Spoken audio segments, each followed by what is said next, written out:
Oh, and we are live. Another weekend of our little 98% FTG Friday Night Live.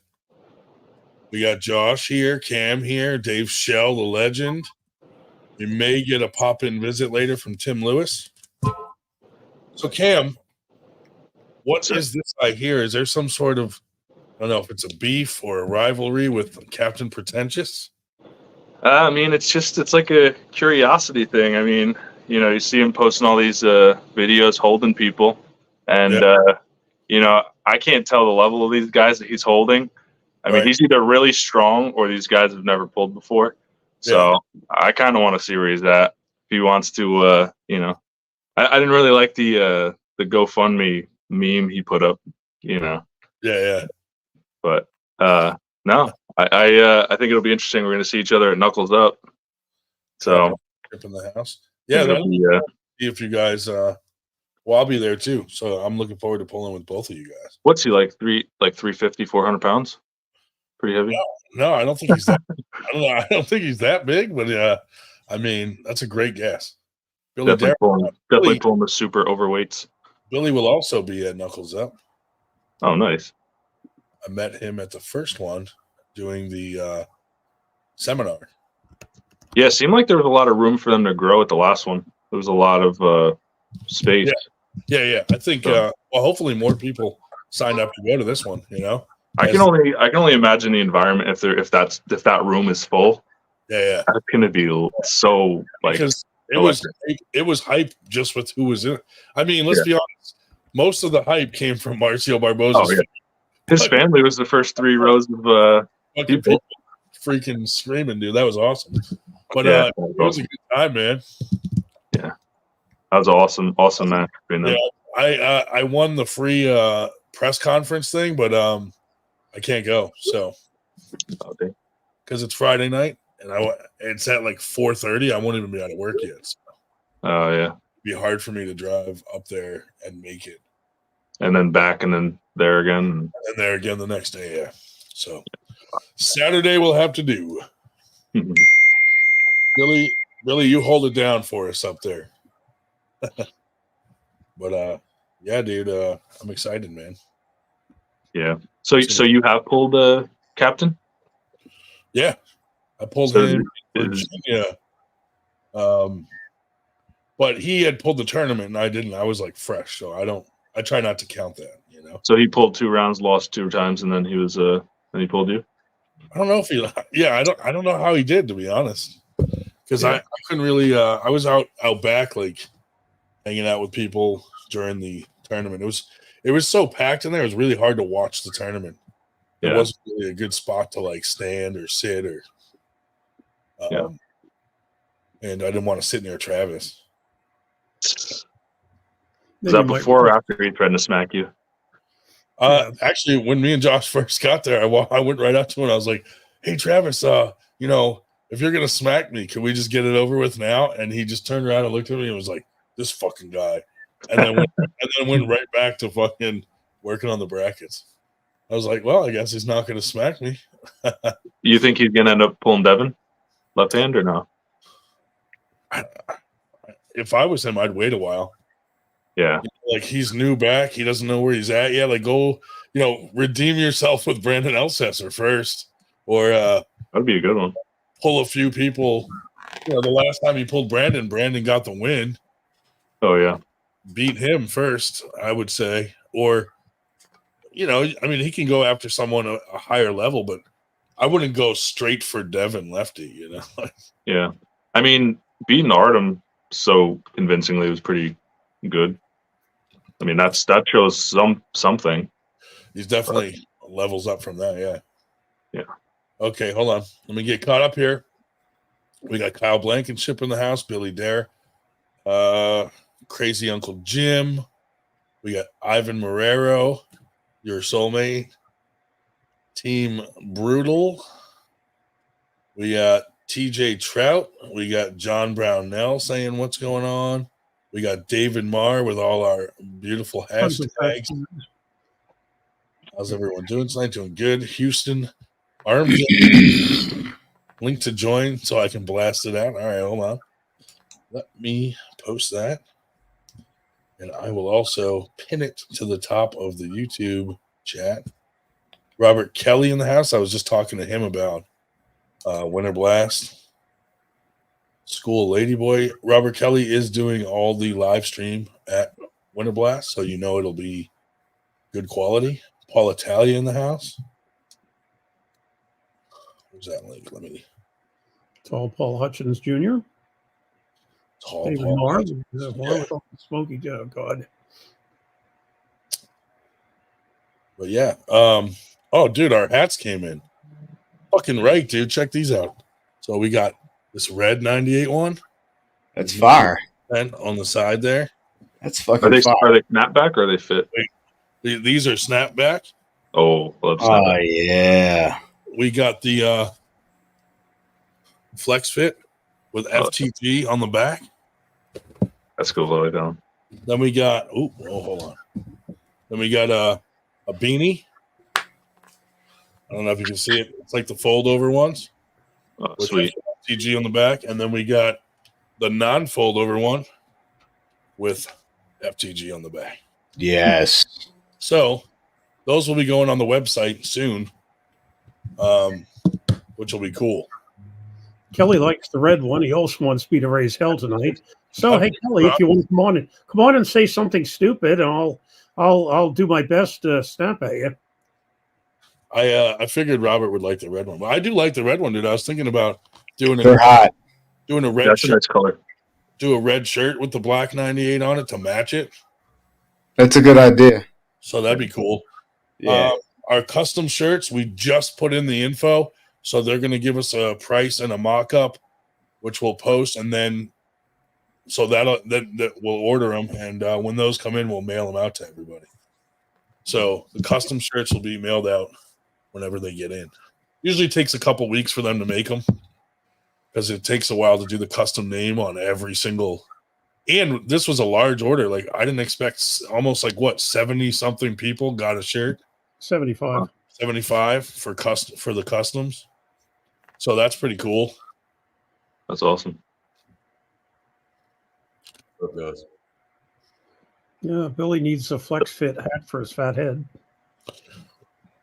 Yeah, as soon as I count up the inventory, I'll get those on the website ASAP. So we'll see. What's up, Ryan? What's up, Dave? I'm in. Yeah. Plus, we'll have some more for Winter Blast because I'm going to order some different hats for Winter Blast too. That way, there's some sort of hat that everyone Yeah, I feel like likes. that'd be. What's up, Adam? Kelly says he can't Ryan? go in later. Kelly, where are you on the road to this time?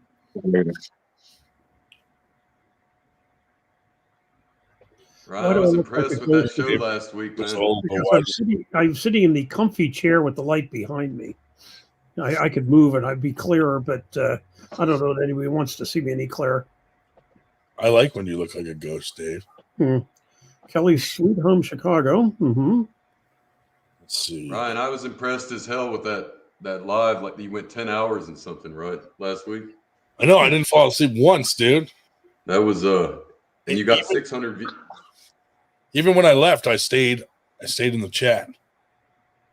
And then I came Now, back. is that a record for the 98 or is there one longer out there somewhere? Oh no, we have a 16-hour one, I think. Yeah, that's a record for Ryan, though. It's a record for me because I went to bed on the 16-hour one and woke up and they were still on. I was like, "What the fuck are you guys doing?"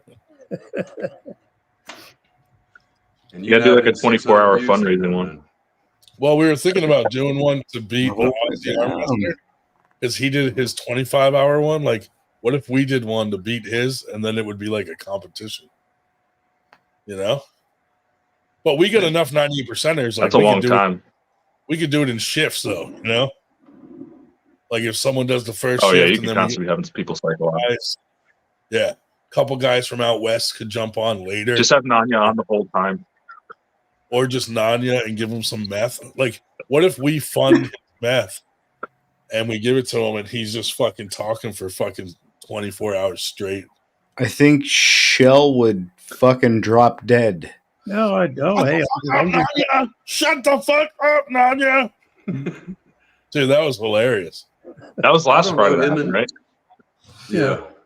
yeah, you know, if we if we go around the clock, we could get some of the Europeans in on things because really, we do have from Ireland, but you know, the Eastern European ones, they're middle of the night for them. Yeah. Yeah, that'd be cool. Dave, didn't you and Nanya had a chance to air things out a little bit, didn't you? On What's up, Justin? We have not spoken since. What's up? How we doing? What are you doing over there? Training? Who's that? Is this like an interview for the casting couch?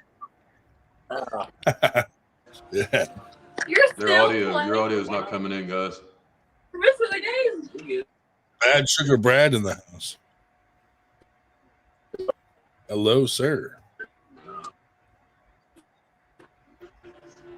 As long as While they're getting, hit, go ahead. that's a messed up guy. He's a blast to watch. I agree. Paul. I got to shout out to Team Brutal. I used to train with those guys. I didn't know they were still around, but shout out to you guys. You're a strong club. Nice.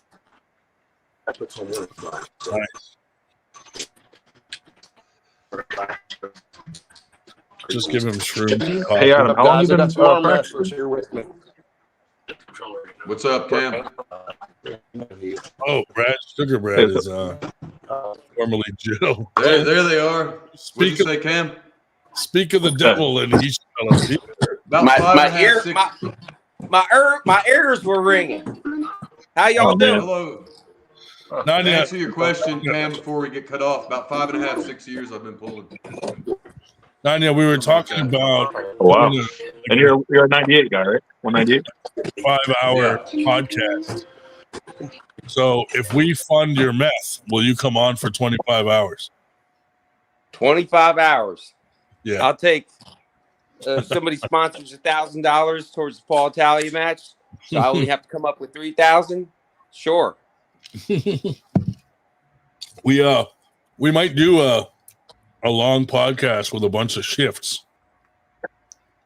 That way nobody has to be on actually 24 hours. Let's go. Team Brutal said it's Chris O from Team Brutal. Chris, don't you you have a match tomorrow in West Virginia? Oh yeah, hey Chris. Yeah, he has a match tomorrow in West Virginia, I think. Can't remember with who, but Now Team Brutal, when Adam was there, did he molest anybody? There's service You never know. reports. You never know. Yeah, consider that that's a formal background on Adam.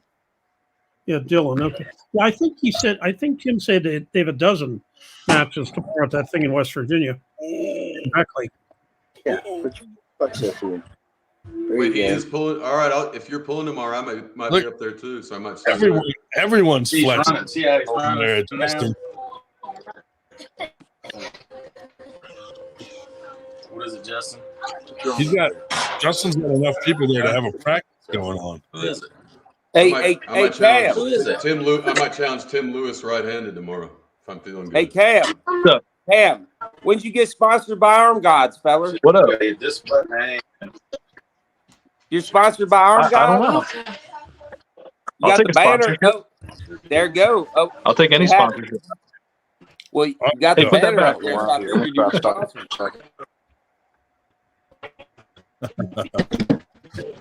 No, maybe after I smash your friend there, I might get some sponsors. Oh, Lawless? Pretentious. Cam's pretentious. Listen. Don't you talk ill about my cohort and my co-host. All right.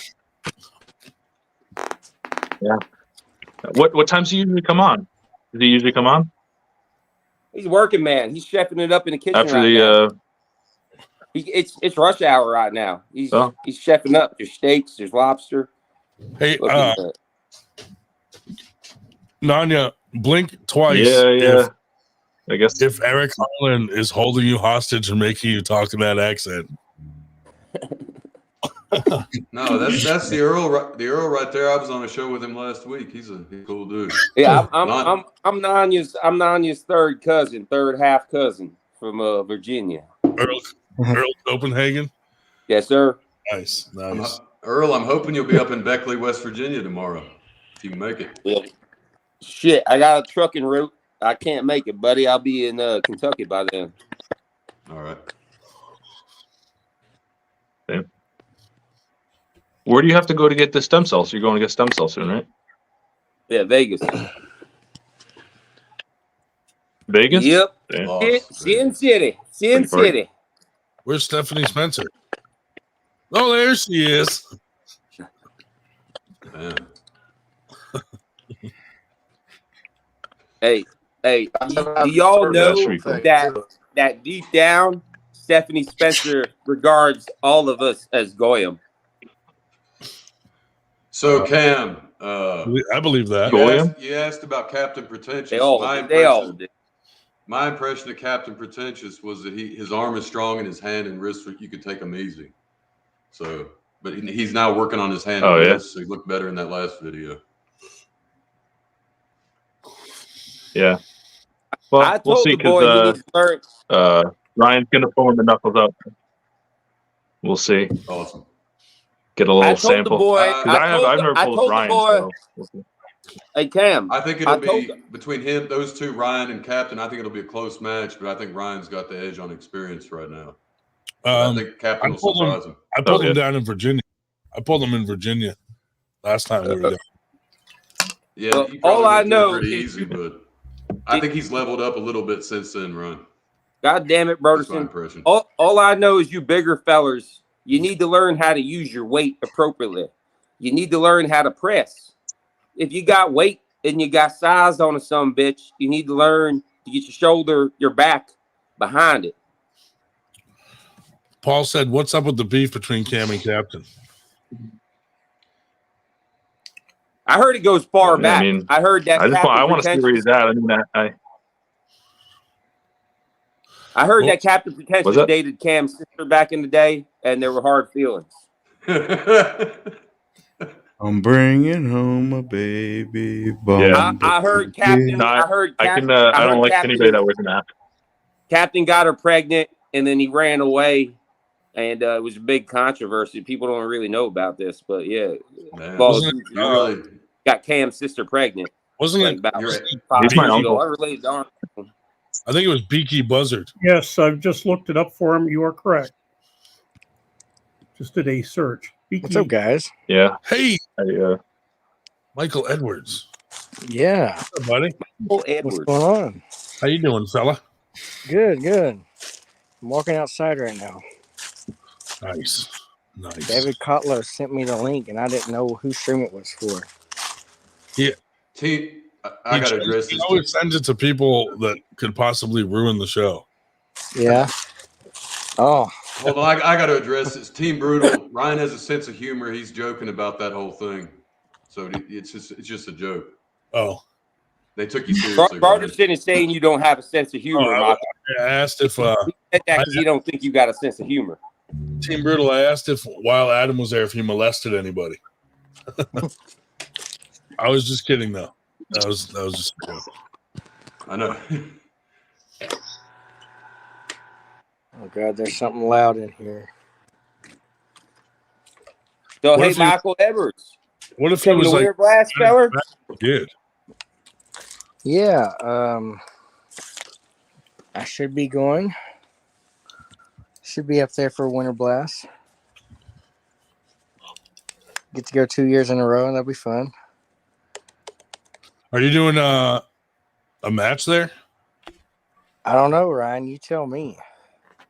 Ooh, spooky. Weren't you going to be pulling possibly Ed DeCruz? There you go. Yep, that's correct. Ed DeCruz. Yeah, we're going to be doing all the flyers and stuff for super matches. Yep, that's correct. Soon.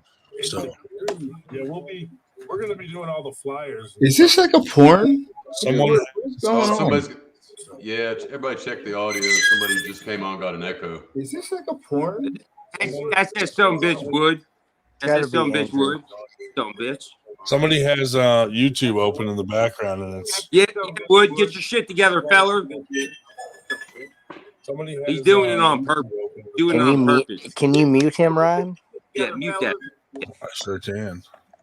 You should mute him until he finishes it. There, Fixes it. He's muted. He He's needs to probably, get 5-pack he's of fucking. probably, He needs to get his 5-pack of fucking store cigars. 5 cigars for probably $5. just on to tell me that my wife and daughter are going to get raped and murdered like he usually does. Yeah, he's a coward. He's a coward. He can't attack a man. He's got to sneak up on fellers and attack their family, and that's what he's good at. Yeah, he's going to shave his head and sneak up on me. Yep. At Winter Blast. I'll see you tomorrow, Jake. Let's see. What did I miss? Tell me the doll where he fisted you. Ask Wood to show his new side pressure machine he built. Is he done it or is it still in the works? Dave Shubich in the house. He's made a few of them. Jake Green saying, "What up, Adam?" What's up, Jake? I'll see you tomorrow. Hey, can you hear me? I sorry, I had the speakers on. Is it better now? Yes. Hi, David. Yeah, it's better, you fucking some bitch. Yep, that's much better. Honestly, like, Yarrow told me, he's like, bro, I don't know. He's like, I don't know if I'm coming. Where's that coming from? Is that the side pressure machine back there? Oh, it was Shubich. Dave Shubich. What do you got going on, Shubich? No, we're at a lake house for the weekend. I knew it. And your boyfriend, or I knew it. Yeah, you want to see him? You in the Poconos, boy? You in the Poconos, David? We're not in the Poconos now. Skinny Atlas. Where you at, boy? In the middle of New York. You didn't respond to my text today, Dave. No, it's on the way. It's on the way. I think. I know. I suck. I didn't set it up. Hey, anyone else having a glass of milk with me? Trying to stay hydrated over here, man. You gotta stay hydrated. Dude, real psychopaths drink milk. No country for old men. Goddamn. Is it me or is milk one of those drinks where, like, if someone's like, "Hey, bro, can I have a sip of your milk?" My stuff is jacking up, guys. You don't. When was it milk? Your milk. Clockwork Orange. Clockwork Orange. No country for old men. If someone's like, "Give me a sip of your water," yeah, no problem. But milk, no fucking way, dude. Yeah, bro. No, it's mine. You don't share milk. This shit's expensive, man. You go buy your own. You want some? I don't know. There's just something about milk, like you just don't share it. You know, like if someone was dying and they were like, "Have a sip of your milk," I'd be like, "Just fucking take it." I don't want it back, dude. Stephanie Spencer in the house, dude. Yeah, get her I'm on my way to the gym to do squats. Ew. I don't want to imagine you doing squats, Stephanie. Ew. This is what her squat. That's one of her squats. Because you know what? Whenever a female says she's doing squats, like I envision something in my head, and I just got a very bad. I envisioned Shubich's face. And Maddie Craig. Oh, not that. Anyway. Ryan, I'm excited for you, Ryan. Man, you're gonna get to pull some really awesome people at Knuckles Up. That's incredible. Can't wait, dude. I'll be there. Oh, nice. I mean, you're gonna get to grip. You missed it, dude. Look. We'll hold hands again. 98 hats came in. Nice. Those are dope. And the black. Was it a limited run? No, these will probably keep going. But, this one has the FTG on the back, and then I got the beanies with FTG on the back, non-folded, and then the folded ones with FTG on the back. Can I promo my company while I'm on here? Absolutely, Ken. So anyways, we're running a Christmas special. If you enter the code FUCKYOU onto Toxburg Industries, you get 100% All right, man. order. That's funny. So FUCKYOU, and you get 100% discount. Yeah, 100% discount. Nice. That's sweet. Yeah, I actually, I entered the code. What and even that's is how I got that? the sheet. All right, I'll pull you, Chris, tomorrow. Yeah. Wait, so Cam, what's the beef? You got it. I'll pull you. Holy shit! I hope we are blessed with another Well, episode. Captain like Pretender? we had last. Yeah. Oh, did you just call him Captain Pretender? Oh. Captain Pretender. You guys need a Captain better Pretender. Baltimore pick. Well, Stephanie, I want to see what he's about. where Can you supply it, Stephanie? my man Voodoo in the house. Top hands pulling team. You guys need a better pick. Should probably send a before and after picture. Yeah, unfortunately. Where's Ivan been? Why Ivan doesn't come on the show anymore? What happened to him? Has he ever? He's camera guy. That's right. That's right. I don't think he's ever been actually on it. No, Ivan's getting ready for our big practice I tomorrow. didn't realize. Oh yeah. Practice in Mount Park, New York. So what I want to know is why don't we got a Cam Ivan match happening at Winter Blast? I think that's the real match everybody wants to see. Would that be a wrestling match? That would be cool. No, I'm serious because Well, we're gonna see each other in the tournament. All right. That's what I want to see. I want to see Ivan and Cam. Yeah. Yeah, no, I mean, we went against each other at States. So, New York States. I'm in. How'd that go? Whatever you're having. I won't say no. I beat him. Yeah, I beat him. Yeah, he's good right-handed, but I mean, it's weird. His rise is really bad, so his hand automatically dumps. Mm-hmm. So, I mean, Nanya pulled him. Nanya knows. He's more of a lefty guy, though, right? Definitely lefty. But Cam's he's a righty. Should be knuckles up. I'm more. I'm going to get the tickets tonight. Live on air. He's going to be there, right? Didn't you do that last time too? I did. Hey, Shubich, is David Seaton bringing his grandchildren to Winter Blast? Yeah, he'll be there. His kid is actually really good. Hopefully not. Does his kid pull in the amateurs? Oh yeah, he is. He beat him. He beat him right in. Yeah. Oh shit! Yeah, they both pull. Oh, hey, I got an interesting proposition. After Winter Blast, I pulled David Seaton and his boy back to back. Not a good move. Not a good move at all. Dave Shell, nobody asked you. Nobody asked you. Shut up, David. He doesn't get tired. It's not a good David, move. I'm getting tired of your Shut shit. up. You need to shut up. It's not a good move. You're not a good move. No, 330 pounds, and he's only like 17 years old. 330 pounds. David Seaton is a skinny fucking No, skinny he's kid. aerobics He's instructor 30, looking 17 motherfucker. years old. Look at this. Jane Why, Joseph. why is David Seaton's What the child heck? obese? I want to know why is David Seaton That's what I'm saying. That's the pretender. how the fuck could his child be that obese? I don't understand. Well, I didn't say Damn. obese. I said heavy. And Andrew Wood, Well, if please. he's that heavy, he's obese. Is he Leonard. 6'8", Dave? Is he 6'10"? Hi, Chubich. Is he 6'10", Dave? How tall is he? Hi, buddy.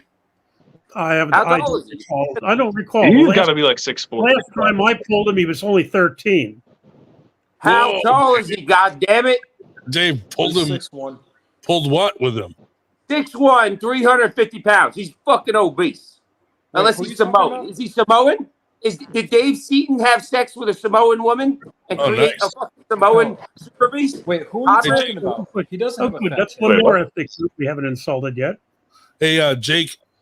We got Josh Harding coming to Winter Blast to do some announcing and stuff, and working with the brackets team. So that'll be cool. Who the fuck is Ian? Who's Kotlo talking about? I have no idea. Yeah, your audio is Nani, real down. Are you pulling the You tournament want to at turn your Winterboy? audio up, Al. And Andrew Wood, please talk about Ian's table and arm breaks. Oh, Ian Carnegie. Ian Carnegie is you trying to get controversial. Oh, he's just recycling old table designs from the 1980s that have already been studied and developed past. They're old. It's an old design. I did watch the videos of people pulling on it, and there are some flaws. Like It's you can rest on the fucking pin pad basically. No, without the guys pin. No, you Yeah, are. but were there And any Mars is technical correct. But we were cameras attached speaking. to them? I don't know. Does Seaton even have a kit? No, we were both speaking of the wrong person, wrong David. Mars, It's like the a one stepson, right? Mars, the one with the large sun, not David, Seaton. David Mars. Does Seaton even have a sun pulling? His son Austin. Does Yeah. Seaton? Seaton has a Brian, stepson. Brian, we were both talking about Mars' son, not Seaton's. Right. Does Seaton have a son pulling? I don't know that he does. We were He has both a thinking. stepson. We both had a mental hiccup. It's all Dave, too don't let confusing. that happen again, Dave. Yeah. You're the one who started it. Rob Kiefer. No, Kiefer, something like that, right? I didn't even mention Dave or his son. Started it. Yeah, he's super good inside. I don't even know if Seaton has a puller in the family. Does Ian have dementia? Madam. You have It's to ask like, I him. invented this new thing. I don't remember 40 years ago, but this is brand new, you guys. You know, and I feel like he's old enough. He's been around long enough where at some point in time he was on that 1980s table and he just doesn't remember it. FTG Friday. Cheers to the new year. Pissers 98. Hey, Crust. Mr. Grondin, I suggest you should send an invite to Mr. Ian Carnegie, have him on the show, and him and Why you Wood gotta can say it have like a that? civilized conversation. Carnegie. Carnegie. In I don't Carnegie. know. I mean, it's gonna end up with him getting really mad because he's a Patriot slayer. Yeah, it's not going to work, I don't think. Yeah, he's a globalist foot soldier. He's gonna get really mad and he's gonna start swearing and yelling. It's gonna be great. It's gonna be great. I don't know if I'm allowed to send links across country lines. That makes sense. You know, I gotta say, Well, man, this, snuggle dildos across state lines. You can certainly handle that. Nania's point is I have no clue where my son came from. Celery juice, perhaps. Probably celery juice, dude. Absolutely. He's a ropey young lad. Ropes. I shoot Yeah, ropes. luckily, I got my victory in while he was only 13. Somebody made you shoot ropes at 13, Dave? That's a traumatic story. That's Andrew, horrible. what were you going to say to me earlier? I didn't hear it, if you remember. oh, Adam, I was just gonna ask if you're doing all right. Hello. Yeah, I am. Thanks, man. Any matches at Knuckles Up you guys are excited about? No. Just You can hear me now? whoever you group up with. I'm actually excited for the Merlot Holland match. That's I take Merlot on that, but That'll be good. I would never count out his opponent because he's a beast too. So it's gonna be a good match. Yeah, super good hooker. Hey, how's my audio now? I mean, I'm excited to see Bowen pull in person. I'm excited to see that. He's one of the few I haven't met in person, so I'm excited to meet him in person. I'm excited to see. Do you know if Jake Ward's commentating again? Yeah, he is. Yes. Oh, Jesus. Ivan Moreno Jr. Cam has a really strong left, right hand. He has no chance, respectfully. I'm just not like reading that. You know, Jake Ward only has these opportunities because he's a funny speaking Australian, and Americans have nostalgia with Jack Dundee, so they fancy little funny Australians that he should buzz his head. I said before in the show, but he didn't read my comment. No, but he's Cam, what kind of seats are you getting? buddy, just shave the head. Your hair looks like shit. What's up? For real. Shave it. What kind of seats are you getting? What kind of ticket are you getting? What are you asking? I'm in the same seat as last time. And what was I'm that? going with the same friend. We actually have the two front. It's actually seat 1 and 2, VIP gold, and then he bought the 3 behind. So we're going with a group of guys. We're gonna all just sit clustered up there. Cool. So Why does Nanya I really hate like Jake? that seat. I mean, it was a perfect view. I think hate is a strong I word, don't more hate- like dislike. I don't hate Jake. I'm simply digging into him. Jake needs a good heel. Everybody likes to backpack Jake and like, hey Jake, you're so cool, you're so fun. Do your fucking accent. He laugh. Well, I'm gonna be the feller that's gonna be fucking coming at him. He needs a heel, and I'm coming at him. Bro, my whole life is surrounded by heels. Jake I don't is a need good to dude. fucking add into it for no reason. Jake's He's like the nicest person I've ever met. I like him, but he does get kind of fucking annoying. So I would like to smack him on the table. Well, that'd be pretty easy. I don't even think It's he's a little a real too high arm pitched. wrestler. A little too high pitched for my ear.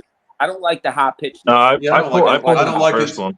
I don't like his voice at all. I have to watch his shows with the sound off, but as a person, he seems all right. Captain said Earl needs to work Yeah, on the. he's a cool feller, but he needs to tone down the high pitches and he needs to just buzz his head or put a fucking hat on. He doesn't have a good announcing voice at all. What time does Eric Harlan join tonight? He does No, not. Please join. do not. I swear to He's God, not- I'll leave, man. He's I'll leave. no longer allowed on our show. I tell you who I like as an announcer.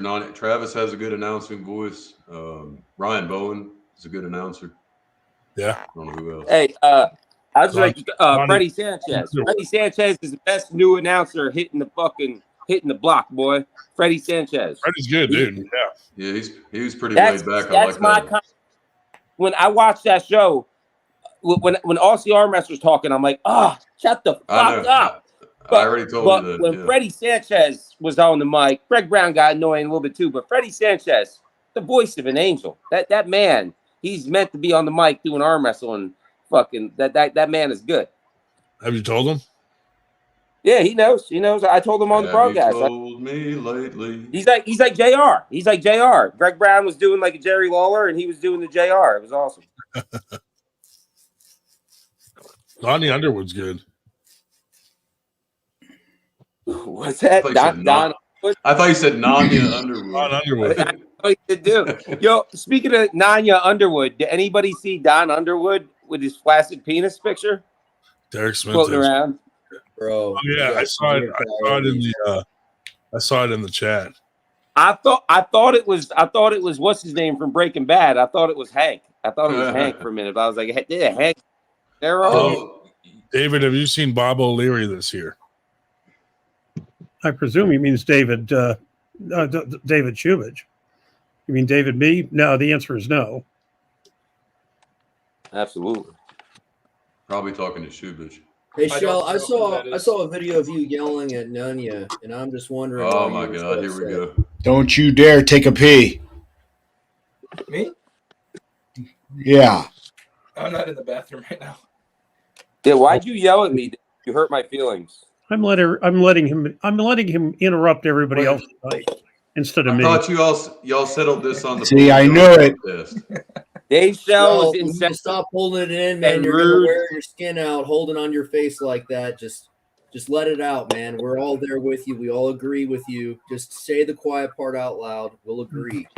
You know. I'm just letting him interrupt everybody else. Yeah, Ryan tried to get the thing in about the quote from when we were talking about Ivan, and didn't get half Hurry of it. up, Dave. Damien says what? Didn't get half of it out. Faster, Dave. Faster. Up in the middle. Go, Dave. We don't need to hear that. He's gonna get him going, dude. And Dave's gonna have to go off. You know, Shell, if you had just, if Look, he's I already really feel getting this pissed. comes back down to what you did in your younger days, and these are cultural consequences on the macro scale because of those cultural indifferences you had as a child. What? Oh, and which Did Carl cultural, never send you and that, which cultural indifferences were they? How you so casually teabag JFK's corpse.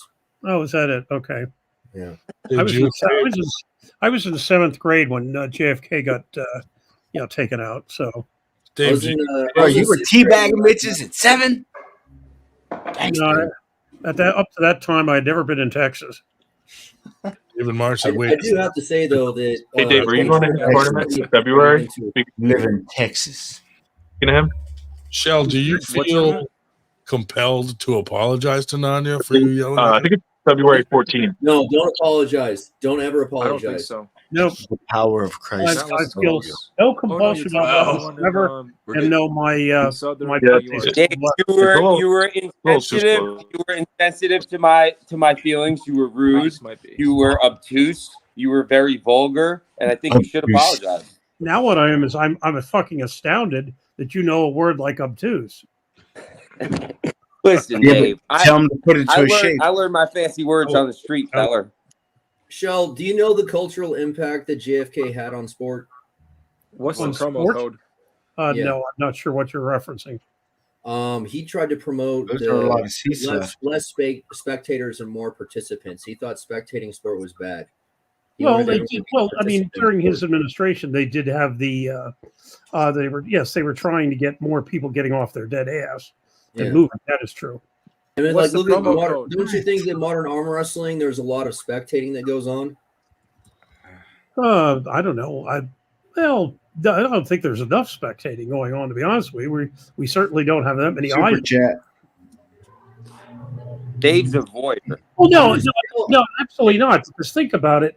You go to the average arm wrestling, tournament. You have a much higher percentage of people there as participants than as spectators. Or just about any other sport, the reverse is true. You have far more spectators than you have participants. Zach Well, we're Boyer, not using the stadiums. We're still in the bars. There's Ryan no room Malik for versus spectating Luke live. in Winter Blast. That's a match I want to see. Thank you for the super chat, Zach. And I agree that would be that'd probably be a great match. Hey, And- I just thought of a great match with two fellers that I don't think have a fucking match, and I think they would match up good. Andrew Wood and Josh T. I don't Just know, he man. don't That fucking guy wears talk. his I'll shirt speak pretty for well. him. Kind of weird. Is there anybody that is willing to speak for Josh? He looks pretty greasy. I don't know if I want to grip up with him. Bring your He's own giving you camera. the silent. Is it, He's giving you the silent treatment. The on it. grease, he gets the grease in his chest hair. That's his trick. When he goes up to the table, he just gives a swipe on it. I do it too, so I know. He He combs swipe on his chest hair. chest I hair. don't with- do I'm worried talk. about I do Josh, the man. swipe All of that the chest hair wireless swipe. radiation. He uses earwax to like comb his chest hair to keep it slick looking.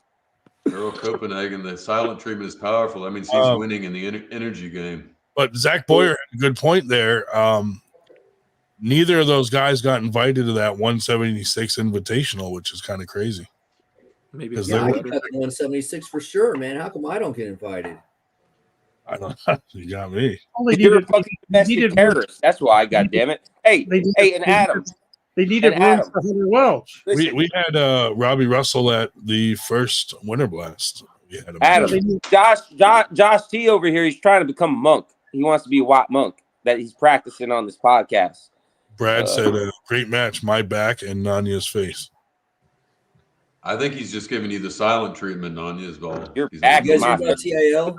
Me, And, my back is. If you're trying to say your back is hairy, I Malik can said- assure you, fella, my back is way hairier.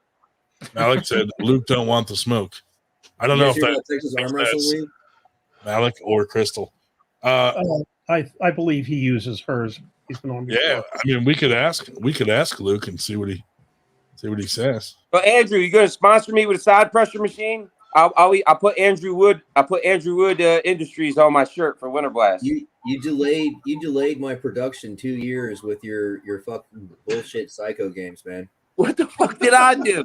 Oh whoa! How did I do? I delayed production by me. I have not. Brian, have I not been the only person vouching for this son of a bitch? You gonna say I delayed production? I'll tell you this. Nanya messages me. Nanya has messaged me on numerous occasions saying that Andrew Wood's a good dude and I should cut him some slack. See, and this is the thanks I get. Like a rope. Fuck, that's messed up.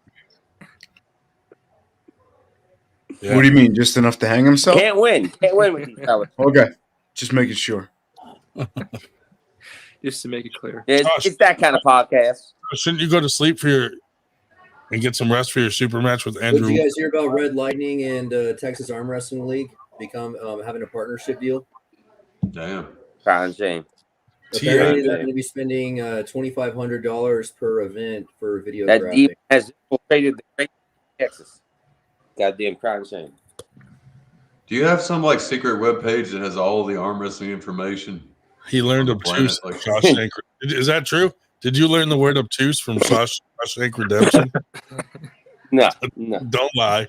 Does 98% have $2,500 to spend every event for videographing? Why do you have to be so obtuse? Because I feel like technical referees would be a lot cheaper than $2,500. The cages in Wood's basement are quiet tonight. Is he letting the victims nap at this hour?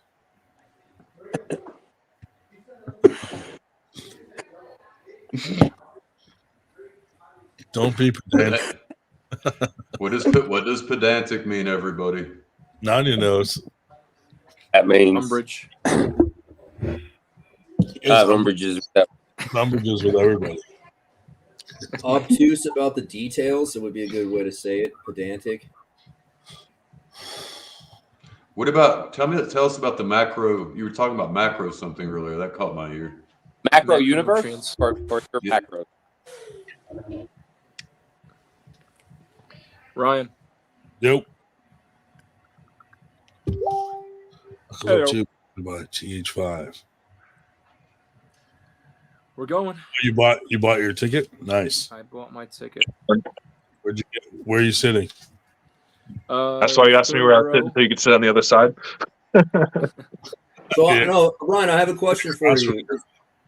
Would it cost $2,500 for technical referees at a tournament? No. Would it be more than that? Less. Hold on. How many are we talking? How big a tournament? I'll do the math. Let's say just for the premier matches, just you have one table dedicated for the premier matches that have technical referees. How much would that cost? Two technical referees? Uh-huh. $500. So you mean you could run, so $500 a table, you could run 5 tables with technical referees for the same price as videography. Wow. I don't know, because we never had it videographed. Yeah, I guess you guys don't have the money like Texas Arm Wrestling League because they can afford. I think they call it videography. We did have people come take pictures like 217. They were the deal for a while there, weren't they? $2,500. What happened to that guy? All he wanted to come to Winter Blast was just give him some gas money and cover a hotel for the night. Is he still around? Yeah, but he's kind of being picky as to what he does now because, he can't keep coming out of pocket to go to all these tournaments. And I remember he was bringing up he wanted exclusive rights to media coverage. He didn't want to be fighting for standing positions with other videographers.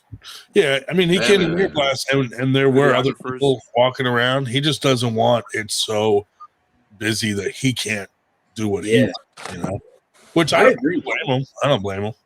Honestly, if I was in your position, I'd be keeping up with that guy because that guy's golden.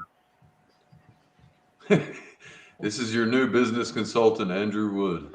I'm not a consultant. Rob Kelly said it was $2,500 per event, but I'm sure he's doing a deal for TAL to get exposure.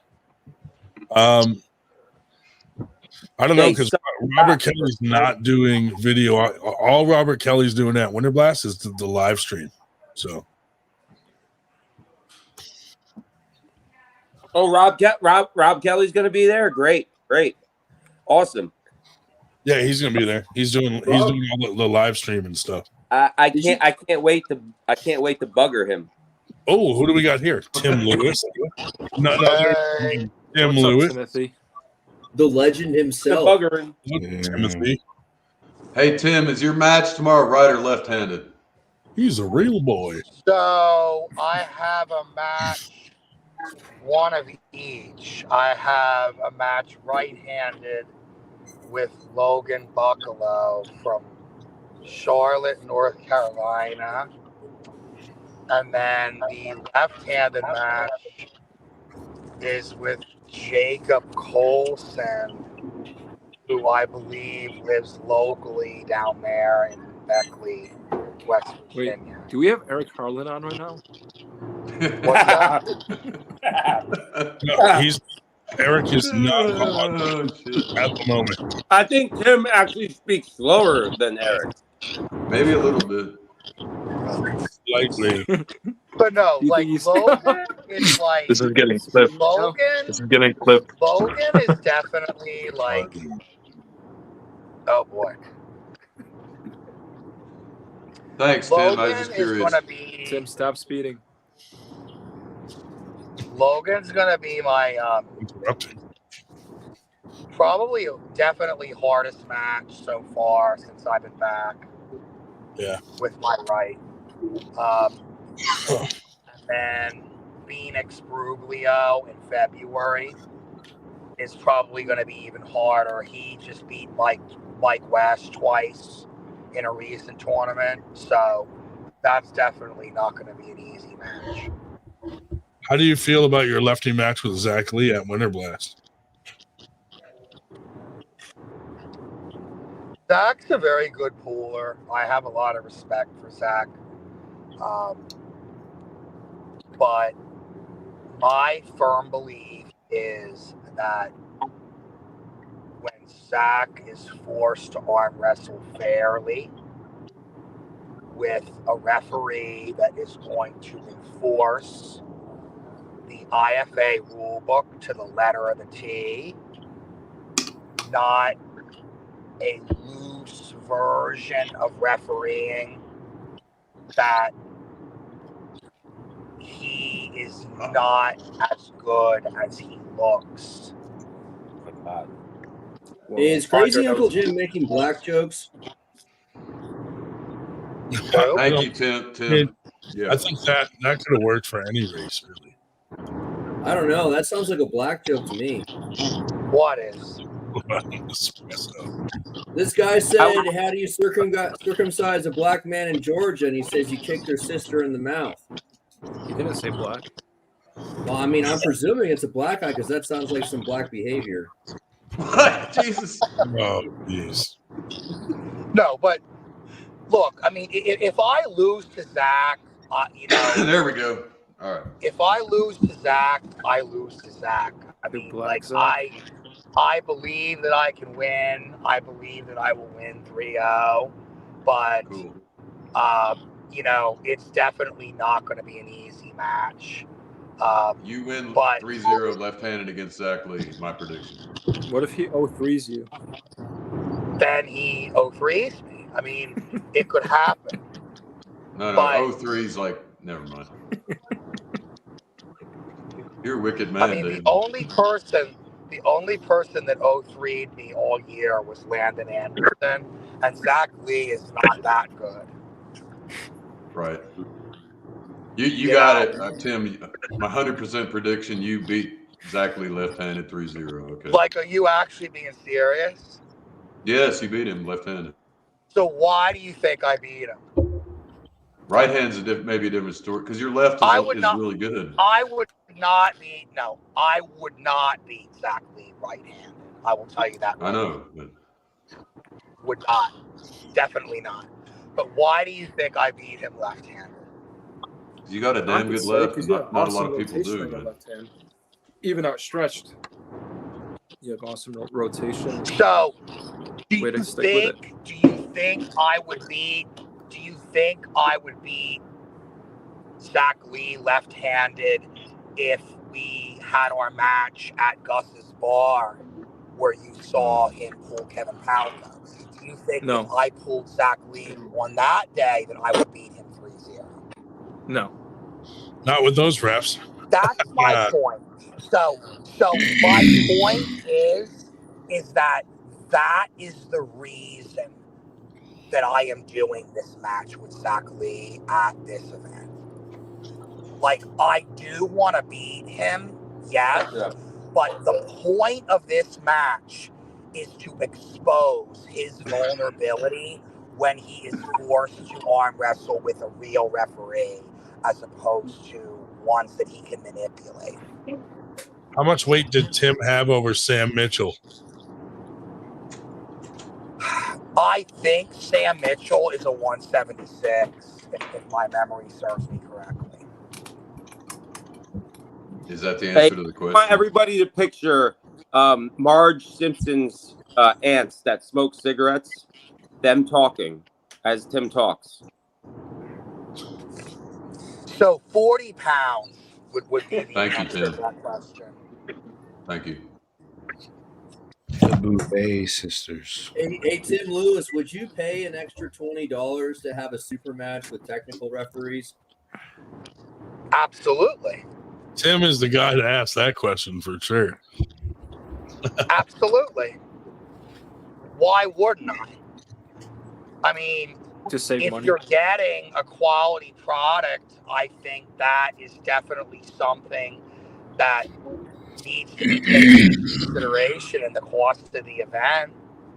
And I would have no problem, paying for that like the same way you would pay for an entry fee at a tournament. But if you're going to charge an entry fee, like, it better be a top level referee. It better not just be like some guy you like threw in there. Like Nitro? $50. Oh, come on. Nitro's one of the best referees. What are you talking about? Andrew, I would say for your idea, Tim Lewis would be the biggest advocate for Andrew's idea with the technical refs. Nitro taught Travis Bajan how to arm wrestle. Okay? Like, you watch him. He made Travis Bajan what he is. He made a lot of guys who they are. Black guys? He Black guys? triples people's power in 30 seconds. Nobody can do that. Oh, dude.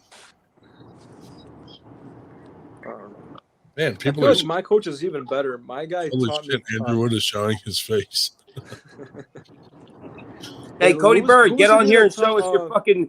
Cody Bird, get on here and show us your beautiful B cup titties. Get on here and show us your B cup titties. Oh my god, dude, I'm so tired. They're hairless too, boys. They're hairless. Hairless B cup titties on that boy. So, did you guys see the that Damien, like, the super match that he posted at Walmart on his Facebook? It's not Damien, it's Damon. Damon. Yes.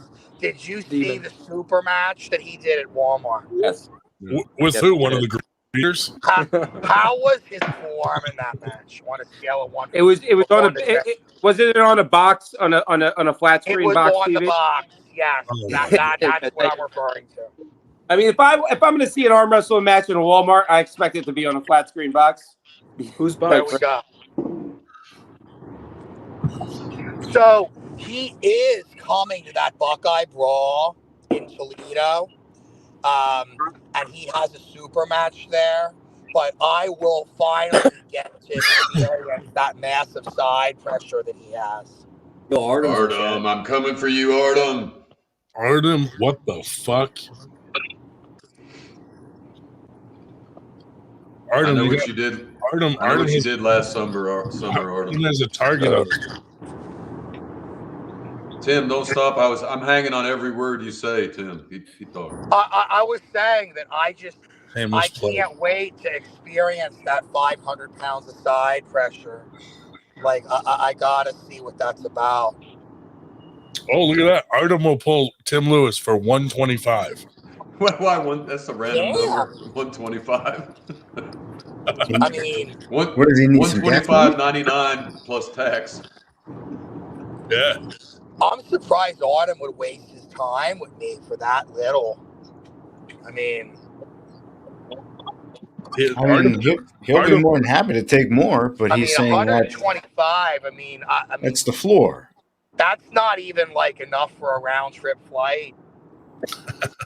How about all right, strap to 125. 25, but he strap to 125. Loser has to paint the other man's nails. Loser has to paint the other man's nails, match. Toenails? Dude, that's a good. Yeah, but why would Danish the winner want their nails painted? Oh, Oh, he said, but Tim gets to use Artem thinks he's very pretty. All right, and he's beautiful. So don't you take away from him. Tim, Artem said you get to use 2 arms. And Artem, Nanya think Didn't thinks you're Artem pretty too. almost lose to me like a few years ago? Like I kind of remember that match. Like when I got 2 wins on him in Florida. I mean, granted, like he's a different arm wrestler now, but I mean, I remember that nails match. on his stories.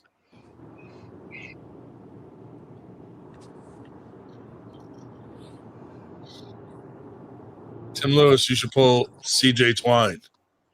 I did. I beat him 3-0. Travis Bajan was there. He remembers. So Ryan, how expensive would the entry fees to a tournament be if there were technical referees? How expensive should they be? We wouldn't $40 or $50, I think. Yeah, $40 $50. for Winter Blast, we charge like 40 an entry because that's our big tournament.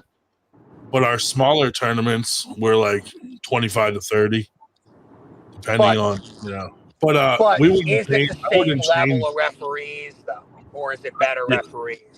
I wouldn't change the price on Winter Blast if we had added technical refs, just because I don't know, man. Like some of the guys that throw these $50 tournaments and like it's a shit tournament for $50. I'm like, dude, that's crazy. Yeah, I agree. Like $25 an hour, and you get or $25 an entry, and you get bullshit referees like whatever, right? Hey, Andrew, why don't you become a referee? And you know, with inflation, I think 30 is like kind of more of an acceptable average as opposed to like what 20 was like maybe 15 years ago. Right. But hey, good. If you're so concerned, get your referee license, become a fucking professional technical referee, and maybe you'll have a fucking job. Yeah, I'm gonna go put on my referee shirt for you, buddy. Go Take that. Take that. I'm just saying, Tim, someone that's so passionate about technical referees, you think they would become a referee themselves and make a change Tim, themselves? can you explain talking about inflation for us? Tim, what's your views on inflation? Manolo Sanchez in the house. Alseo TV. I mean, some inflation is normal, but Italian in the house. Inflation as it specifically relates to arm wrestling, though. Oh, I thought you were talking about chicken parm sandwiches being $15. Okay, I'm sorry. That kind of inflation. The only reference. Yeah, well, whatever, Nani. If you, that's fine. $15 chicken parm sandwiches, that I meant with inflation is that be $7, $8. You know, $30 entry fee now would be equivalent to like what a $20 entry fee was, like maybe in 2008, 2009. That's all that. So you feel that I got you. You feel that inflation affected the arm wrestling world like it did the greater. Okay. Like chicken parm sandwiches. Well, I mean, yeah, like everything goes up. I mean, the price of everything collectively goes up. You know. Right. But the wages stay the same. But if you're paying $50 for a tournament, I would expect that tournament to be like top notch everything. I agree with you. That's not $50. That's Travis Hey, Subich. Hey, pose for me like a French girl. Subich is doing a French girl pose right now, bro. There you go. Yeah, uh-oh. I just think we could convince to get some podcasters to be technical referees, and they get to talk what if shit, the and entry they get to be fees a were referee. $100 and there were significant cash payouts? Right. I mean, now see, down to like 5th or 6th place. See, now that would make sense. Do you think people would pay that for cash payouts? Sure, if the prize is big enough, of course. I mean, you think people would pay $100 entry fee? If the first prize is $1,000, why not? Look what LeRae Jenkins is doing in Tennessee. Like, it's a year out, and he already got those guys to pre-register and pay their money. Yeah. For something a year out. 32-man double elimination bracket. you know. And me and Dave were talking about this, like in the car, like about, you know, like we need more pre-registration, like, and here's a guy that's doing that model, and like it seems to be working. Now, granted, the event didn't actually happen yet, but it looks promising. I mean, and I think the way he's going about it, it's like he's building it up to where it's like a prestigious event because you're getting an invite. Yes, but in reality, he's not doing anything but having a tournament like anybody else is doing. Absolutely. There isn't a difference. It's just being marketed differently. And, you know, there's this, you know, there's this idea that if you don't get your spot right now, that there might not be a spot. It's like when you get those emails from companies, right? And you know, they give you a discount code. You know, they're like, if you buy in the next 48 hours, Yeah, I you'll make get sure to always give out my off. credit card But like, information. we Every only fishing have so many spots left, right? Tim, you're getting excited. You're talking way too fast. You got to slow it back down. Artem said he just spent $600 to take 14th place in the 11th place round robin. It's tough. Well, that's because he did what I do and like pull super matches every other week, and like you can do that, but like you can't do that and then pull a round robin. Like to pull a round robin, you actually have to take off like 6 or 7 weeks of rest. He's pregnant, everybody. Artem could have done a lot better. 215 and counting. Going up to 225, 230 for March 23rd. Whoa. Are you going to pull in the class after? Or are you just chilling after the super match? Where? Oh, I was asking Nanya if he's going to be pulling. What? Are you going to be pulling the class afterwards, or are you just going to do the match and be done for the day? I mean, it depends how it goes, but like if I pull the super match and I'm feeling froggy, like I might enter a fucking tournament. Who knows? But I'm definitely not even thinking of that right now. That'll be an afterthought after the match. Gotcha. But I'm a very impromptu, sporadic motherfucker. So if all goes well and I'm feeling good, most likely I'll enter. In the pros? Oh, we'll see. It'll definitely be semi-pros or pros. I'm not your boy David Seaton. I don't compete if you lose to Paul Italia, are you leaving right away, or are you going to stick around? That's not even an option. That's not even an option in my simulation and my Mandela effect. That does not happen. I win every time. So what level would you put Paul Italia on? Like, who would you compare him to? Alec Guth is the closest that we've seen where the person he actually had a match with, and Ryan. And Alec Guth.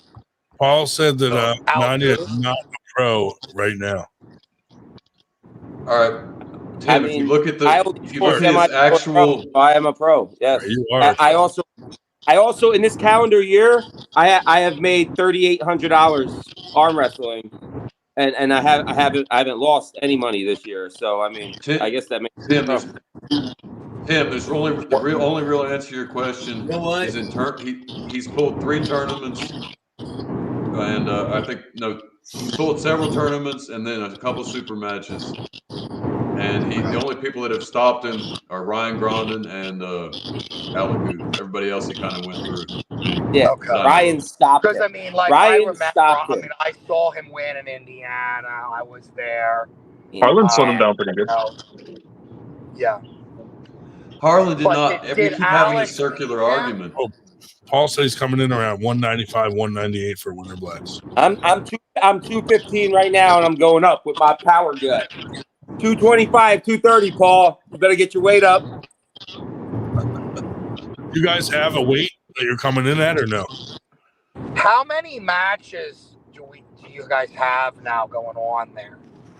I'll have to count them up, but a lot of them are happening Friday night, so that we don't do them Saturday before I like the Friday night thing. I'm in favor of that. Ryan, Me I too. sent you a message there about the Damien thing. Like, Yeah.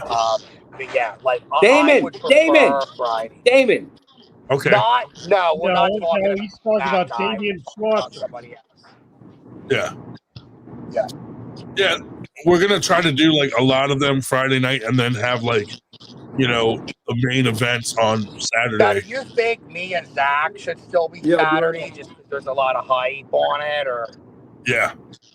I mean, just for crowd. I don't care personally, but I think a lot of people so. want to see that. Yeah, that's a good one to do live. Yep. Yeah, so we'll probably have like 4 or 5 on Saturday. Okay. And then the rest Friday night. Is there a host hotel or no? Yes. And is it it's pretty close to the venue, I'm guessing? It's at the venue. It is. Okay. Yeah, it's connected to it. So What is it, a Sheridan or is it a Sheridan, yep. Okay. It's like it comes out after taxes to like $150 a night with the discount. Oh, that's not bad for that. Yeah, it's $135, but with taxes it comes out to like $150. But that's like their $225 usual But room. I mean, anything like that is definitely going to be over 200 for sure. Yeah. Like a dump ground nearby or a parking lot, like a Walmart parking lot, $150 for a hotel room is crazy. There's other hotels real close nearby. Like I know last time Chuck and his wife got like an $80 hotel down the road. That's still ridiculous, man. I talked to my buddy when he goes back there. There's a red roof in. Wood, you get a red roof in. Wood, you get a red roof in for $80. Red roof in is $80. That's a crack motel. You know, 65 or 70 and how much Sesame Place is right across the street. What is talking like 1998 prices for hotels? It's a big tourist area because Sesame Place is just down the street. Getting Paul Tally all riled up in the chat there, Nani. What? That little man? Tell me, come on here and fucking and do his shit and overtalk me. Can you have more than 9 guests, Ryan? I thought 9 was the limit.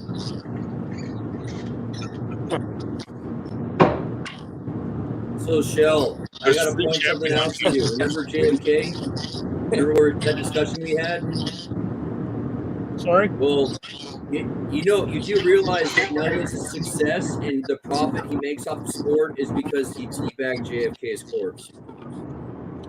I actually, I am the one that talks about JFK and his real assassinators. So I never teabagged JFK's corpse. All right, he was the last real president we had, to be quite frank. Yeah, but money has no place in sports, and you're bragging about making Yes, thousands it does. of dollars. Yes, it does. Money. All right, you're gonna tell that to the NFL players that are how much?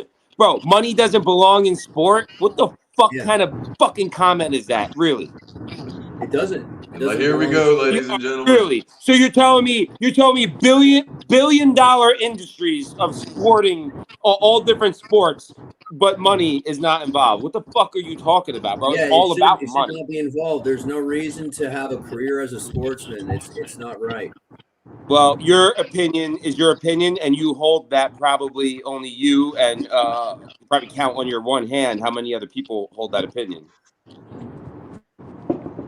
The Amish would agree with you. I mean that explains why no one did anything but teabag JFK's corpse. What does JFK's corpse have to do with making money in arm wrestling? Wood, you are trying to sell arm wrestling side pressure tables to make money, but you're getting on other people about betting on themselves in arm wrestling matches. When did I make money? When did I make money? That's what you're trying. You're making side pressure tables, and then you bitched about me saying the price was too low. He only makes them for men You of had God. umbrances. You had umbrances with me, fucking throwing a figure out there of $9.99 being too low. But you want to talk about me making money? Hypocrite. No, you said $750. Hypocrisy. You said $750. No. I said $9.99. Then Paul Italia said, I said with a discount. I said if I was to be partially sponsored, what do you think a good price would be? And we agreed on $750. Meaning we're gonna fucking sell your shit. Meaning we're gonna sell your side pressure table. Meaning you give us the table for $750 and we're gonna advertise for you. You fucking moron. We got an echo in here somewhere. Yeah, I can't afford to make a side pressure table. I'm not going to make one to sell it because it's just affordable. I live with my grandma. I don't have to pay no bills, but I can't afford to make side pressure tables. Get a fucking job. Nani, I thought he was your friend, Andrew. Was your friend? No, we are. I do consider him still a friend, but he's gotten very fucking lippy, and he doesn't appreciate that I vouched for the motherfucker, even though he's a crazy fuck. And then he just wants to, like, it's a long history. But I still consider him a friend. But he needs some medicine. He needs to realize certain things. Oh no! Damn.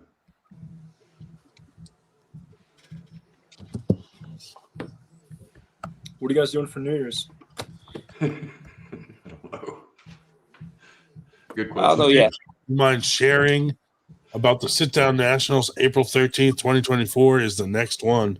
Just watch the next episode of. Make sure you guys go to this because the sit downs are an awesome events. I've never been, but I plan on going to one. So, how many reps are at a sit down event? Is sit downs like popular with old fat guys that are too lazy to stand? There's 2 reps, and then there's one old fat guy thing. Like, I don't want to stand. I'll sit down. They don't have technical refs, but they have one for each. One for each. No. Who is the referee? Who is the sit down is gay as fuck? That's where the one spotter rep has to put the hand to make sure your ass. Not Nanya. Eric, I mean Earl Copenhagen. They have seat belts now, where they don't have to do all that. No, I just have them sit on both my hands. And so no, if I do a sit down arm wrestling match, I'm gonna demand that it be old school, and somebody's gonna put their hand underneath my ass just because. No, like, I've literally the new sit down events. I've been to one. They have seat belts. One on each side. And technically, if I had to pick, and I'm gonna say this real quick. No one clipped this, but if somebody had to do it, it would be that Sabrina chick. It's that crazy Portuguese guy's girlfriend. But I fancy her. I when I first came in arm wrestling, I saw her some backyard Henny's barbecue shit, and I was like, yo, I like that. I like that chick. Well, first place, number one, he's not. He's Argentinian. I presume is you're talking about. He's not Brazilian. No. Yeah, I presume you're talking about Miguel. And Miguel and then Sabrina. Sabrina yeah, his girlfriend. Drowning in are they still together? They're Argentinian. Put your camera down. They're Argentinian. Number one. Number are they two, still together? Is he available? Answer the question. Are they what? Are they still together? They're still together. Yes, as far as I know. All right. Well, let me know if and when they break up. No, as far as I think know. We lost Tim Lewis. Tim Lewis, are you still there, or are you just? I'm here, but like the reception is like kind of in and out. Okay, and I heard something else. Ryan, stop spamming images. You're blowing up his bit rate. Don't change it. You're changing the pixels too fast. You're ruining his coverage. What's up, Kyle? Okay, Chris wanted me to say a bit about sit downs. Sit down nationals are middle of April. Are April 13th. I've been there about 4 years now.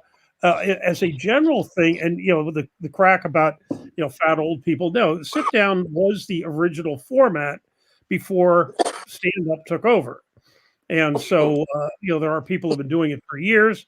If I had this is all a generalization, is that it's more power and less speed.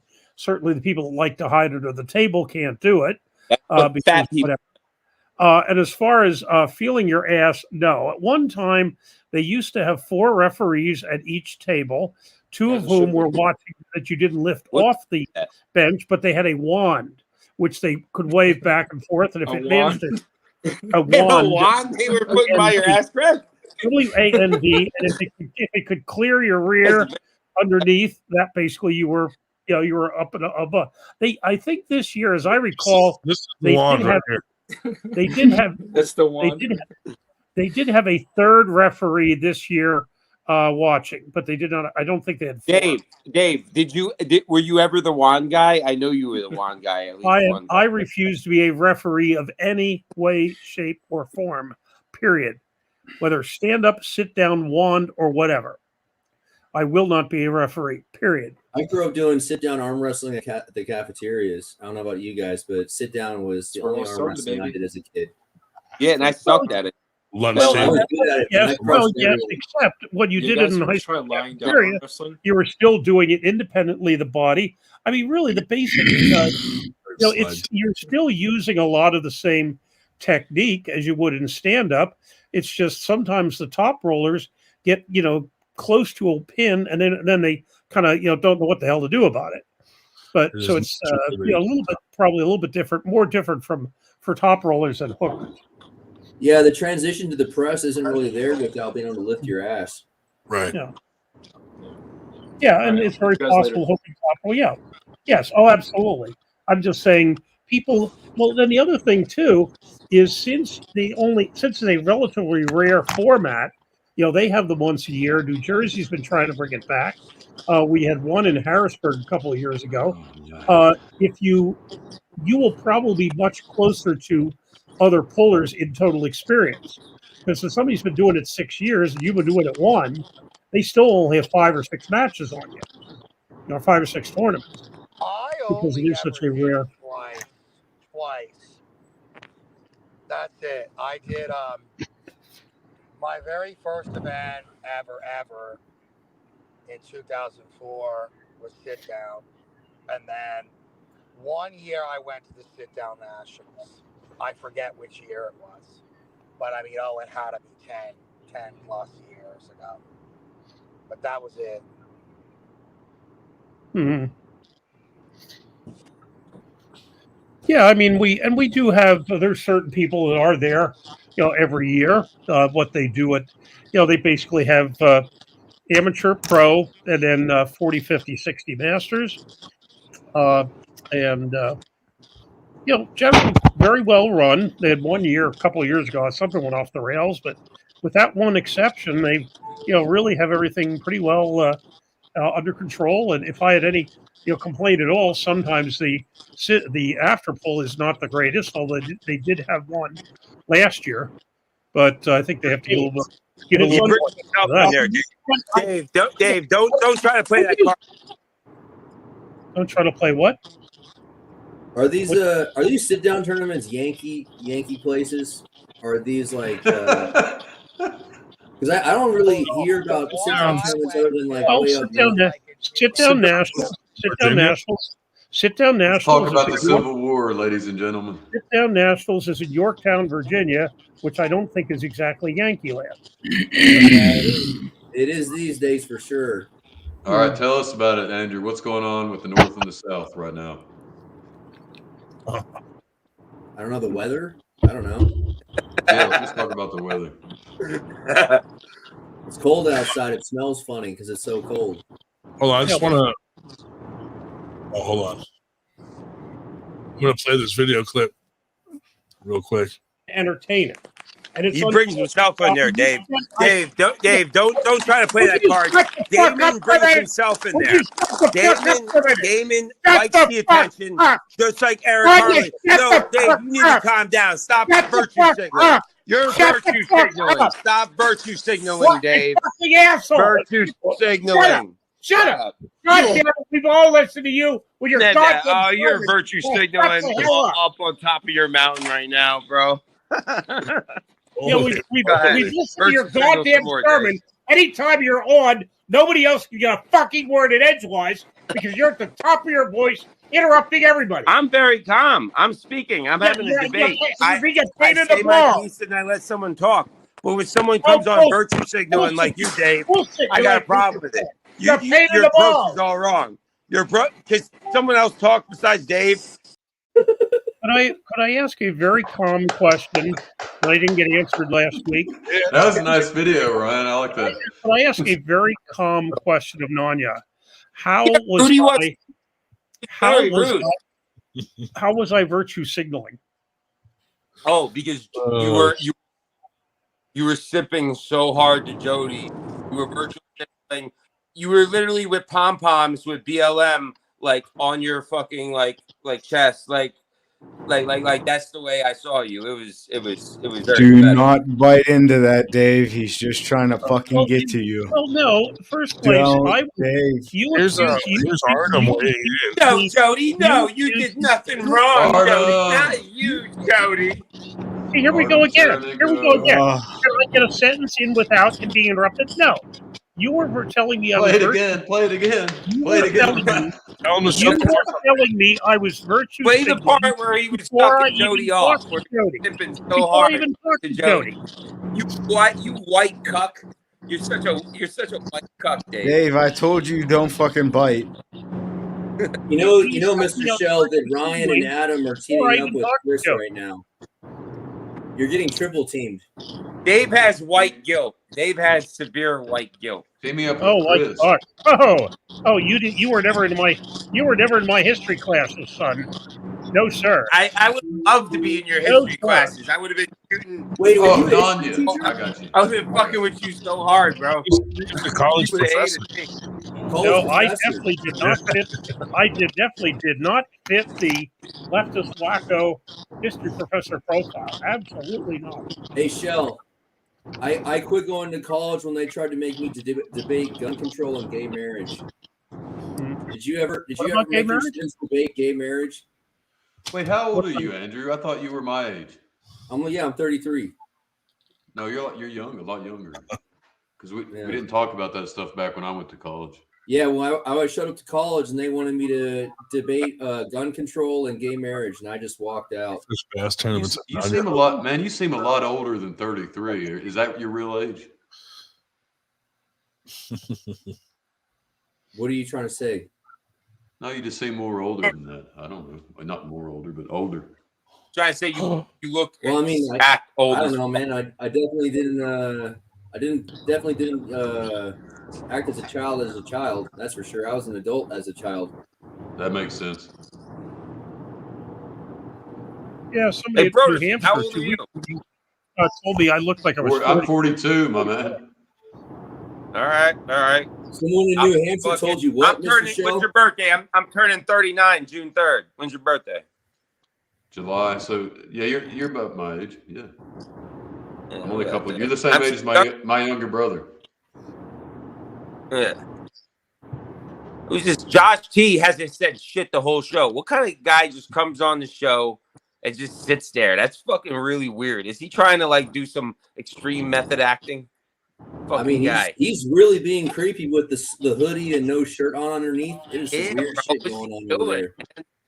It's fucking you guys guy. see that, right? He's got the hoodie unzipped. There's no shirt underneath. I mean, I'm really getting some weird. He's showing off his curly cues. He's showing up. That's right, baby. Suck it in. Hey, taking all that glory. Taking all that glory.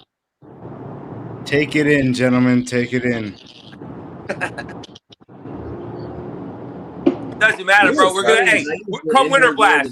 Hey, Josh T, we're gonna have a man, bear, pig, wildebeest face off, bro. I'm growing everything out. My back hair, my shoulder hair, and dude, we're gonna have a measuring contest. Someone bring a measuring tape. We're gonna pull back and chest hairs, and whoever has the longest ones per square footage, they win. You down for that, Josh T? We have a chest hair, back hair off.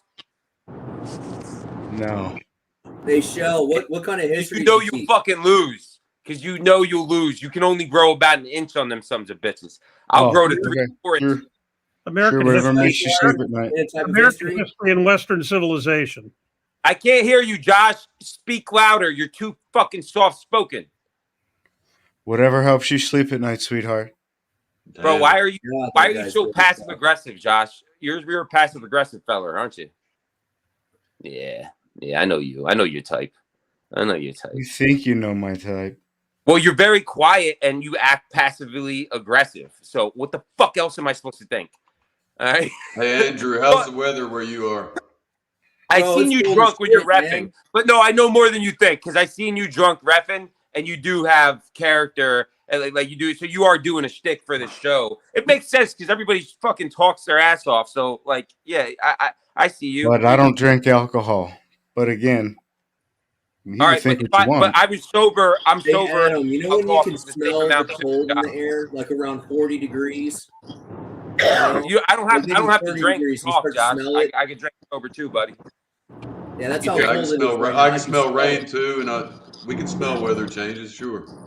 Yeah. Yeah, bro. I don't like it when it gets so cold you can smell the Josh cold. is too cool for school, dude. Josh is too cool for school, man. He's like a surfer bra, salt life. You know what I'm saying?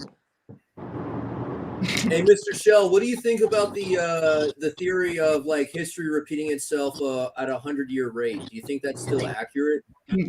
No, it's More like we certainly make the same mistakes over and over, but I don't think it's necessarily in a 100-year cycle. World Fairs. Follow the World Fairs. If you look at the World Fairs will tell you what's up. I make the same mistake every 24 hours. Or do you think they're slowing down? Do you think we're making the mistakes at a lower rate than 100 years? Or do you think like we're making the mistakes at like closer to a 50-year rate?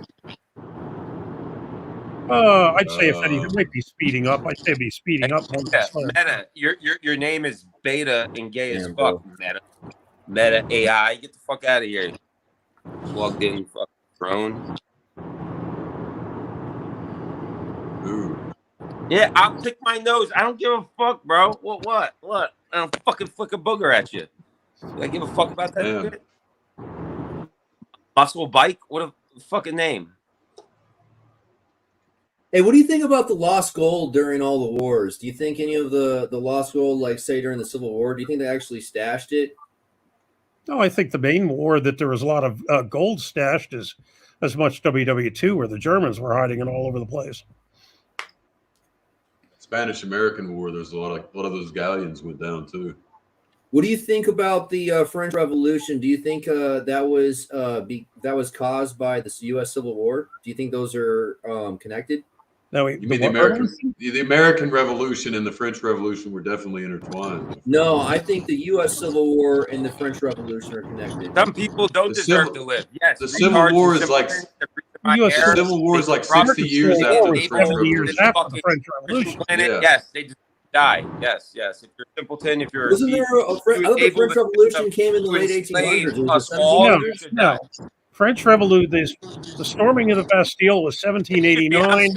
The fans commenting. You guys are sitting here circles. What happened in France in the 1800s that I'm thinking of? There's something happened in the late half of the 1800s. Commenting or interact with on the shows. At Pulling John, come over to Pulling John. When you type a comment, whether it's a super chat or not, we're going to not only read it, but we're going to interact with you and we're going to talk back to you. All right. The French held a revolution about every generation. You know, the one that came right after the American Civil War was the collapse of the Second Empire, and Napoleon III, and replaced the Third Republic. Yeah, I think those two were directly connected. The French were back in the Confederates. The only connection there is that the Prussians beat the shit out of the French. You guys talk about the French beat the shit out of the French because they had observed the American Civil War and the use of railroads. So the Prussians were very good at, copying the American North, beat the shit out of the French. So that's the connection. He's triggering his history teacher shit. No, I'm just trying to answer. Horner. Thank God. You tell Dave to shut the fuck up. Shut up, Dave. I'm telling you, dude, this guy's a demon. Fellas? This guy's a fucking demon. What's going on, Bo? All he does is like try to sow like distrust and disharmony. It's like really, I'm a demon. You were literally wishing death and that Ryan Grandin's daughter and wife would get raped and killed. But I'm a demon, motherfucker. You're a hypocrite. You're a hypocrite. You're a demon. You're a demon, Wood. I don't wish rape and death upon people's children, and I don't or people in general. Yeah, I don't either. Scumbag, hypocrite. Your artistic expression is not working anymore. You're a fucking hypocrite. Everybody's a hypocrite to Nanya. Yeah, dude, we're all valuable. Oh, Dave Shell. Go simp to Eric Harlan and Andrew Woodmore. You fucking come on, chameleon. Dave, you just proved how you're a chameleon. So I like how I can trigger and show that to everybody. Let's just Dave takes phone calls from Eric Harlan. He talks to him now because he knows Eric Harlan is the top, and Dave is interested in that. LGBTQ. Dave is like, oh yeah. Bro, what are you eating, buddy? Eric Harlan. Bro, you're a hypocrite too, Dave. Absolutely fucking What, idiotic. do you just consume small children? Bro, I just ate about 3/4 of a whole pizza. Whoa. That shit was love how somebody that would what kind of pizza? Calls me a demon. I really don't. Really, it's like I've never wished rape and death upon anybody's children or anybody in general, really. But you do it casually. But you want to call me a demon? Explain your logic, please. All right, Brian, go ahead and tell me that what he's saying I said is relevant to your family. Who's Brian? Brian. Bro, you death and rape upon people's family and their children, but you're calling me a demon. That's the question I'm asking you. What is your logic behind that? No, a demon is really good at like one of those twisting little. words. He does. Broderson, he can't answer me. Broderson, you see this? He doesn't have an answer. He doesn't have an answer because he knows what I'm speaking is true. How are you going to call me a demon? Those things. He can't answer you have wished death and rape upon Ryan Grandin's children. His daughter. I'm reminding you, like you did do that. Like you're schizophrenic, motherfucker. Falling into it. I knew you were talking Dave, about you just. I'll tell you. He's not even dangling the hook in front of you. You're just going and taking the hook. Every time. Dave, it's unfreaking believable what I'm watching here. He's dangling the hook in front of somebody else. There's already a fish on that hook. You came over, you fucking hit that other fish off the hook, took the bait, and said, "I got this." And now you're getting reeled the fuck in by Nanya. And he's just fucking reeling you in. Look at him. I will make you fishers of men. I honestly believe that the Prussians beat France because of their failed investment and their failed return because of the U.S. Civil War. If the side of the Civil War that the French had invested in had reciprocated that support, I don't think the Prussians could have been as dominant as they were. That's true. I agree with that. I think I just said that. That's true. But we're talking about. I'm glad I could reiterate the point you were trying to make. Prussian and French, which is not the French Revolution. I don't know, man. Like you said, they have a revolution every goddamn generation, and it's hard to keep up. Hey guys, how about we talk about some fucking arm wrestling? I think it's a great idea. What's y'all's next event? Yeah, what's y'all's next event you're doing? Wait, we lost on you.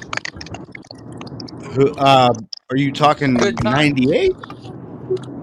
No, I'm just talking arm wrestling event, period. I mean, we have the Knuckles Up 2 coming up January 6th. Okay. But that's a big super match event. Yeah. And then me and Tim will be at Eli Curd and John Mounser's tournament January 20th in Morgantown, West Virginia. If any of you guys are close to the area. There will be cash payouts for every weight class.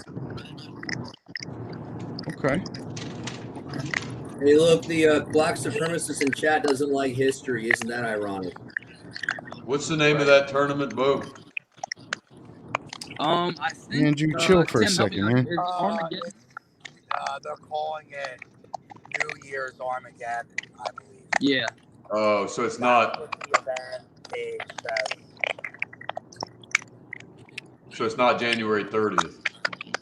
No, January 20th. The 20th is a Saturday. Yeah. Yeah.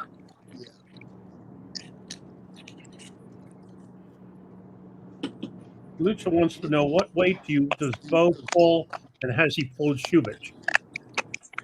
It depends. Where's this like at? right now, I'm walking around at like 218, but 218. I usually cut down to the 198 weight class for like serious tournaments.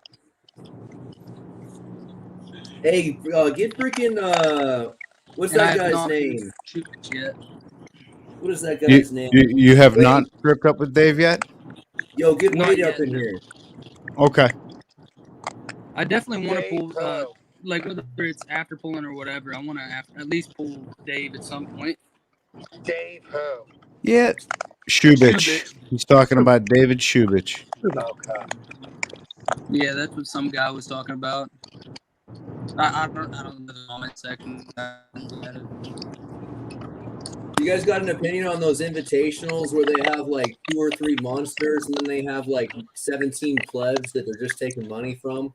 Have you guys seen those? Good money What is making it? racket. Yeah, you've seen it, right? Where like you look at the Sounds like list and it's like all these nobodies, and then you got like 2 or 3 sharks in there that are just going to crush everyone, and it's like a quote unquote invitational, so that the Well, that's normies feel self-evident when you special. throw. I agree with you. When you throw the money out, the sharks smell the blood, man. That's the way it goes. Yeah.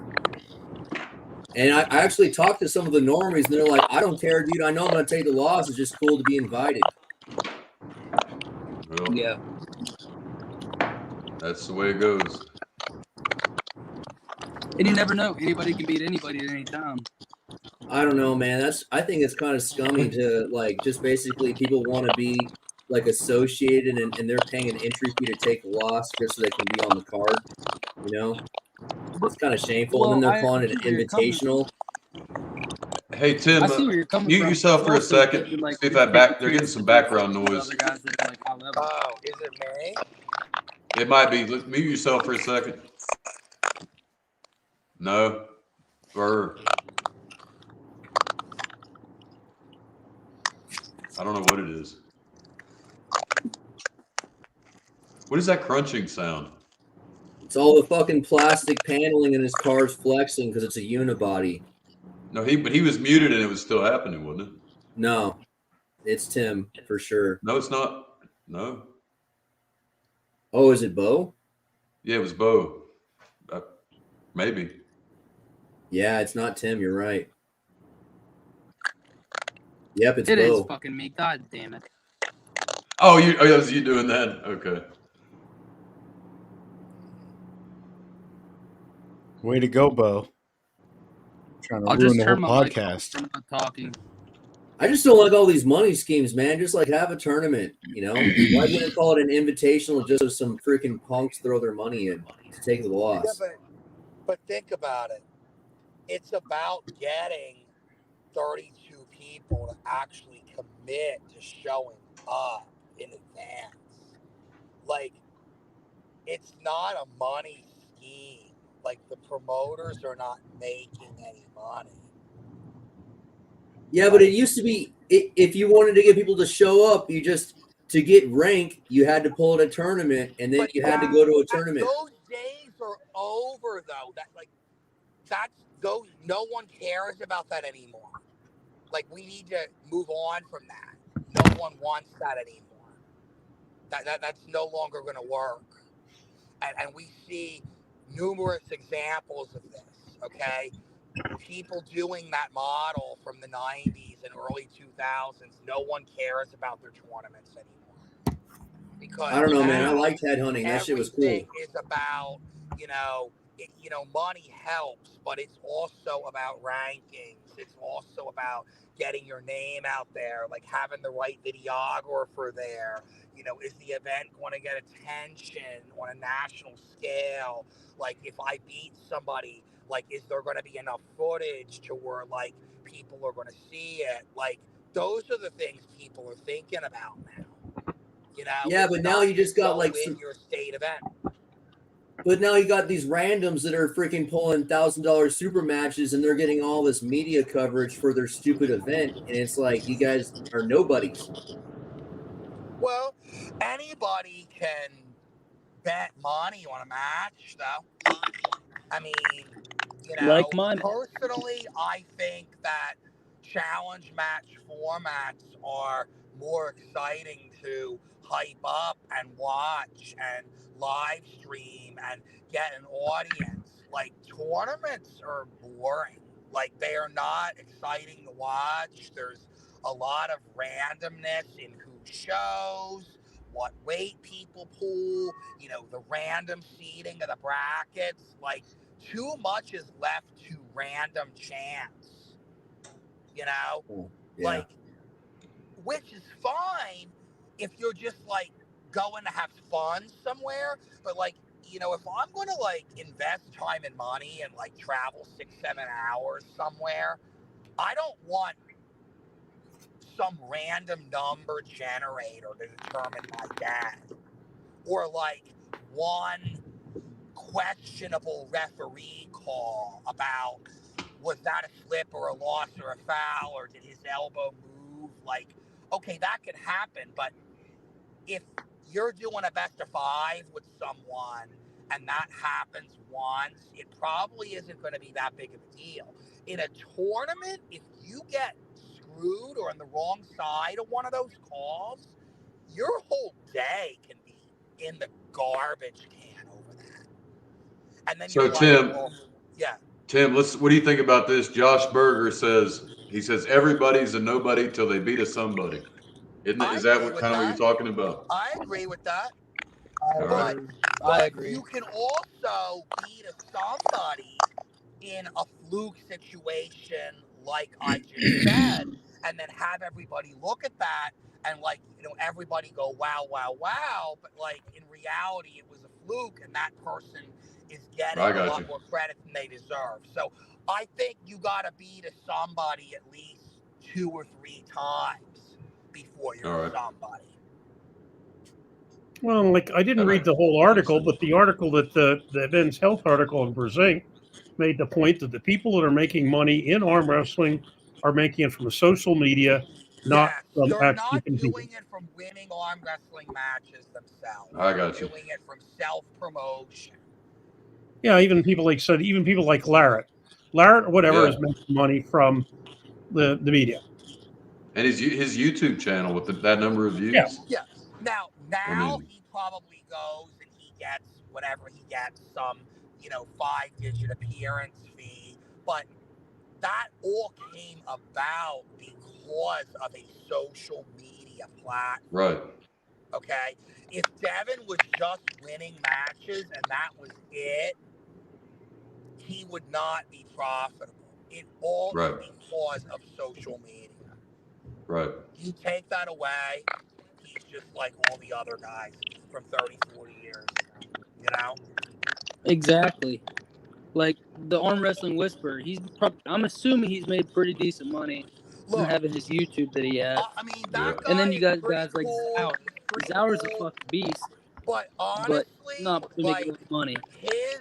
His arm wrestling level is a lot lower than what people think it is. Like, I'm not saying that he's a bad arm wrestler by any means. Like, he definitely is a legitimate pro 54, but like, he is not beating Jake Houston.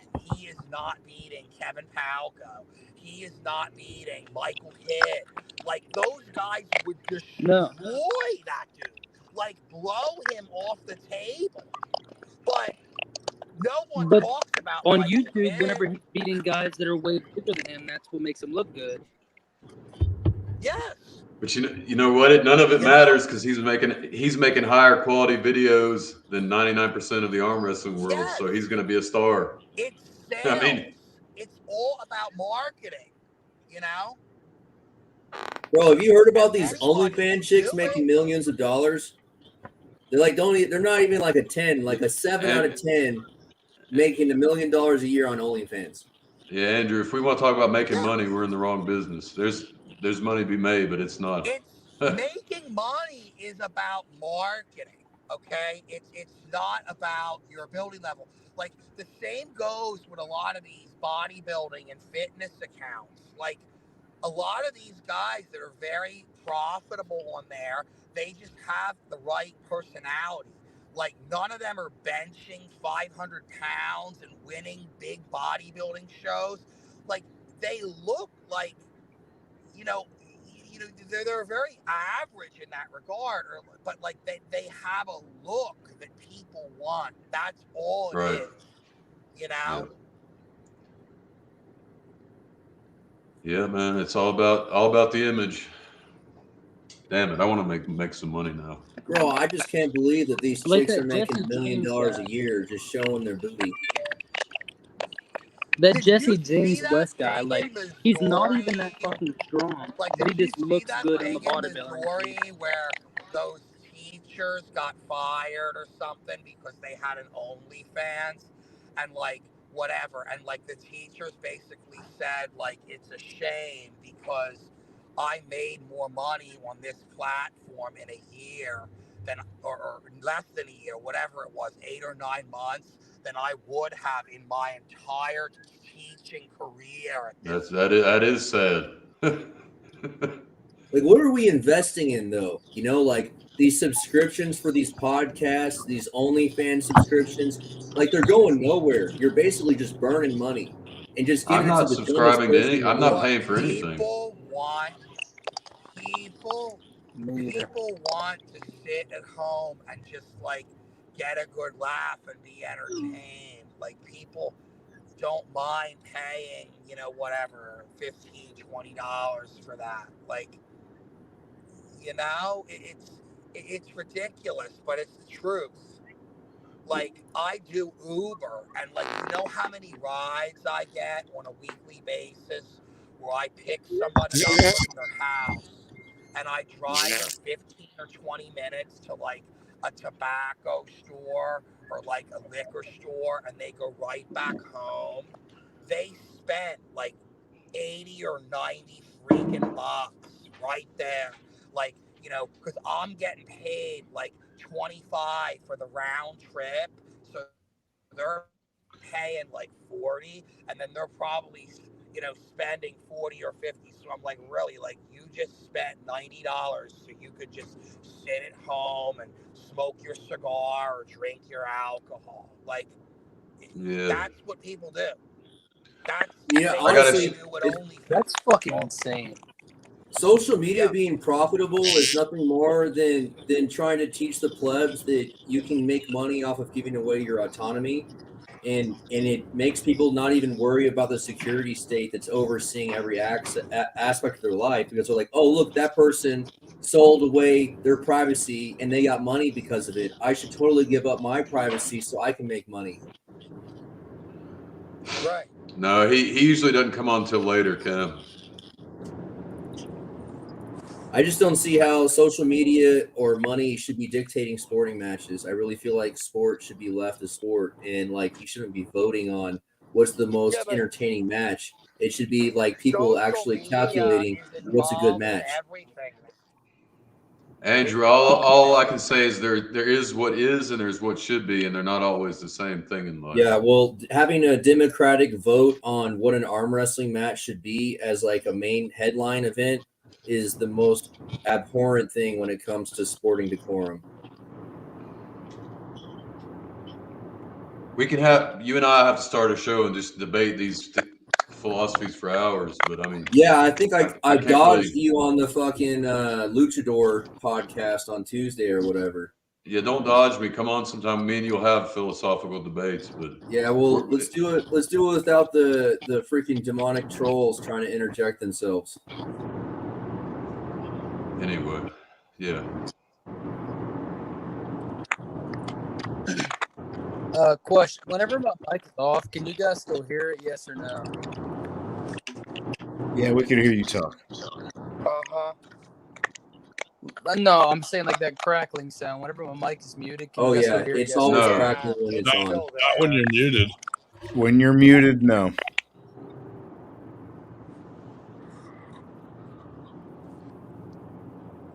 So who's Justin Ferrar? He looks like a huge dude. Yeah. Some big guy from Ohio, I believe. Okay, that makes sense. What's up, Tim? How we doing? I just got back from a party. Where We were out at Todd Jackson's. He had a big shindig out there. We had the Ohio State game going on, and fellow arm wrestlers, 4 or 5 of us were out there. Heath Steele was there. Shannon Blanton, he refs too. And just had a good time tonight. I couldn't use my mic out there. I didn't have enough service to. I don't know why it wasn't working, but I never I get got any home here. service at Gus's bar. Yeah. Hey, Tim, you So gonna I beat say old? 5-card draw, Texas Hold'em, 7-card draw. What were you playing? No, we were just having a good time watching the game, the Ohio State game. Oh, just sports betting. Yeah, for sure. Damn. Do you guys do you spreads win and any all money, that? That's Justin? like some technical stuff. No. What game did you were you guys playing? Oh, Todd was trying to play something on PlayStation 4, trying to teach that young boy how to play it. There he is. Yeah. What up? What up? On you. Donnie, are you growing your beard out? Yeah, bro. I'm not even. I was gonna probably trim it up before I go to Vitacell, but like I go to like pick my ears, and then my beard hair is in the way, so it's kind of annoying. I gotta trim it up.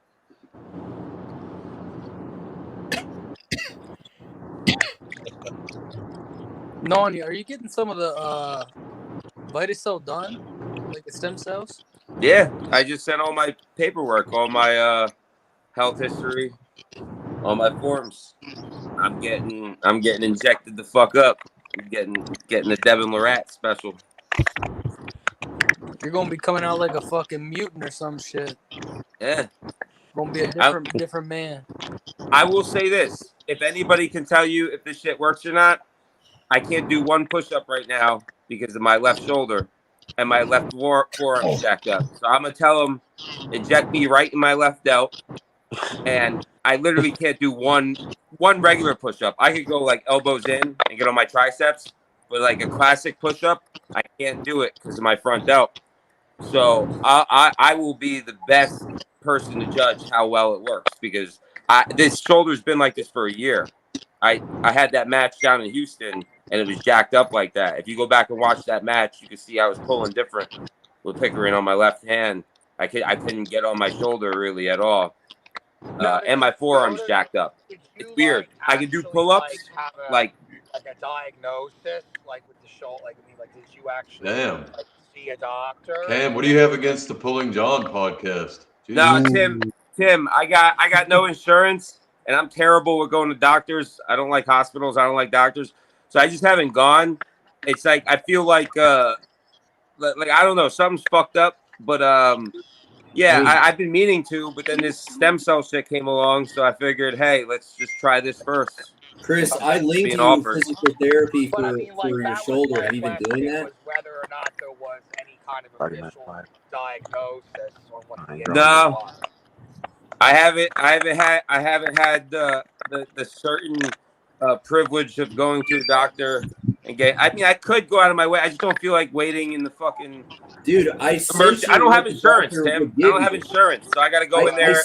I sent you the training plan the doctor would give you for physical therapy for a shoulder injury, because that's all our doctors are going to do. They're going to give you anti-inflammatories. They're going to send you to a specialist.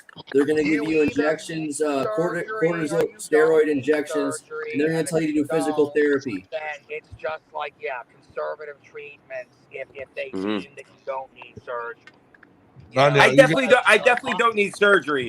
Throughout my life, that's the one injury I always get on both shoulders. Same shit, kind of front delt, and it's the way I'm designed. Like it's every time I try to bench press heavy and like do it consistently on a barbell, I just think I'm not designed to use a barbell. I have to use dumbbells because on a barbell, it's just too much on my shoulders, not on my chest. I think that's what the problem is. Are you going to get any stem cell injections? You probably have bad bench press form on you. Probably have what?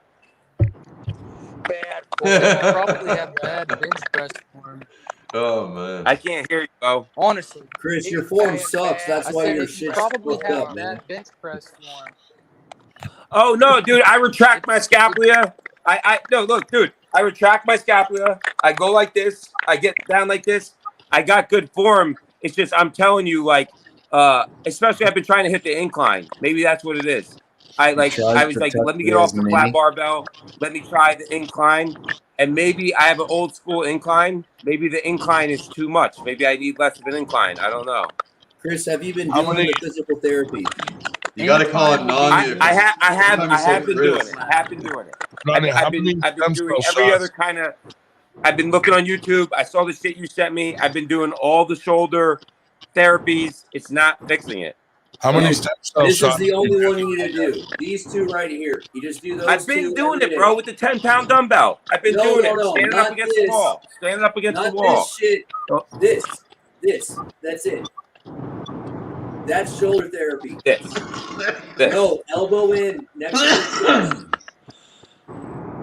So don't move my elbow. Just move my forearm back. Remember, smile like a donut and cup your wrist. Masturbate. Nadia, how many stem cell shots are they giving you? I don't know. I'm gonna take as many as they'll give me, though. Would you? We'll see, do you plan on putting one in your penis? What'd you say? Do you plan on putting one of the stem cell shots into your penis? I mean, I don't know. I would have to get them first elsewhere and see how it works out. Then maybe on the second or third trip, I'd be willing to do something like that. That invasive. But I have heard Devin. I heard from Rob himself that Devin has requested to have stem cells shot into his penis. So that's a real thing. So you're probably gonna has. You and Devin are gonna meet again. We here soon at Yeah, I'm Vegas trying to. Press. I'm gonna pitch when I get out there. CT Fletcher, Devin Lorette, Nanya workout video where CT Fletcher is yelling at me and Devin, and we're doing his workout. I think that would be some good footage. So because how you much make it is this approachable rather than it just being a showcase of a peak athlete. Oh, one person at a time. What'd you say, Bo? How much is this shot gonna cost you? Is this treatment gonna cost? No, I'm not paying for it. If you're on the list, invited, yeah, you get it on the house. Yeah. He put me on that list. He told me $4,500. Fuck yeah. He told me 3,000 or 4,000. Meta, the evil genius. Yes. Dude, I get stem cells for free. I just go to the dumpster behind Planned Parenthood. Nanya, you and Devin should have a contest to see who can become the most modified human being and take the most injections. And Devin already won. I mean, Devin's well ahead of me. But I would definitely be his stem cell arm wrestling protege, you're as gonna a be his a redhead stepchild type deal. Yeah, he's gonna adopt you. You're gonna be his little protege, little buddy. I mean, Broderson, the way I look at it, if you came at me, I have a fantasy. You know my number one fantasy when I'm at work and I'm counting down the hours till I'm out of here? I fantasize. Okay. I've been doing this for a while. You ever see a Harvey Keitel movie or old school movie where they're doing a heist or a bank robbery and it's that one big job and it's you risk everything, but there's one score, you're set for life. I'm at the stage, I wouldn't have done it before because I'm too young, got too much to lose, but I'm at the stage now where I fantasize about running into some fucking Harvey Keitel motherfucker and then got a diamond heist or a bank robbery. Right now, I would risk, I'm not going to prison. I'm going to, the cops will kill me if I get caught. But right now at the stage of the game, if I could at least $1 million, $2 million and get that, and then I could take that and invest it in laundromats like Paul Italia and some other shit, I would totally take that risk. So then factor in anything else as far as injecting me with stem cells and becoming a fucking mutant. Hell yeah, dude. I got 20 years left on this earth to really work. And I don't give a fuck about nothing but making my goals and get the best I want.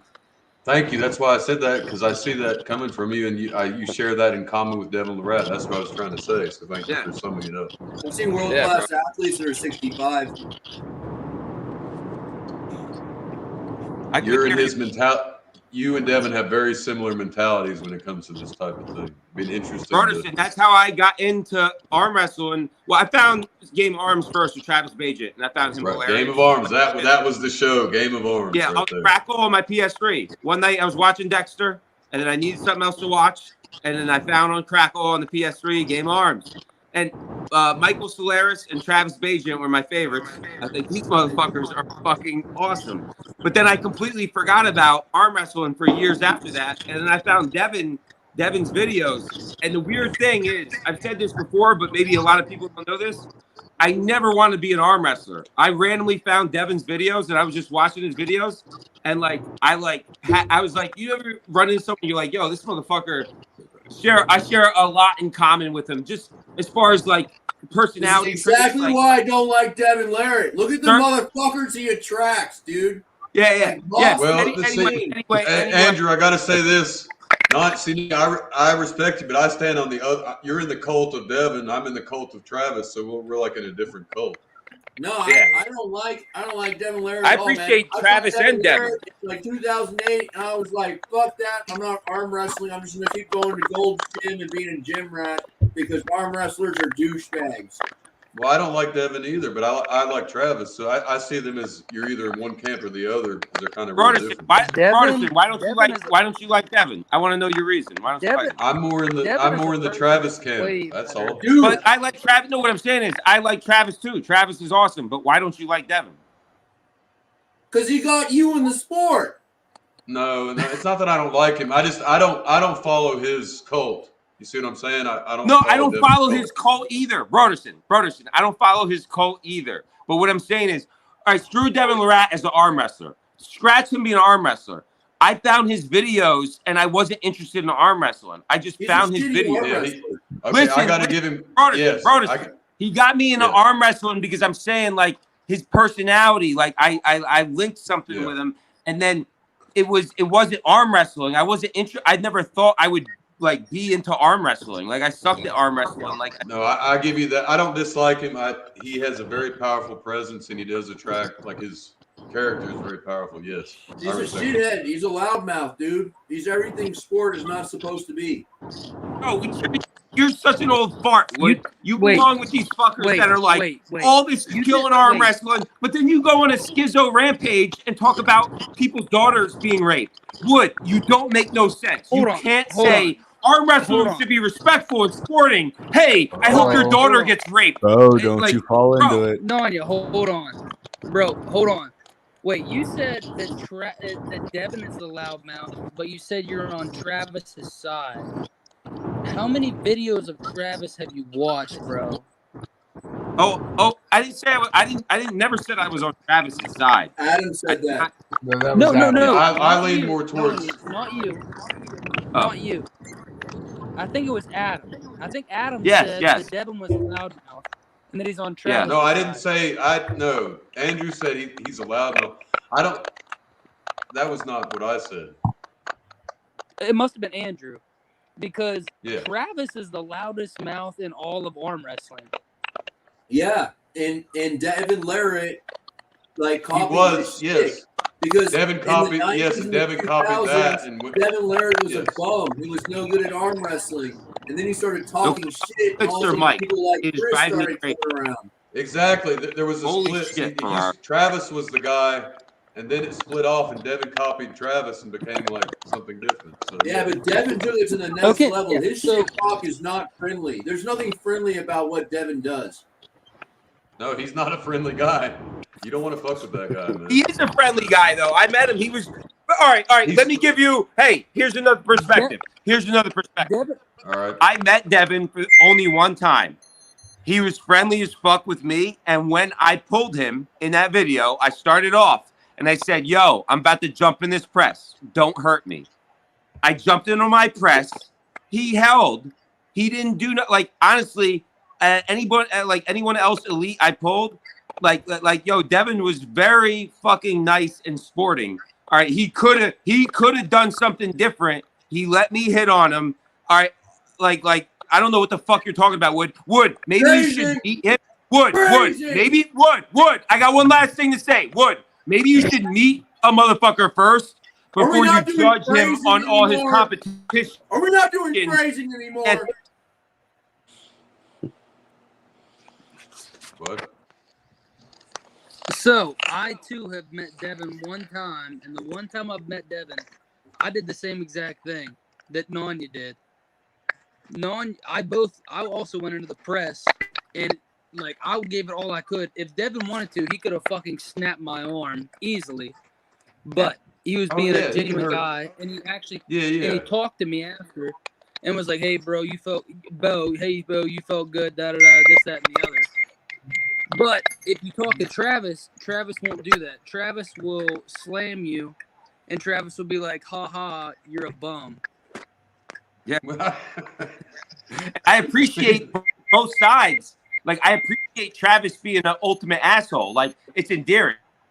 Actually, I've never met it's charming to me. Like, I take what I'm saying is, Wood, what I'm saying is, Devin is a genuine person. You're judging him off his competition. He's going to war, dude. He gets. It's a sport. There's nothing to do with war. You fucking psycho. It's a fucking sport. Well, he is. He's a videos. Killer. You don't understand how passionate he is and how he really enjoys teaching people and loves the sport. I'm gonna kill him. Oh, I'm gonna murder him. Oh, I'm gonna kill him. You do not want to fuck Devin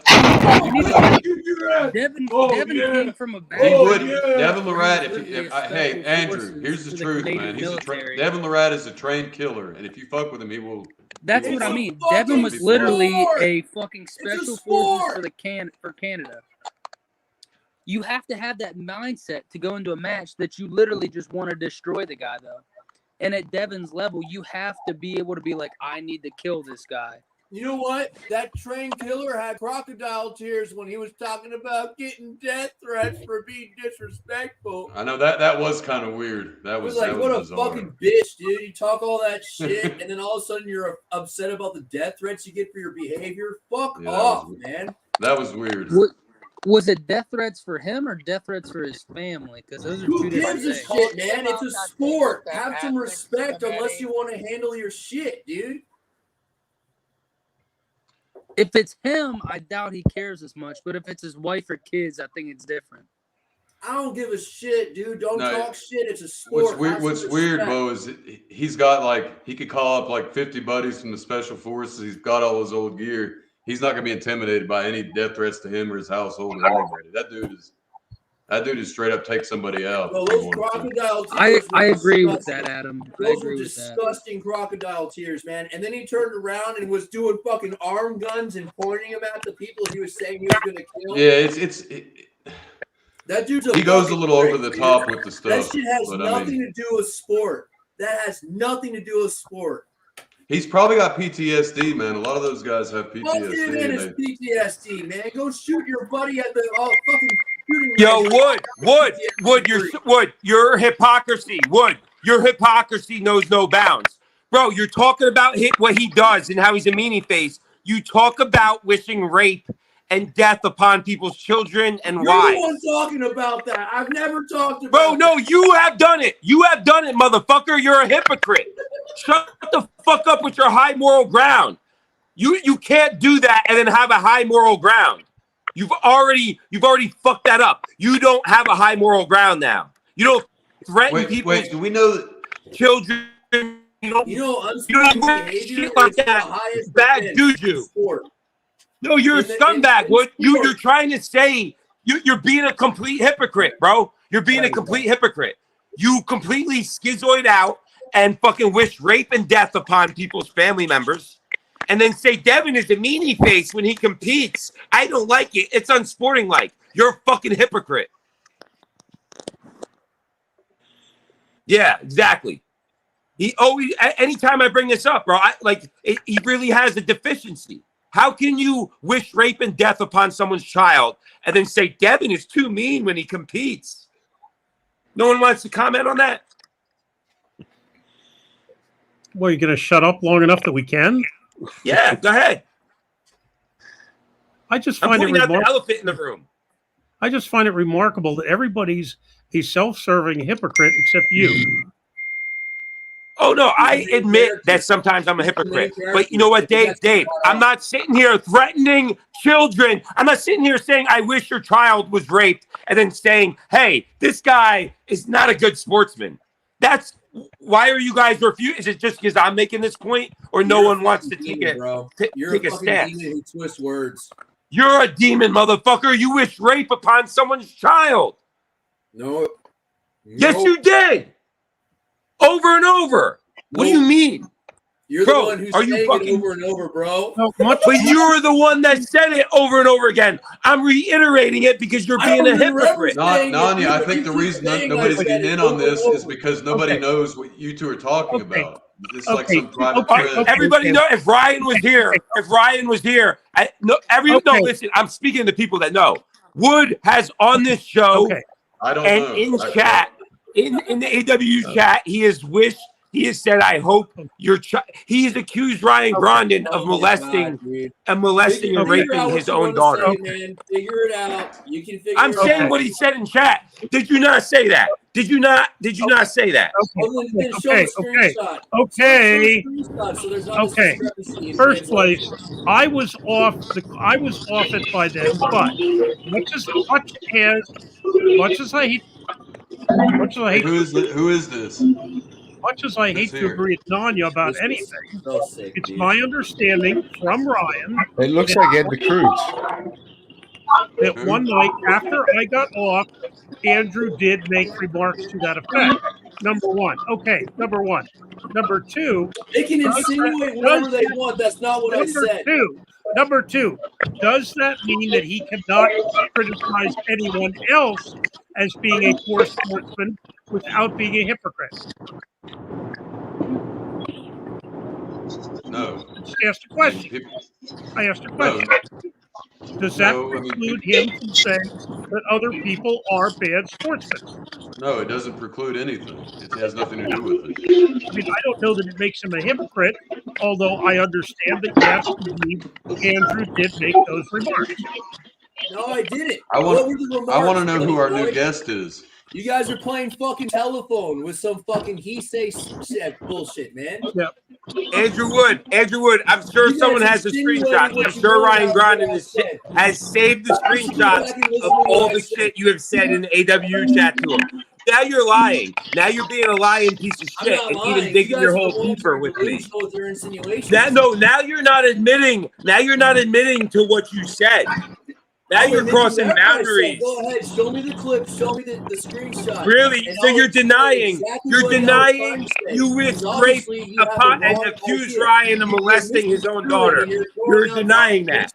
Because you're insinuating things that aren't true. Insinuating, motherfucker. I know people have the screenshots. You're wild right now, Wood. You're wild. You're wild because we all seen it. We all seen it, bro. Hypocrite. Holy shit. Ladies and gentlemen, this is the debate hour live from Grand Central Station. I'm sorry, this makes no sense to me whatsoever, but whatever. Yeah, bro, I try my best to give Ryan some hard-hitting life advice, and I explained to him that he should be taking care of his family, and that just because his little baby girl is best friends with him as a toddler doesn't mean that she's going to have any respect for him as a man when she becomes a teenager. And I tried to explain the nuances of a teenager's behavior, and it became an insinuation of what he's now talking about. Okay. Let's go back to talking about. Let's go back to talking about. Dude, you guys are a bunch of pussies who can't handle hard truths.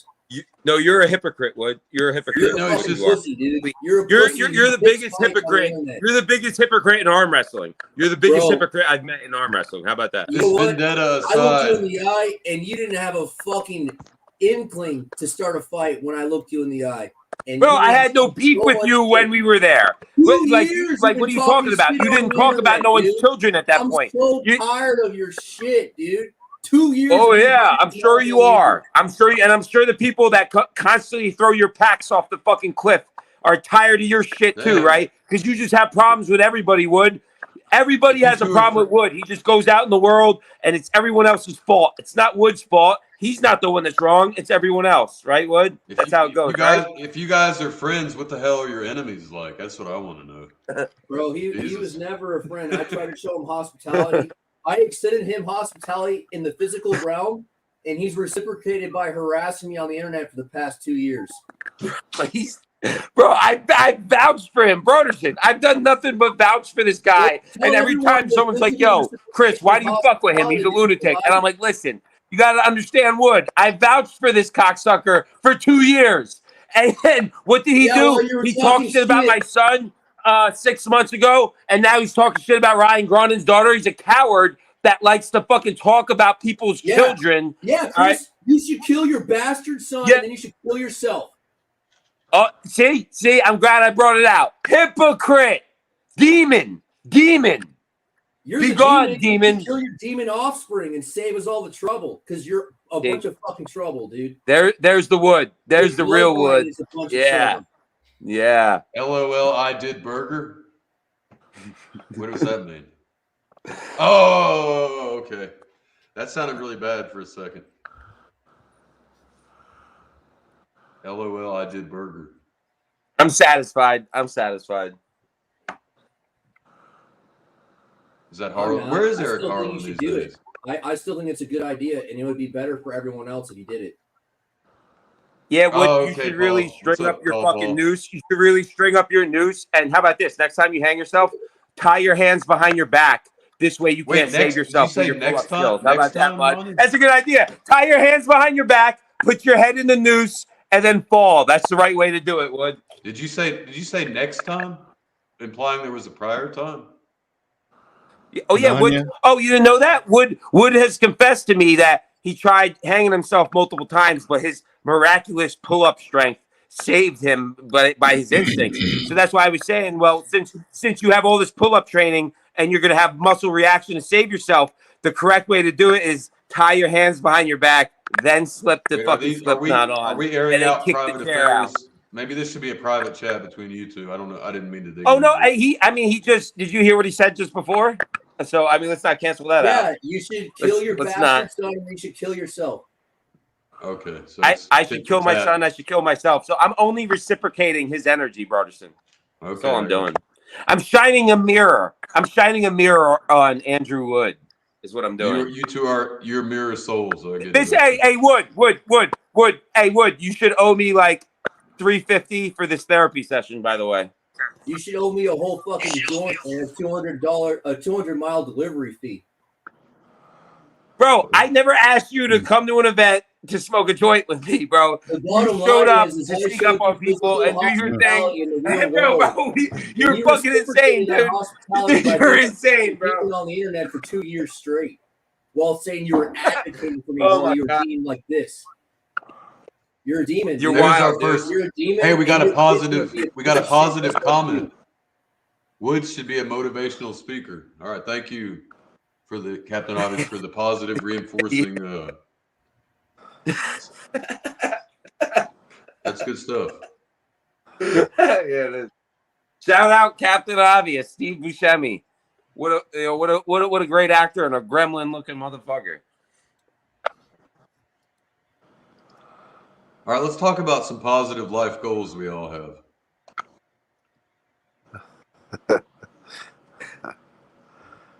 I want to get stronger and better at arm wrestling. All right, who's next? I played the fifth. Farrar. Played the fifth. Okay.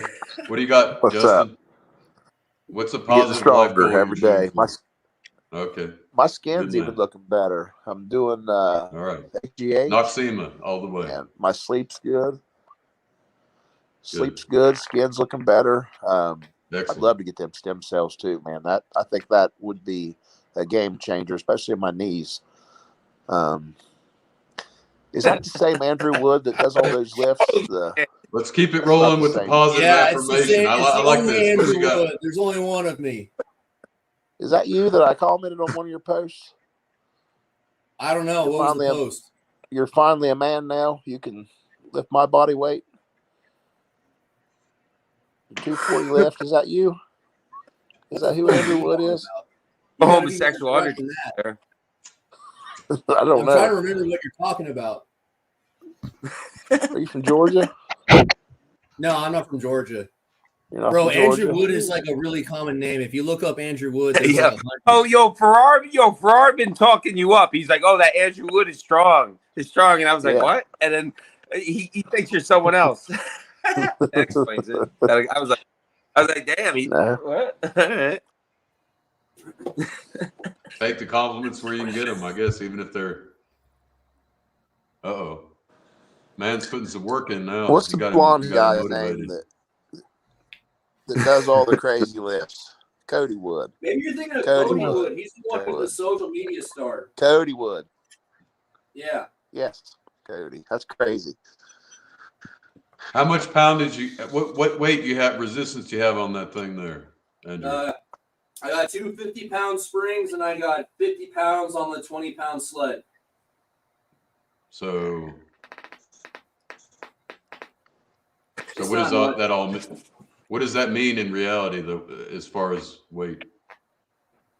It's 50 pounds down pressure, 50 pounds back pressure, and 70 pounds side pressure. Okay. I used to have 80-pound springs or 90-pound springs, but I gave them away. What is that thing? Yep. But yeah, Cody Wood, he's a little fucking he's a little mutant, isn't he? Whatever happened to Josh Wood, dude? He was just like everyone's on steroids, and he said that for like 6 months, and then he just disappeared.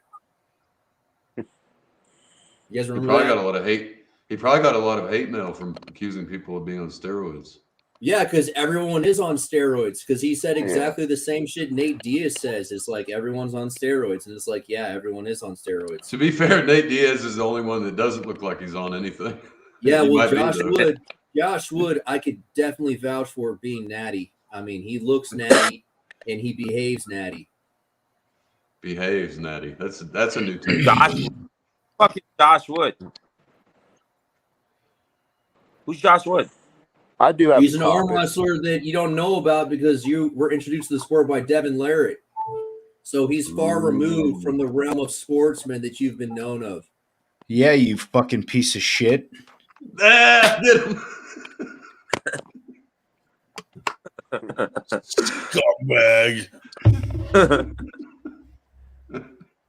So is East versus West real? Is it set up?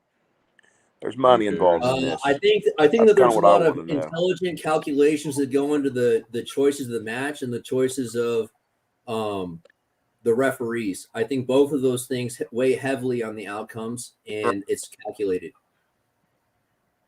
It's like hedging your bets, you know? I just know I'm not sending my money to Turkey. If they want to pay me to show up, I would, but I'm not paying for it. For sure. Fuck Turkey. I'd like to get those hair plants. So it's what it is. It's the That'd be return of the cool. Ottoman Empire. The Ottoman Empire is reforming, and Engin Terzi is at the head of it.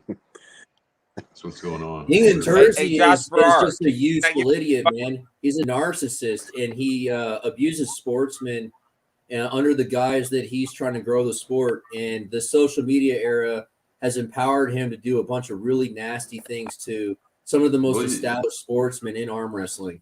Well, yeah, you can tell his name is the Enigma or the Enema, however you choose to look at it, the Enigma of Rage. I mean, come on.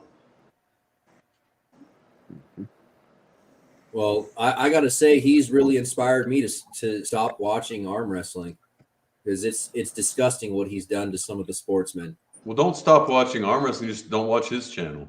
Yeah, You know, exactly. that's- I'm over it, bro. I don't fucking Yeah, I tune mean- into any of that East versus West shit anymore. It's just not worth the heartache. The Enema of Rage. Yep, ladies and gentlemen. Hey, Justin Farrar. Hey, I gotta. What's up? Why do you want the hair treatment? What's your reason for getting the hair treatment? What's your goals? Well, I don't know. I'd always like to have a full head of hair. I always had hair when I was probably 32 years old, maybe. when I got married. Probably that's when I started losing my hair. But I don't want to go bald. You know, fuck being bald. Who wants to be bald if you don't have to be? And I'm not that bad, but I'm starting to. It's kind of bothering me, you know. It's not that much money either. I guess over there it's only like $3,500. I mean, yeah. I mean, I'd hit up Matt Mask about that. Exactly. He got, Juji Mufu did one too. Juji Mufu, the fitness influencer, he got one done too on this channel. Yeah, his context without that gambling addict talking shit behind the camera, his content sucks. Yeah, pretty much. I miss Tom. Good old Tom. No, here's the philosopher of the night. Here's that's true. Hey, bad sugar brag. I was gonna do a dig on Justin Farrar, but once he started talking, then my empathetic side came in, and I was like, I don't want to be mean, but since you said that, Justin, I was gonna say, and he just motivated me his comment, bro. Don't worry about your hair as much as your weight. Listen. The bitches ain't gonna really give a fuck about your fucking hair if you're fucking fat as fuck with double chins. I'm just saying. I'm just giving you some real talk. You could get in good shape and just shave it and be bald, and it's better to be in fucking there's like a whole like bald head. If you're trying to get Mario mustache and your big ass man titties. I'm just saying, bro. Nanya, if you're trying to get women, arm wrestling is the wrong place to do it. Be a musician. No, I'm saying, do you think he's getting hair plugs, Broderson? Do you think he's getting hair plugs for arm wrestling? No, he's getting hair plugs because he doesn't want to be bald for like picking up women thing. He seems like a single man. Obviously, you care about hair plugs. If he just married. had his kid on the screen. Am I right, Justin? Am I right? Oh yeah. I'm talking to Justin. How do you know he's not still? He might still be married. He might have a wife. How do you know he doesn't have a wife? Yeah, I'm married. I'm making educated guesses, Broderson. Yeah, Barry, if you want to join us, Ryan and I both just put the link on. Brother Bourne, but you see how I was being nice, Broderson. You saw I was being nice. I literally cut myself off. I'm like, I'm not gonna make the dig. I was like, that's good. Guys, trying to get hair. But then, dude, man made the comment about the big dick, and I just had to because it applied. A big dick and a good body will beat hair any day, bro. I hear you. I was 500 pounds. Money and if you have money is one of the greatest aphrodisiacs. Yes, money.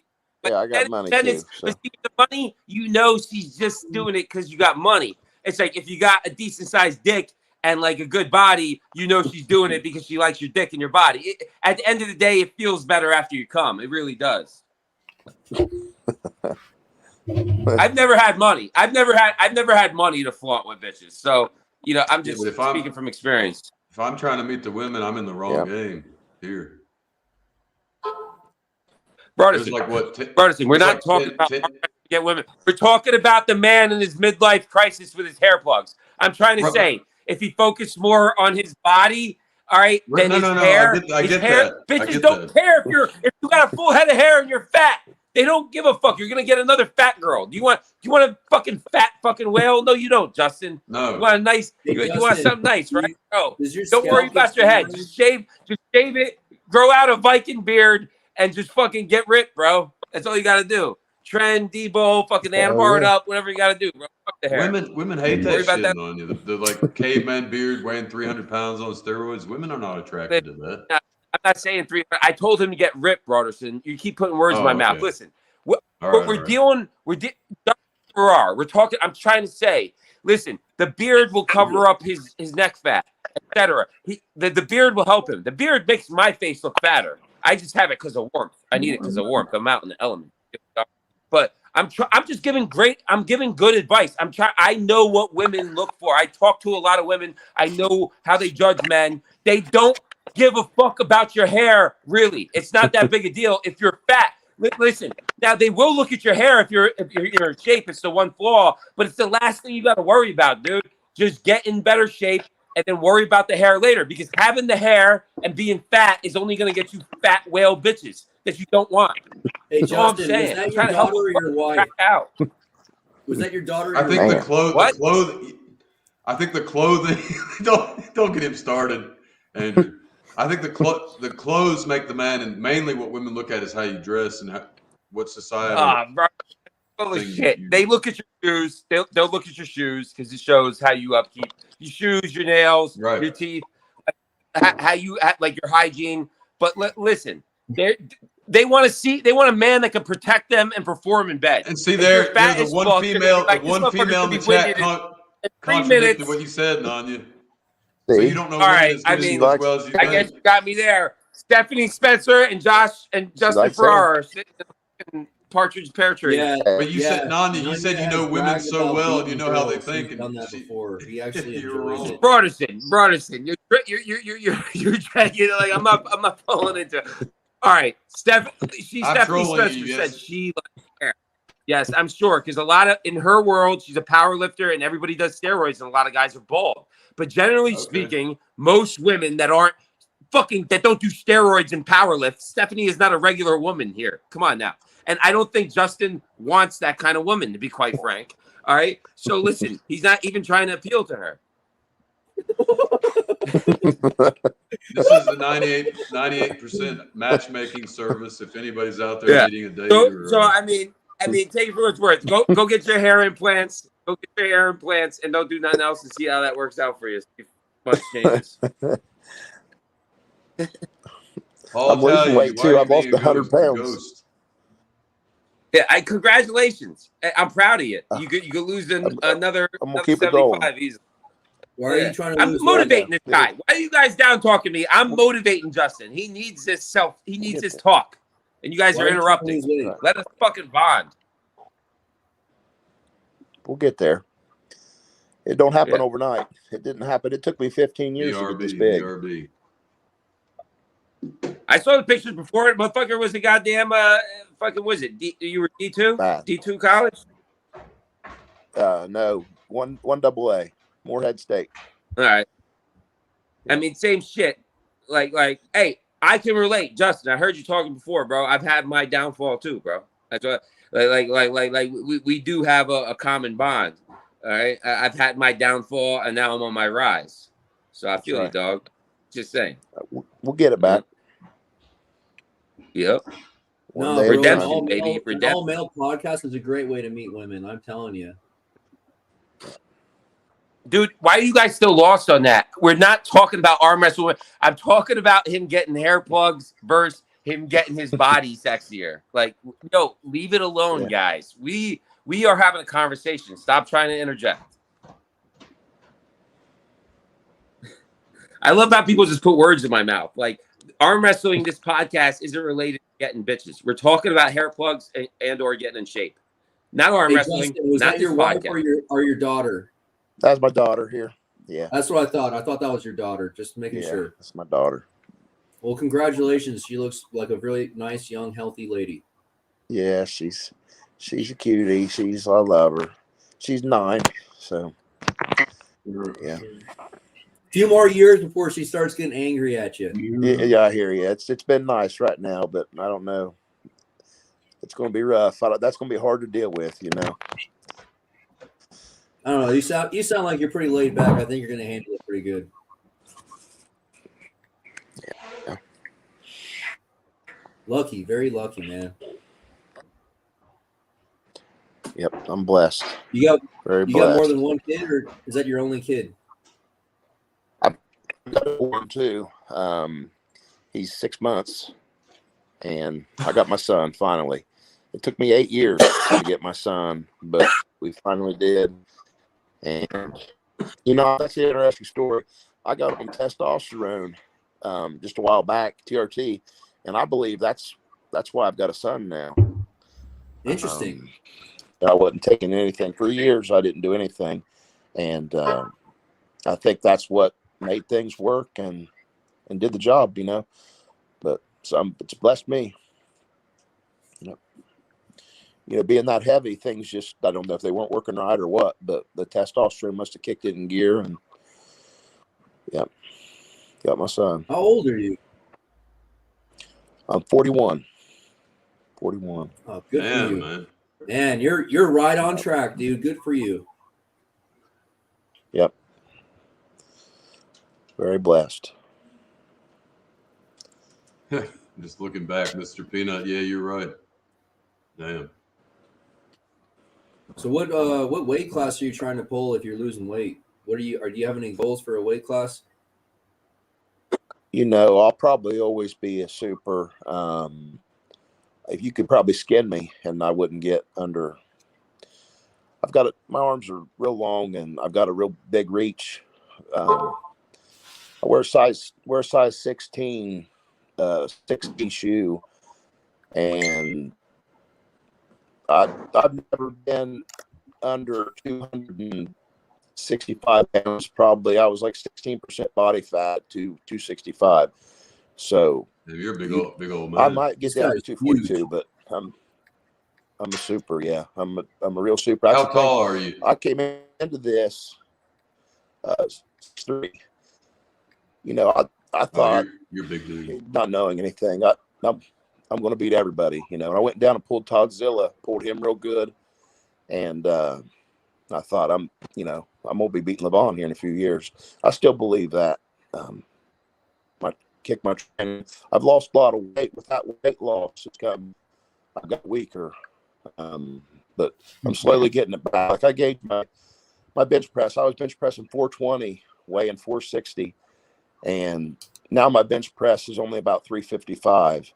So if you take like my overall strength, if I get off just bench press alone, I'm working my way back up now. So we'll see. Have you thought about nootropics? I've got over 200 pounds of back pressure. Well, if you're a 6'3", 265, you've got the frame size to do whatever you want, man. Yeah.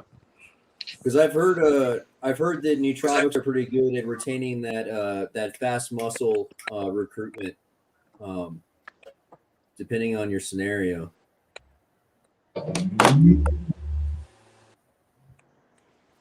Nani, was that blue lights flashing?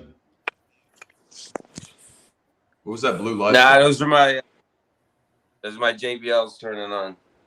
I'm about to fucking play some this fucking badass samurai game. It's like Red Dead Redemption, but you're a samurai. If you had not bought video games, you could buy groceries.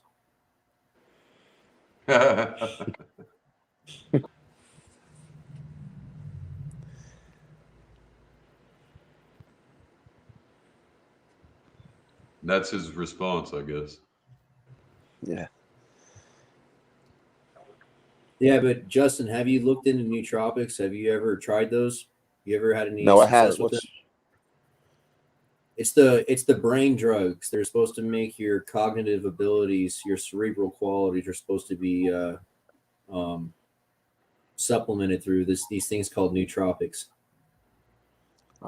It's like a whole it's a whole subcategory of performance enhancing drug that's just for brain function. I could use that. Lord knows that. Yeah, I mean, like especially during a weight loss program when you have like maybe a protein deficiency when it comes for your nutrition for your brain, Sure. I mean, like seriously, because your body's so used to having a surplus of nutrients, and then you start doing weight cuts, and you have different, so I think it'd be worth it for you to think about talking to someone about nootropics and seeing what could help you. Yeah, I was on the Trulicity. Are you familiar with Trulicity? It controls the ghrelin levels it's for diabetes. It's like Ozempic. Bodybuilders are using it now too, but I quit taking it since I'm on cycle now. But I don't know if the Trulicity would help or hurt with what I'm taking. Yeah, so I quit. I discontinued because I didn't know if it would mess it up. But I don't know if if they would, I don't know what they would do. Have you heard about the cholesterol medicines? That's what this is. That Trulicity and the Ozempic. Okay. Yeah. Yeah. That's a whole new deal. Everyone that's a performance enhancing drug these days. It'll get you busted by WADA. WADA, they don't like any kind of medicine. That's the thing. That's like with peptides. I knew peptides were good because they bust, He's a wicked man. Wicked. Yeah. If it's a banned substance, it works. Yeah, for sure. Yeah, Brad, that's the sort of a thing that Ryan Grana would have done. Told my buddy in grade 8 to put bleach in his hair to be blonde, and all his hair fell out forever. You're a wicked instigator, Bad Sugar. That's something to Ryan would have thought of. How do you have your hair, Professor? Look at that. That's awesome. Don't put anything on it except Prel concentrate. Well, not Prel concentrate anymore. They got rid of that Prel liquid. Nope, just shampoo and Prel shampoo. I've used it for years, and other than that, nothing. Good genetics, I guess. Welcome to the 98 Beauty and Cosmetology segment. Now I have a little bit. When I let the hair grow, I have a little bit of gray on the temples, and during COVID, I decided to let the beard grow, and that came in totally gray. I let that go for about a week and said, okay, enough of that. But I looked 15 years older with the beard. Ooh, yeah, you don't want that. No. 15 years older than 72?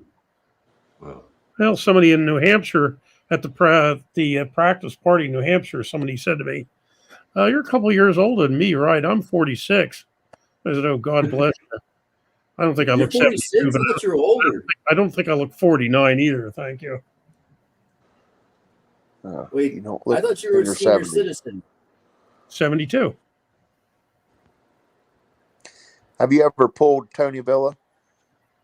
No, I don't believe so. No. Yeah. Yep. Let us all be grateful for what hair we do have. And yeah, and really, I thought I'd be bald because at one time when I was growing up, they were saying that it skipped a generation and through the mother's side of the family, and my maternal grandfather was bald, so I thought I would be, but nah, didn't work out that way. Oh, and here's somebody. He wants in. Yeah. The only reason they say they want to justify all the side effects from vaccines. That's the only reason they say it skipped a generation. Now we have two Texans. Justify environmental effects as hereditary. Heath, what do you got to say for yourself from Texas? How y'all doing, everybody? Hello. Hello. What? Unfortunately, I didn't get to see Heath when I went breezing through the Houston area last summer. Would have been nice to meet up with him, but didn't work out. Let's see. Jill, did you catch what I said? I don't think he did. We're trying to figure out the audio with Heath Christie's muted if he was trying to say anything. Yeah, Heath is muted. Hi, everybody. There you go. Hello. Yeah, there you go. What's going on? Well, we got in here. You fending off those Rottweiler attacks? Hey, he's been pretty chill today. I don't know what's gotten into him, man. He was super sweet whenever we first moved in, and now all of a sudden he's just being really aggressive over the fence.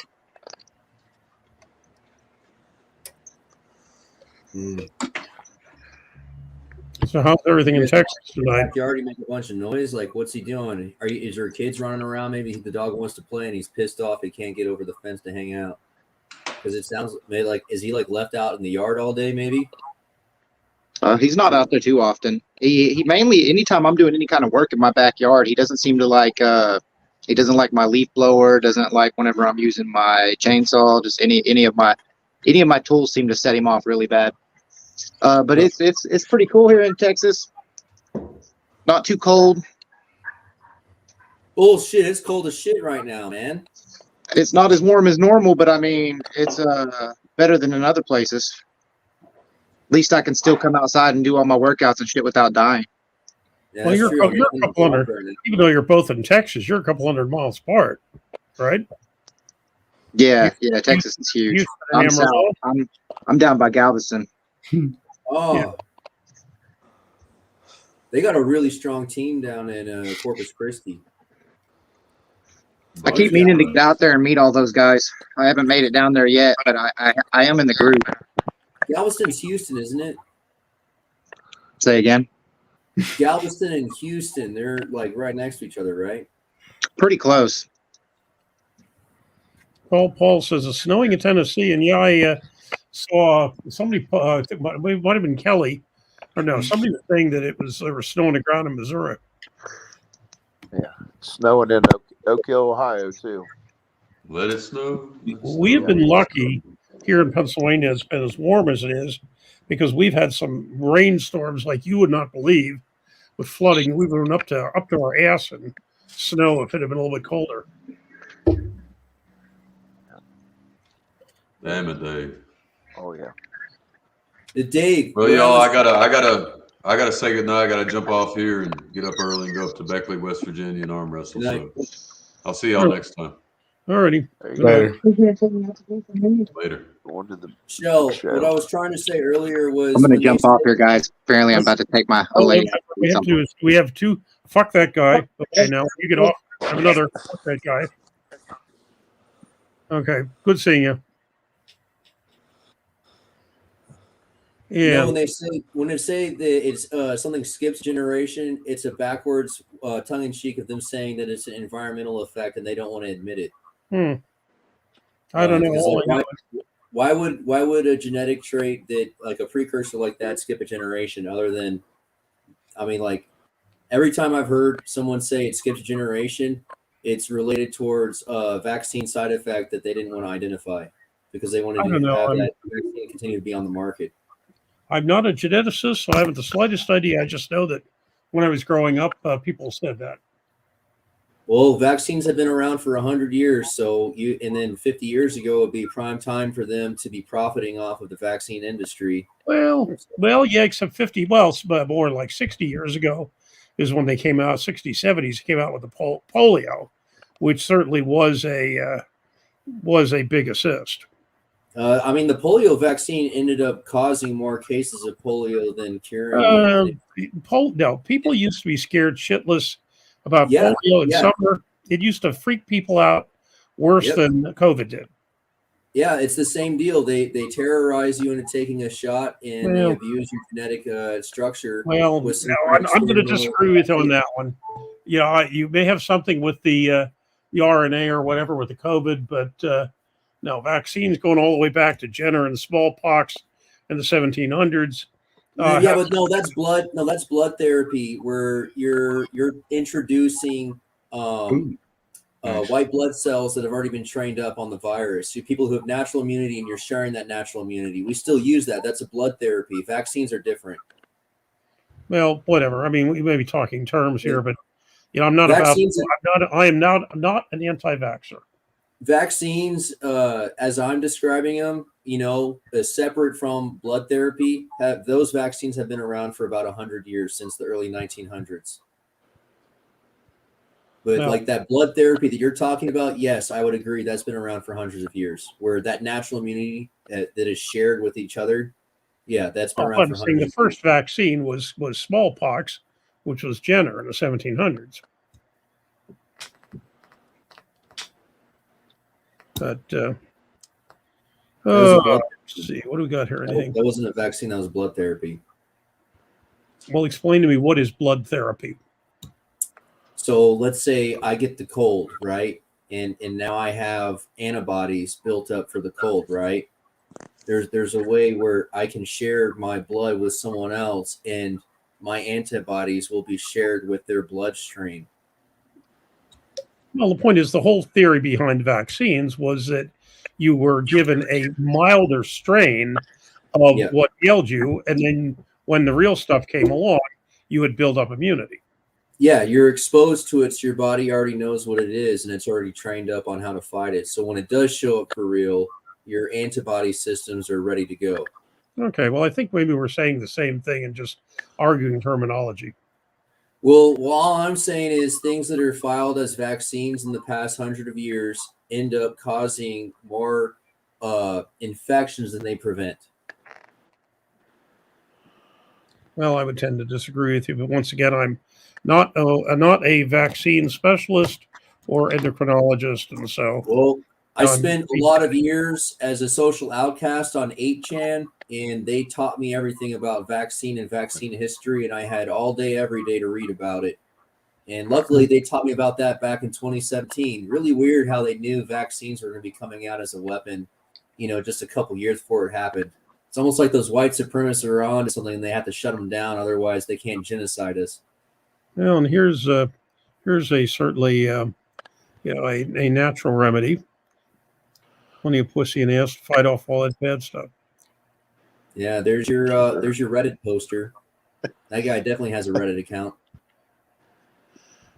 Hmm.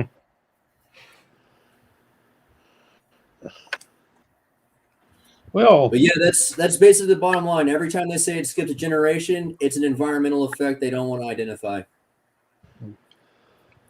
Well, it certainly is true that they lied up a storm to us. It's now coming out. This does not mean I believe all the conspiracy stuff, but they certainly did lie to us. Well, I mean, it's almost like a badge of honor these days. People are starting to realize that being called a conspiracy theorist is basically being able to recognize patterns. Hmm. So, I mean, people are starting to respect the term, whereas 50 years ago, being called a conspiracy theorist was like, are they going to force me into an inpatient rehabilitation center for being crazy? Hmm. Whereas modern times, when you're called a conspiracy theorist, like, oh, that guy, he pays attention. Well, what I'm saying is there's people that are accused of that, and some things I'd agree with them on, and some other things I think they're absolutely bonkers. The problem is we're not allowed to discuss a lot of stuff in a silly manner. Well, that's the thing about the internet that's really scary for the powers that be is that if they allow bad ideas and good ideas to freely navigate the internet socially, there will be a natural distillation of what a good and bad theory is. Whereas, in the past 10 years, the censorship has really picked and choose what discussions are allowed to take place and what distillation processes are allowed to happen. To answer Stephanie's question, did Eric go away?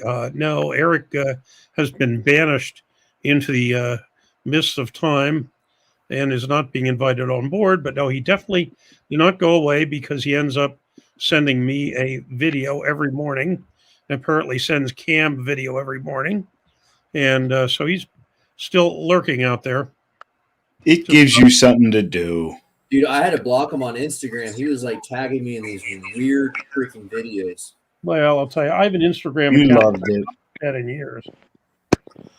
No, man, I'm actually I've like come to terms with being blacklisted or shadow banned or whatever it's called. And it's just like weird getting any sort of social media attention, especially like when it has nothing to do with me, Like I'm already over here by myself. Why are you involving me in your weird shit that has nothing to do with me? Well, this was probably a sight to behold, Stephanie. Stephanie in a Confederate bikini. Trying to get that focused. I think Dave wants to see you in a Confederate bikini. Yeah. Damn, Dave. Nice. Just come out and say it. Isn't she? Pretty healthy. I'm not that daft. Yeah, you should send it. I'll look at that. See, she said, should I send it? Send it in the group chat. Hell yeah, send it to Dave. Send it to Dave directly. Yeah, send it to me. I can pull it up. Yeah, he'll pull it up. He'll pull it out. There we go. Yeah, send it to me by messenger. Did you guys see the size of that fucking stone he passed? Whew! A kidney stone or something? Hell yeah, buddy. Who is this? Me. Dave. When you had kidney stones? Oh no. God. Please, no. I'm sorry I brought it up. That's Don't. awful. He'll bring it out. It's like a charm for him. Did you have to get it surgically removed? Nope. No, he passed this thing. It looked like my fucking fist. I think I had kidney stones before because I was pissing cherry there for like a week and it hurt really bad, I don't know. I've had one. It's awful. I laid on the floor, laid on my side, Well, couldn't do anything. I thought I was going to die. See, that's what's so weird about Bad it. This pain. did not hurt at all. I was just lucky. Huh. I was Did lucky. you piss blood at all though? Yeah, it did not hurt whatsoever. But hang on half a minute here. Let's see. Horrible. And let's see. Well, how did you catch it? How did you know? Well, it got all the way to the tip and was poking out. I ended up, seriously, I ended up going to the emergency room, and they were debating with having call in urology, like, what do we do about it? And just I was trying to relieve myself, and it just it looked like the size of one of those little into the 30-20 batteries or 20-32 batteries. It's about that fucking big. That's what was stuck in the head of his dick. That's crazy. Well, here. Well, let's see. All right, Josh. And okay. It didn't hurt. Hang on. This thing's acting up on me. Share screen. Teeny tiny Window. piece I passed, like a BB. Not even a BB. That put me there out. You go. There you go. Shit. Oh my God. Damn. Yeah, they're saying that what we're going to do is we're going to offer it as the overall for the Winter Blast that you can either have it mounted on a ring or on a necklace. Oh man, but I want that thing. So now let me just see what I got. That's mine. Okay, now see, Stephanie Spencer sent a photo. So let's see here. There we go. All right. Let's see what I can pull this up here. Stop booting me too, Dave. No, you know what it was? Yeah.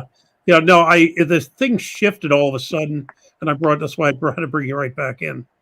But anyway, okay, here we go. Let's see. Brought myself in. Your screen. I mean, the Confederates were educated by colonial revolutionaries. They were Americans. So saying the South will rise again just means that constitutional. There you go. There we go. She's a pretty good-looking chick. Besides having a white face, like she's part of the Addams family. It's probably just some makeup, man. Yeah, I know. I'm just giving her a hard time about the makeup, you know. But let her she's go. a pretty lady. I'll give her that. Let her go. Nice. If she wants to wear, let her wear it. Yeah. I don't know. Have you guys ever read about makeup being considered witchcraft in the Bible? No. It's not in the Western Bible, but in the old Ethiopian Bible, it talks about makeup being witchcraft. Yeah, that's why Amish don't wear makeup. I mean, makeup's been used even all the way back to the Egyptians. Witchcraft. Damn women. That's right. Bro, I'm telling you. I was watching this chick, and she's like, I got 3 jobs, and I can't afford my bills. My credit cards are stacking up. And she had like these witchcraft fingernails and the witchcraft face, you know. And it's like, maybe if you weren't spending all that money on all that witchcraft supplies, you would be able to afford something, you know. Yep. Well, see, that's why I can afford to go wander all over the country to these arm wrestling events, because I'm basically cheap but don't have to have the latest. You don't go get your nails done, and you don't go to the salon. Well, I don't sit out. I don't hang out in the bar. I don't gamble. I don't smoke. Now, I'm not saying that as any virtue before somebody accuses me of virtue signaling, but he's not here anymore. But just don't. You can save a ton of money. This is a year old, man. It's a year old. And the car that I'm driving was $8,000, and it's the most I've ever spent on a car in my life. I was looking at a $1,500 truck, and some asshole fucking bought it, man. Those deals go by so fast. Yep.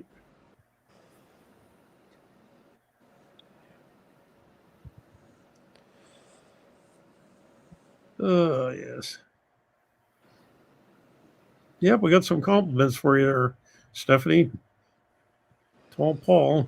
Looked pretty dang good to me. Yeah, I'll second that. Yeah. Yeah, I wouldn't turn her Jesus, down. Justin. Let me see your hands right now. That's just one. Uh-huh.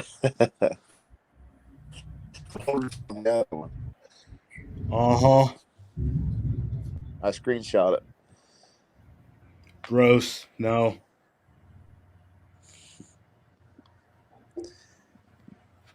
That is pretty cool, though, that women like to arm wrestle. I like to watch the women arm wrestle, too. That's fascinating. Enjoy it. You rarely ever get to see it. I wish there were more women arm wrestlers. Yeah. There's a girl in San Antonio. Her last name's Elder, and she's over 6 feet tall, strong. Apparently, she crushes all the 176 guys, and Awesome. most of the guys down in San Antonio are afraid of her because it's like emasculating how she can just crush everyone. Well, they got a nice group down there, including on the older set, Grandma Rose. Fucking Christ. No, this I guess that what's her name? That Ray Mock, Elizabeth Ray Mock. She was arm wrestling and she joined in with the men. I guess one guy, he's like, you need to stay in your lane, and just slams her. No mercy, just hard as he could. hit the crap out of her, told her to stay in her lane. No, this Elder chick, I'm telling you, she's head and shoulders taller than all the other Texas chicks that you see pulling. She's huge. I'll check her out. Elder. I mean, like, haven't you guys ever seen the old Western movies where that Freemason dude with like the dozen kids, John Wayne, he plays Elder as his last name in some of his movies. Yeah. Is that her last name or her first name? That's her last name. I don't know what her first name is. Okay.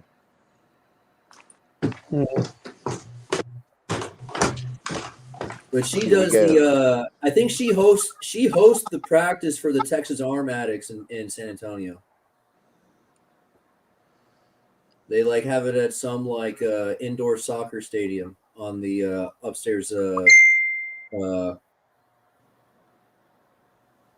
What's the fancy word for the second floor balcony? Mezzanine. Mezzanine. Yeah. Yeah. So where are you at, Andrew? I'm in Austin. Where are you at? Ohio. Ohio's a pretty interesting place. Never been there, but everyone there is really friendly. Everyone I always meet from Ohio seems to be like a nice guy. I like how you guys call Dark Beard Diesel. I always thought that was funny. Yep, for sure. Well, if you like the last one, you'll probably really like this one. Let me pull something up here that I just got. Here we go. Let's see. And computer's taking its good old time. Window. There. And there. There we go. I'm telling you, if this Elder chick actually got trained up and took the sport seriously, there isn't really anyone in America that would be hanging on to her. So Bachman, no. I'm telling you, she's a whole head taller than Bachman. Oh, she's a big girl. You know, I'm 6'4" barefoot, and I was pretty much looking her eye to eye. Wow.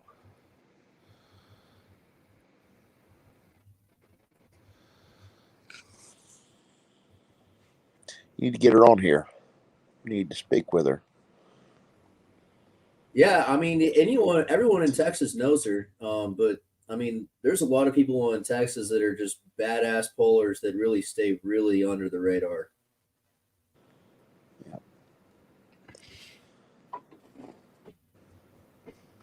A lot of practice champs, I guess you would call them.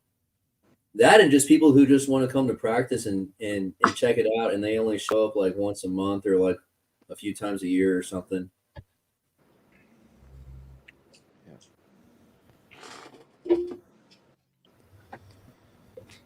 Yeah, bro, I don't have a shot with her. She was a pretty lady, man. I wish I had a shot with that elder chick. Jeez. Is she taken? I don't know. I just So you fascinated with the arm wrestling women too? Then?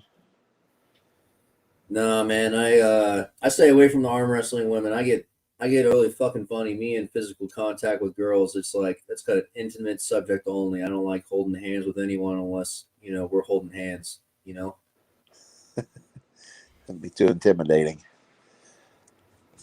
It's a very intimate thing for me, man. Physical contact with a lady. I mean, I really try to limit that to a single woman. Yeah. Plus, knowing that she'd kick the crap out of you, I don't think that'd be a good thing. I mean, it is what it is, man. I've had my ass whooped by a girl before. Shit happens. Yeah, no doubt. Some of them hit like men. I do have to say I've run into some lesbians who thought they were men who really wanted to throw hands with me, and it really, in my younger days, it really took everything I had and along with a half dozen friends to convince me it wasn't worth it. Yeah.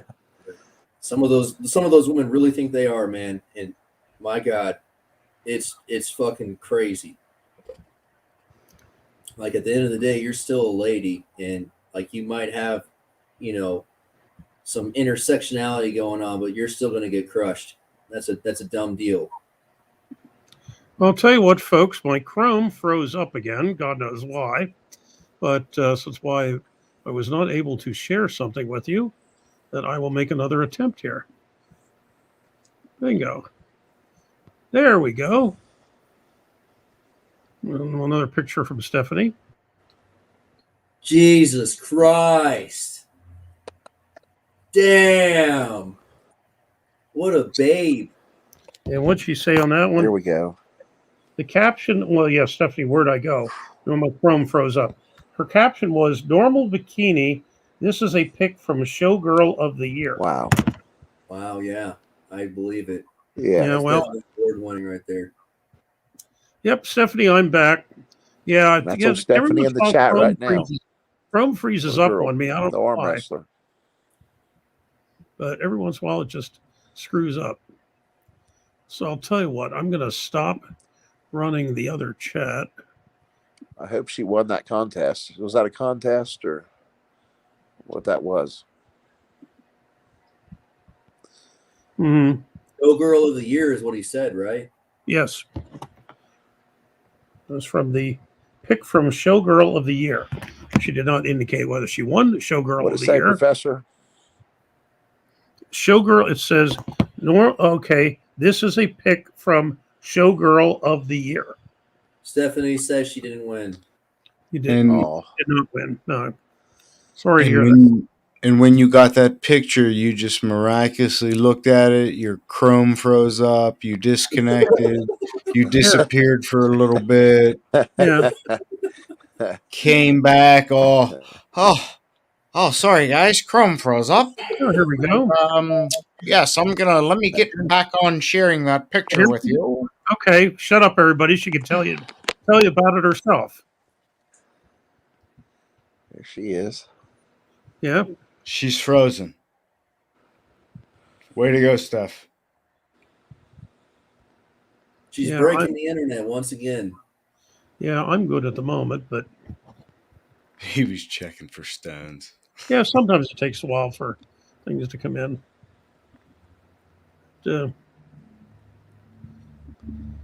Oh, yes. You can tell she's a girly girl by the way she's holding her hand. Yeah. She ain't holding it there. She's frozen in time.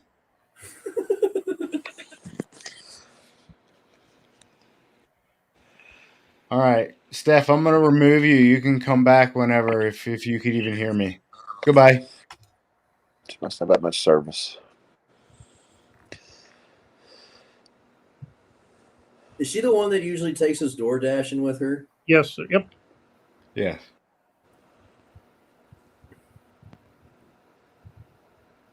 If she gets a better signal, I'll let her back on. I mean, no reason to have her on there frozen.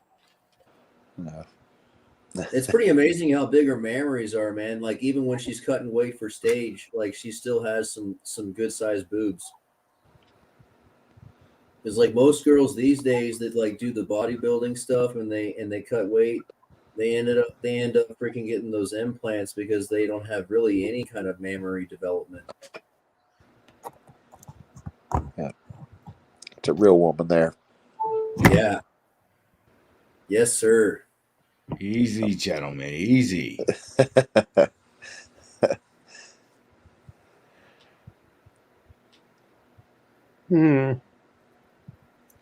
Let's see. Here we have once again the expert opinion here from. Where the hell is Nanya? Nanya, where'd you go? Get your ass back on here. Yeah, I need some more advice. Never too late on lots of milk. And Berger has an objection. Mammary. Berger likes to hate on me. It's his whole shtick. It keeps him entertained.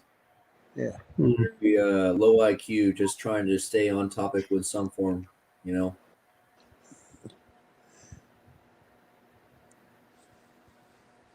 Let's see.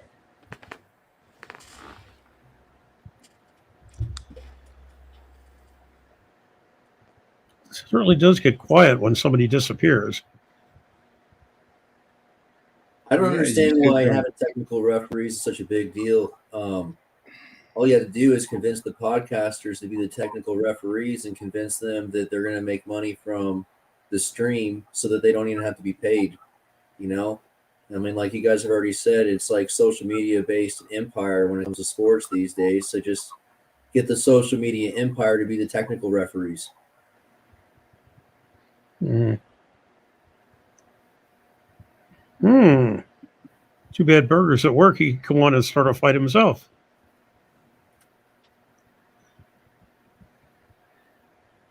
Let's see. Yes, indeed. Somebody got a little distracted. No doubt.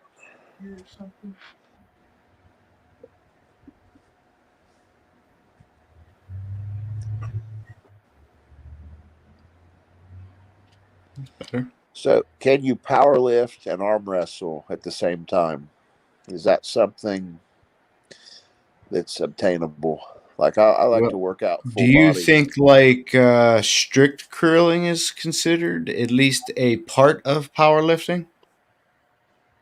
I would say so. You know, it's Yeah, being we have people recognized. that strict curl and that are in arm wrestling. So yes, I say you could do it. Yeah, we had Ed the Cruz. and Austin Jennings came up to that tournament. You know, trying to heal it hurts my lifts whenever I pull. It hurts my lifts so much. Like I feel like I'm not getting any stronger if my tendons and everything are so tore up that I can't progress in my gym lifts. It's like you have to find a happy medium in how much you pull. You know, I don't know what that is. If it's every 3 weeks to pull, every month you pull. I know pulling every week is not the thing for me right now. You know, you've got to find that ground in between. I don't know. I need to do a lot more arm wrestling lift specific stuff. I need to get on a program and train more. I only do like arm wrestling specific 1 day a week and do full body workout. Well, let's try again. Stephanie's back. This time is actually moving around. Yep. What's up, guys? What's going on, Steph? squats were easy, except my cardio is so bad that it felt like I was doing cardio just to do 6 reps.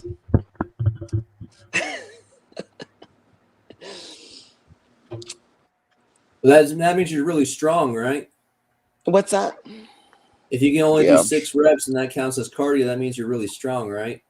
It means I'm the laziest person in the gym, and I'm only doing my programming that my powerlifting coach gave me. Yeah, that's what it means.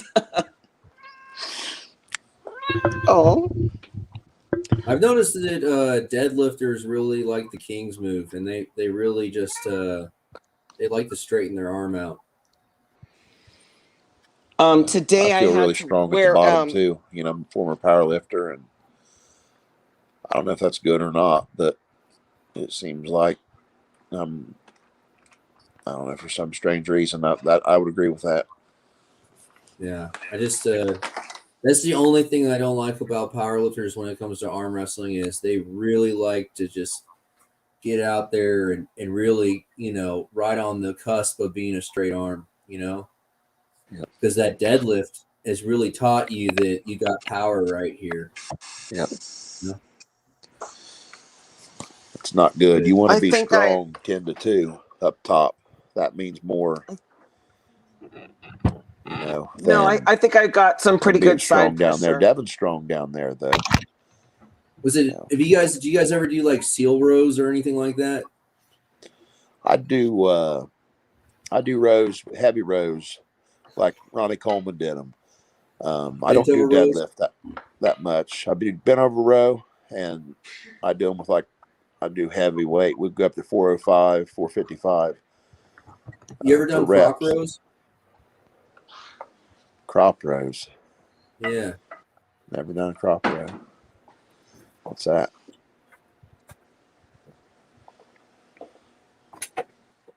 I nursed a bad hip since I was 14. I could never do deadlifts. And I wanted to still have the load capacity of a power lifter, right? So I got this off of eBay. It's a 28-inch dumbbell handle. And I can load it up with 300 pounds and still get full range of motion. And you row that? Where do you? I can't row 300 pounds, but I'll pick up 300 pounds just to get the load. I think the most I've rowed full range of motion is 265, and that was with a kip to it. Yeah. I think a clean row without bouncing it, probably 200 or 220, depending on your definition of a clean row. I know for sure 175 I can do for reps without bouncing. What else do you do? That's a hard. The row is a hard hip lift. Thrusters You've got to have and a strong press? back. You've got to really be put together. That helps your bench and everything too. That's a very important lift. My back is just getting developed now fully. Yeah, I'm a cripple. I got a torn rotator in my shoulder. I got lumbar spinal injuries, ankle injuries, knee injuries, hip injuries.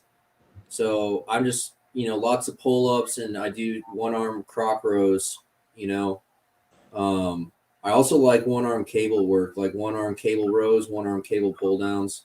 Yeah, pull down. One-arm work because I'm a strong believer in load exposure. And if you do one arm at a time and you stall out, you have that other hand, even if you don't have a training partner with you, where you can force full range of motion and at least get a negative in there, Yeah. And that's some Mike Mincer stuff right there. And let's say you can do one hand hammer curls, right? You can start it on a table so that I'm in the top position and then just kick it off the table and hold it, Yeah, static hold. I really like the load exposure theory. I really feel like it's got a lot of value. I think the isometrics going sideways with weight with a chain stop supposed to prevent from being tore down so much. You can do side pressure work without being tore down and still progress your lifts. That's the thing. Yeah, when I do any kind of side pressure, it tears me up. The only thing I don't like about isometrics is you're not exposing full range of motion to that stress. And people who train isometrics, they end up having catastrophic failures in competition. Whereas with the Mincer, load exposure training, you have the catastrophic failure in training because you'll never get anywhere near that load force in competition. So it's really like what you want to value, like do you want to risk it all in training or do you want to risk it all in competition? And if you want to risk it all in competition, then isometrics, because like isometrics trains CNS recruitment, and you end up having a mind muscle connection that's stronger than your structure, and that's why you see these really bizarre injuries by high level sportsmen. Here's my theory.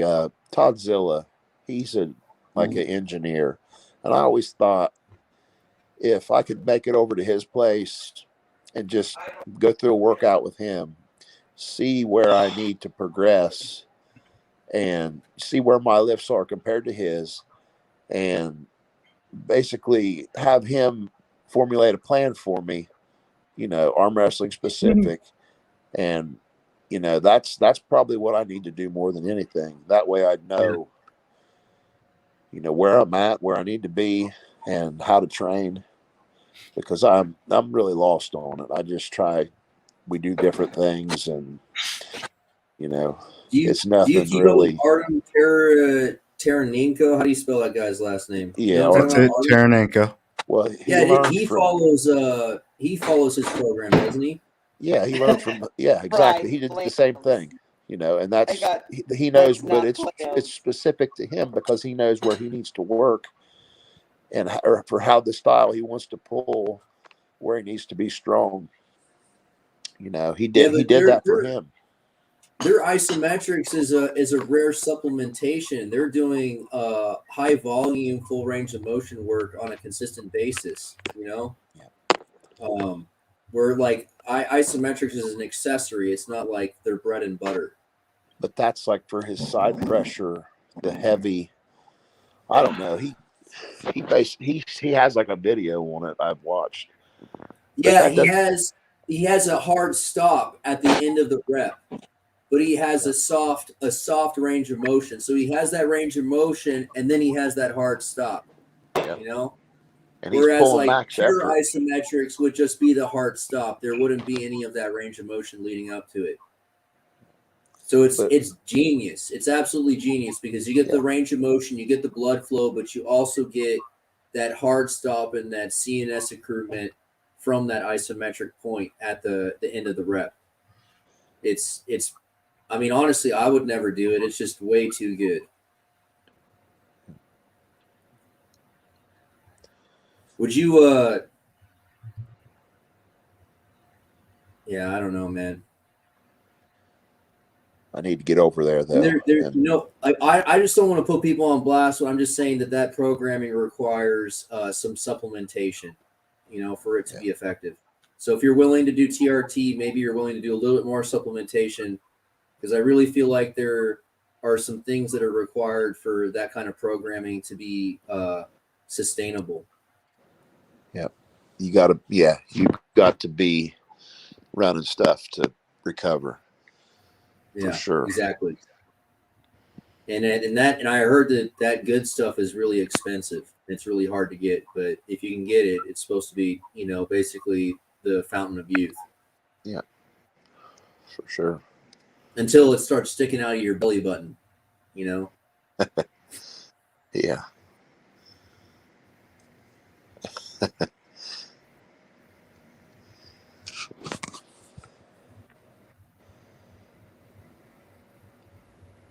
Who was that guy that like destroyed his body, but he was like a crazy bodybuilder? He like trained in the Dorian Yates. Yeah. If I was gonna train like anyone, if I had to emulate anyone, I would want to emulate Dorian Yates. Yeah. I do. I basically do what Ronnie Coleman did. That's what I've been doing for bodybuilding. basically the guy I train with. We've been emulating him. Everything he did, we do. The heavy rows. We've been doing Zercher squats. I think that's going to be something for arm wrestling. You ever done a Zercher It's a lot squat? of stress. Do you like that feeling on your elbow joint? Does it feel like it does something for you? I think that stress and that I do. I think it's definitely going to build something in there. I like it.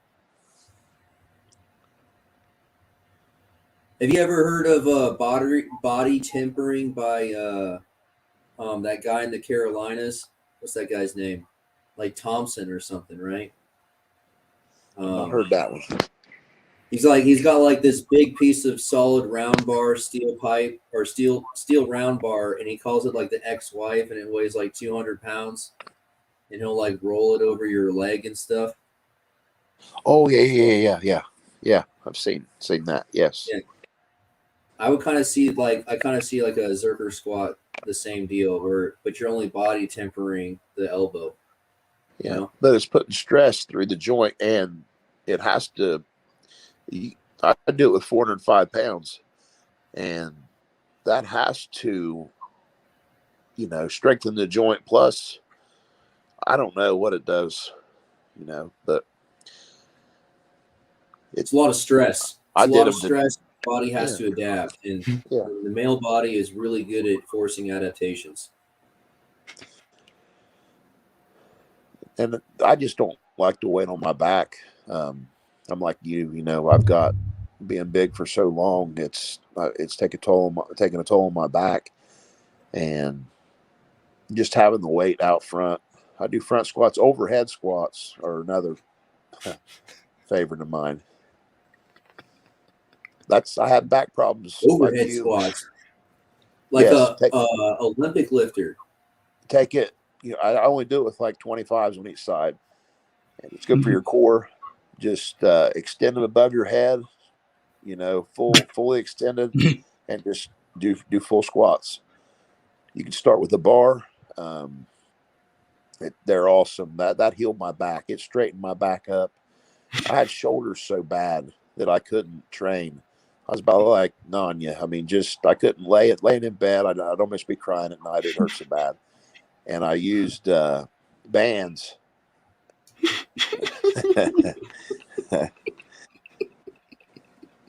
To rehab my shoulders.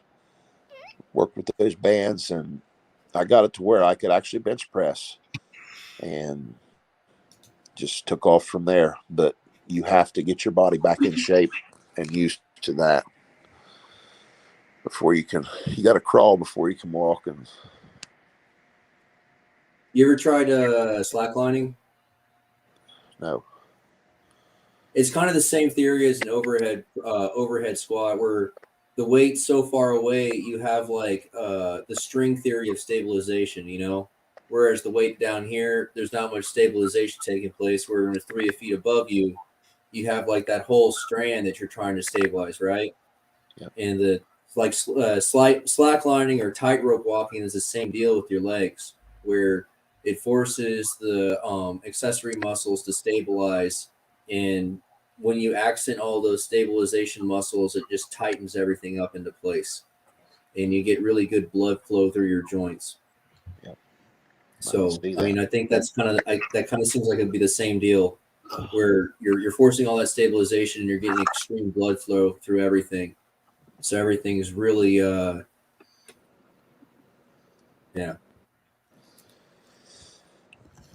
I took a shake weight. I had the newbie pain so bad, and I put 2.5 pound weights on either end of it and used the shake weight, and that was it good? Same theory.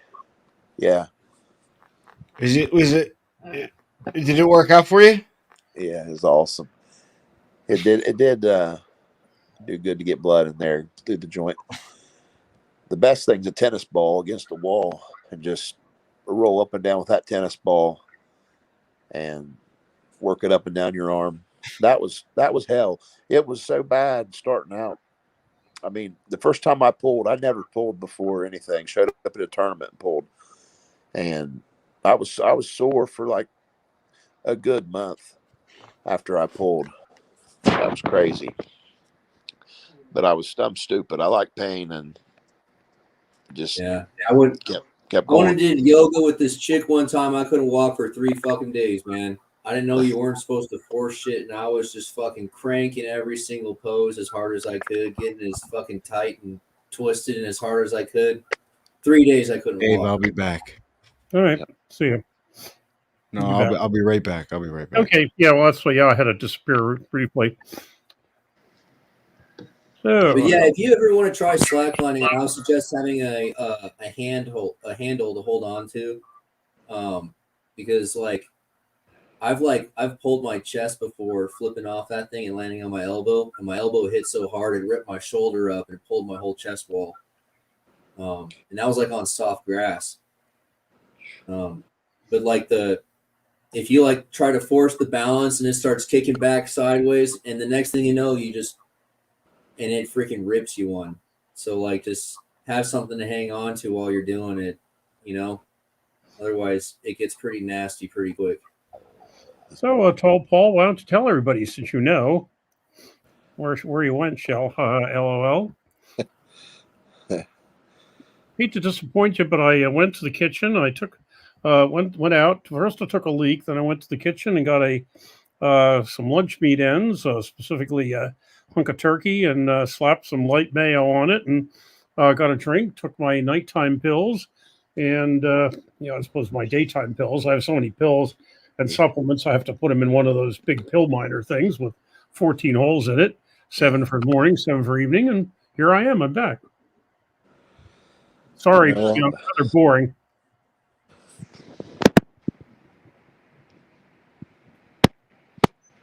Yeah, I'm not going to stay on that late tonight because I have to. I'm going to get up and go up to Malpac, New York, if that's how that's pronounced, Mahopac, for a practice which will involve some New York some Hudson Valley people, some Long Island people, and some Connecticut people, and me. So I firmly expect to get crushed. I usually do, but hey, whatever. I need the exercise. Would that be Brandon Elsesser, or is he? No, he's Western. He's more Western New York. Okay. No, this is nope. This is the Hudson Valley. No, Elsesser. Actually, we used to be in workout with Dustin Jelliff in Mansfield, and then he moved up to the Rochester area. He still comes down with Dustin regularly, but that's easy rollers. JJ or is it JJ Jackson or? JJ Jackson is yes, I believe he's up there as well. Yes. Yeah, I think so. Right. Yep. It's nice there. Yep, they're easy rollers, and both E and Z are no longer there. I don't remember who the Z was, but he was Brandon Irwin, but he moved to Mobile, Alabama. So E and Z aren't there anymore, but whatever. Well, I don't know how anyone could live in New York. Mm-hmm. Yeah, Yankees are a weird breed of people. Well, I was thinking a little while when Heath was talking, I thought one day ask him if he was a transplanted Texan, because when I taught some quality improvement classes at one of my employers, and when I went to Houston, they told me I was fast talking Yankee, and they were having trouble keeping up with. Eventually, they got used to it though, and he was, certainly, talking in a reasonably nice clip. That although I realize, there's Southern and there's Southern. I mean, not everybody talks as slow as Eric. But, no, you get your ass whooped if you talk too fast down south. They'll whoop your ass. No, when Eric had program with Popeye, and I cranked it up to 1.25 times speed, which kind of speeded up Eric a bit, and Popeye didn't sound that bad. If you crank it up to, if it's just Eric, honestly, I can run it up at 1.75. It starts to sound normal. But then if he has somebody on with him, they start sounding like, Donald Duck. But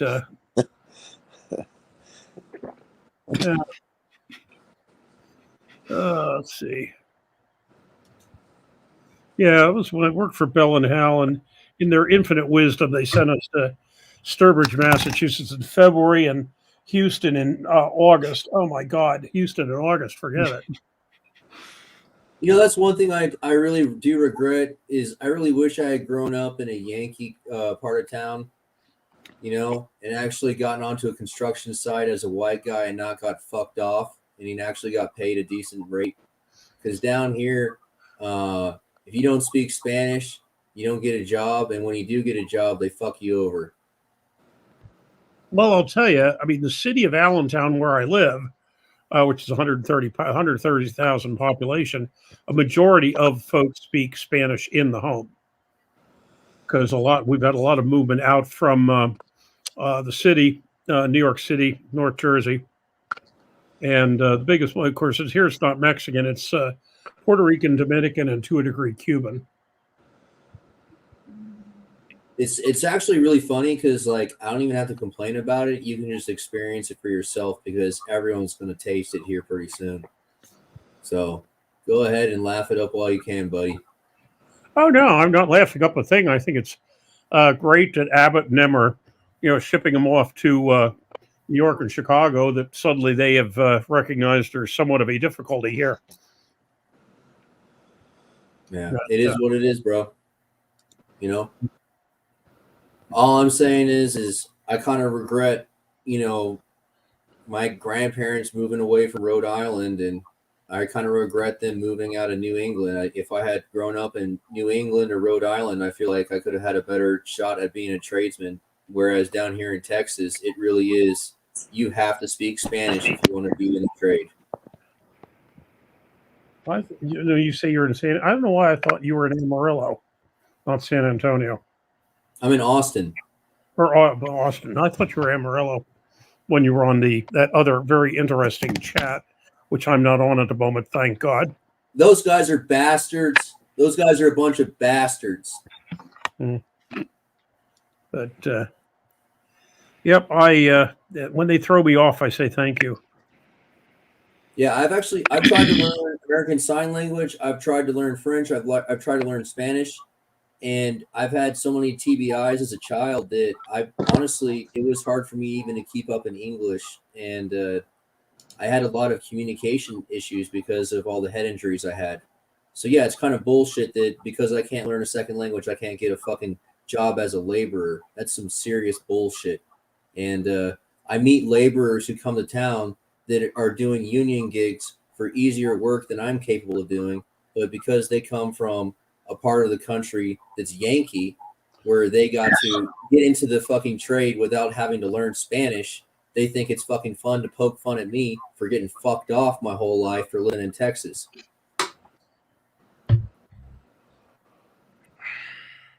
Yeah. Anyways, fuck them. This is exactly why I got the best side pressure machine in the world, and you guys don't, because fuck you. Sounds good for me. Yeah. Right.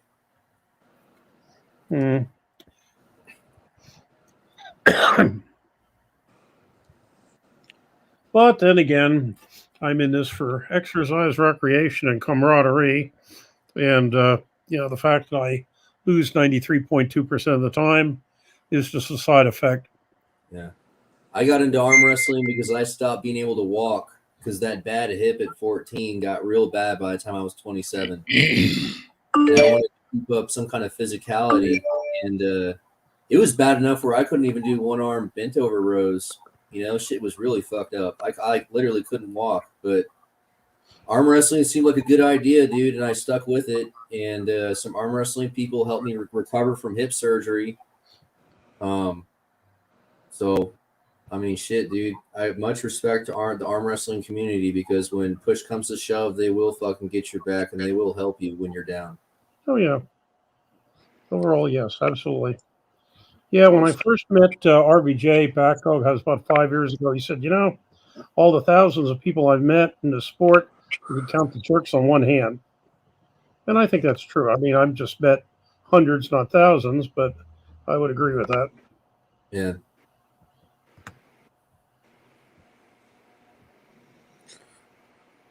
Yeah, Yankees love to brag about being in a union. They don't understand what it's like to get fucking $10 an hour cash and be happy to get it.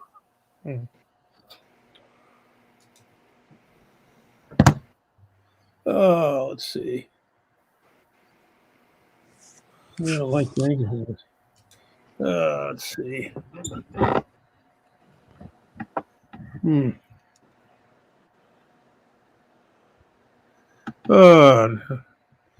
This side pressure table, the New England Yankee area. Is Plymouth Rock in New England? Where's Plymouth Rock? Yeah, Massachusetts. Is that new? Is Massachusetts in New England, or is that just right next door? No, it's one of the 6 New England states. Oh, okay. Okay, so New England is 6 states. That makes sense. Yep. Yeah.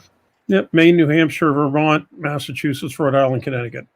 Yeah, apparently that's where my family is from. Is the New England area.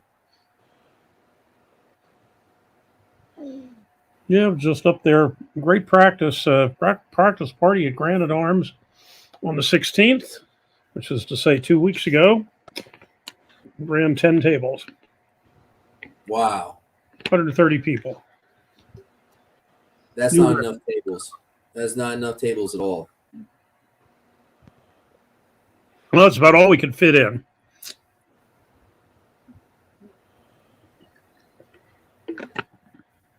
Did you guys do a potluck, or what'd you guys do for food? I mean, someone's they'll Badger the coach. He brings in, runs in some stuff, and then people can donate as well. They had enough food for 250. They were giving food away, but I remember I made $10 an hour cash, and I was doing spray film insulation. I wasn't wearing a respirator. I wasn't wearing eye protection or anything. I was just walking around while this dude was in a full hood suit spraying that fucking shit. And I was getting $550 checks at the end of the week. No overtime pay, no nothing. Yeah, they're asking where Ryan is. Yes, Ryan is still, lurking in the background, usually. At least I presume he's the tasteful person that's putting up Stephanie's body parts. Certainly not me, unless it's Josh. But yeah, dude, I hate Yankees. They don't give a fuck about anyone but themselves, and they love to brag about it too. Well, now that's an overgeneralization, there, friend. Like, we come in varieties too.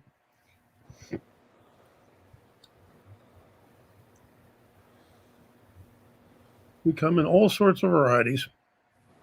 Yeah. Well, I can't wait for you to get enriched so you guys can taste it just like I have for the past 30 years. Enriched? Yeah. That's slang for being replaced. Well, I have, it kills me the way, people go into a panic. Oh my God, the next number of years, the country is going to be, majority non-white, which is, first place, even ignoring, the panic, it's bullshit. The country is going to be minority, non-white, non-Latino, non-white. I mean, most Latinos consider themselves white. In fact, there's a guy from the one community college I taught at named Javier Avila, was Puerto Rican. And he is this really interesting. He's a very funny one-man show.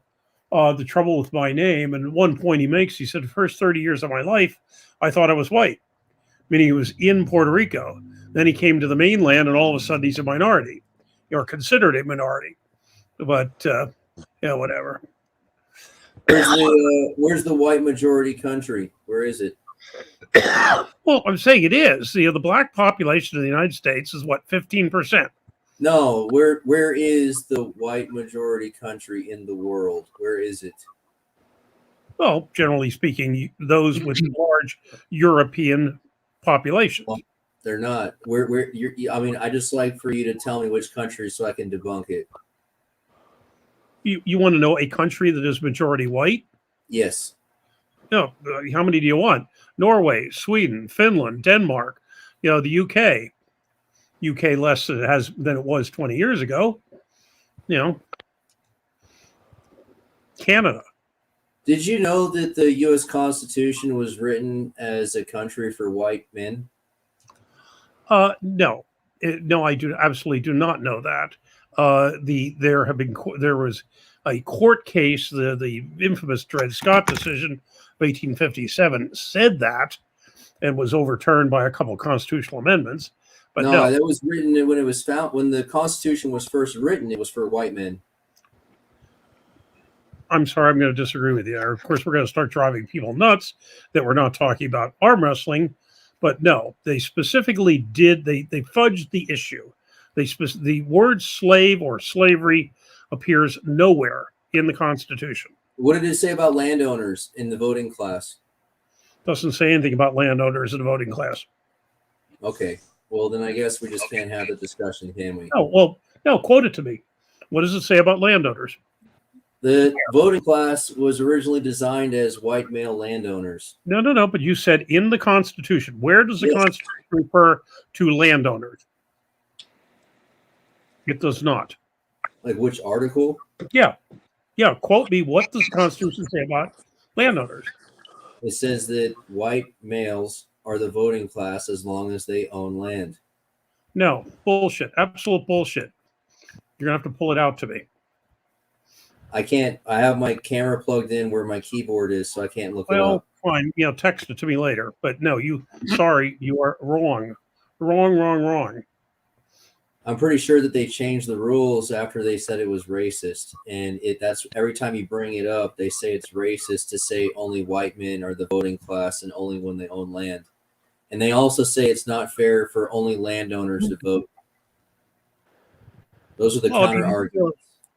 There are people who complain that it was obviously written by white who are at least half of whom were slave owners, most of whom were Protestant, and almost all of whom were Christian.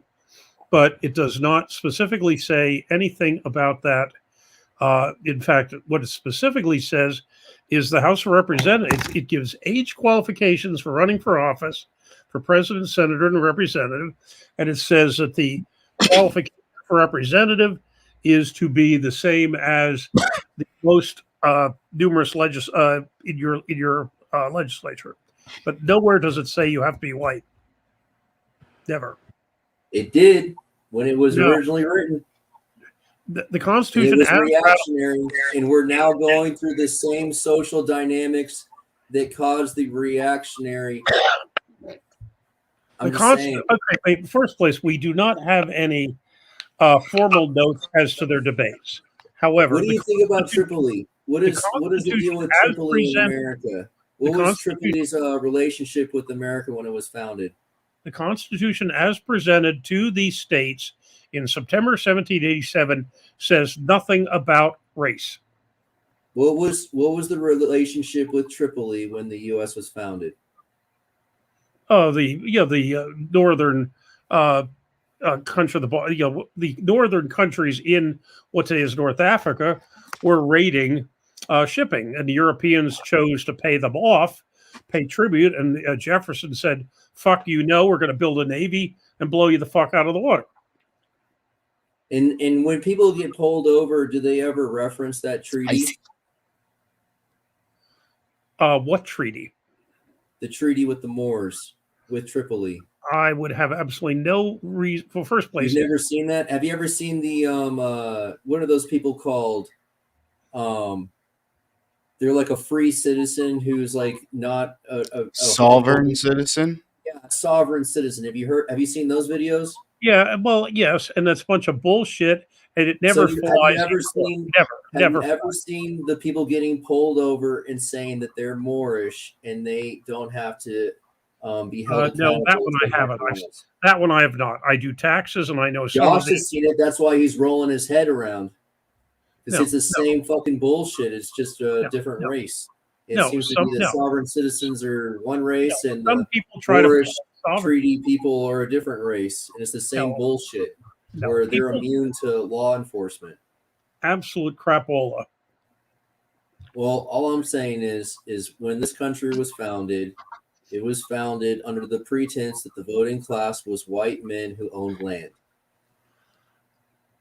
It was when it was founded, basically the franchise was limited in many cases, in many states, to not landowners, property owners. However, nowhere in the federal constitution is that a requirement, period. Nowhere. I'm just saying that the same social dynamics that are taking place today are the exact reactionary reasons that was written down when this country was founded. Well, 98% arm wrestling. Why don't you come on and steer it otherwise? 90 says this podcast sucks. So fine, come on and say something interesting. Nobody was saying a damn thing. I think this is pretty controversial. I think they're pretty excited. They really want to engage with this conversation. They want to shout it down. I don't know. Doesn't look like it. I don't know, man. So what do you think if, let's say, America was founded on a white voting class of landowners and that rule had never changed? What would America look like today if only white men who own land had been voting the entire time? Well, it will look dynamically different from today. What's your point? In a dynamically horrible way, right? Yeah. So what's your point? No, just as long as we're on the same page that those white men who own land and they vote are no good. No. That's not what I said. I said you're on. making the point that if the franchise only went to white men of property. Yeah. So if you own land and you're white, you can vote in America, and that's the only voting class that's voted in the past 250 years. I believe we passed an amendment in the early 1900s to remedy that, and another one in the mid 1800s to remedy that. So then you would admit that at one point that was the voting class. No, what I'm admitting is that there was a Supreme Court decision in 1857 that said black men You're a revisionist. had no right whatsoever. You can't even admit the foundation of this country. You're just quoting the amendments, but you won't admit what they were amending. No. What I am saying, the 13th Amendment was written. 13th, 14th, and 15th were in reference to court cases. All I'm saying is nowhere in the base Constitution does it say anything about whites having the power solely to themselves. Nowhere. Is that before or after they amended it? The original Constitution. Okay. Says nothing about that. You're a revisionist. You're a Yankee. No, I'm not a revisionist. Oh, for God, you're ridiculous, is what you are. Yeah, you won't even admit the fact the U.S. Civil War was a Bolshevik takeover because it wasn't labeled. The U.S. Civil War was based on slavery. No, and all you have to do is look at the various declarations of secession. There were entire states that joined the Confederacy because there was an army levied against the states who wanted to secede. And they said, that's not right. We're going to fight with those people because you shouldn't be doing that. And why did South Carolina lead the parade out the door? Why did every state that left mention slavery as its cause? Why did the vice president of the Confederacy say... It sounds like you're nitpicking little words in an entire declaration, and you're trying to make that the entire declaration. No. You're really stuck up on that one word in a giant paragraph. Like there's, 5 paragraphs in that declaration, and you're worried about that one word. No, I'm saying the South seceded because what are the other 5 paragraphs of the declaration going to be able to keep their slaves. Say? They were not so going to be who owned all the slaves? Was it the white men who owned the slaves? And black men owned slaves and Indians owned slaves. Hey, anybody that could afford a slave. You're a revisionist. Oh, for God's sake. Anybody who you can't even admit what the country was founded on, and you can't even admit what the Civil War was over. You're a revisionist. No, I'm not a revisionist. I'm just telling the truth. Okay. Whatever the truth is, right? They tell you, right? No, I'm telling you from my studies of reading original documents written at the time. With all respect, you're full of baloney. So there. Baloney is that's a great comeback. Let's see. What do we have here from the Schmo? We've argued about this industrial revolution, wanting to force things onto the farmers and folks didn't want to fall in line with federal government. Okay. Once again, in Shays' Rebellion in 1787 in Massachusetts, scared the shit out of the propertied classes. This is absolutely correct. However, this has nothing to do with the Constitution saying that the franchise is restricted to whites or men. It does not say that. So, what was the effect of the Civil War? Did they federalize the government? Did they levy an income tax for the first time? Do you agree with those things taking place? They levied an income tax during the Civil War, which is blatantly unconstitutional. For the first time ever, right? So they were conscripting immigrants, and they were funding the conscription of immigrants through an income tax to federalize the government. And for some reason, it was about slavery, even though the federal government was creating financial slaves, right? And then they freed the slaves so that they could tax their income, right? I mean, it sounds like they created a slave class through a federal government financial system. It sounds like they created slavery with the Civil War. Well, you're conflating so many different things here. The fact is that, yes, there was an income tax passed unconstitutionally during the Civil War. It was then thrown out after the war was over.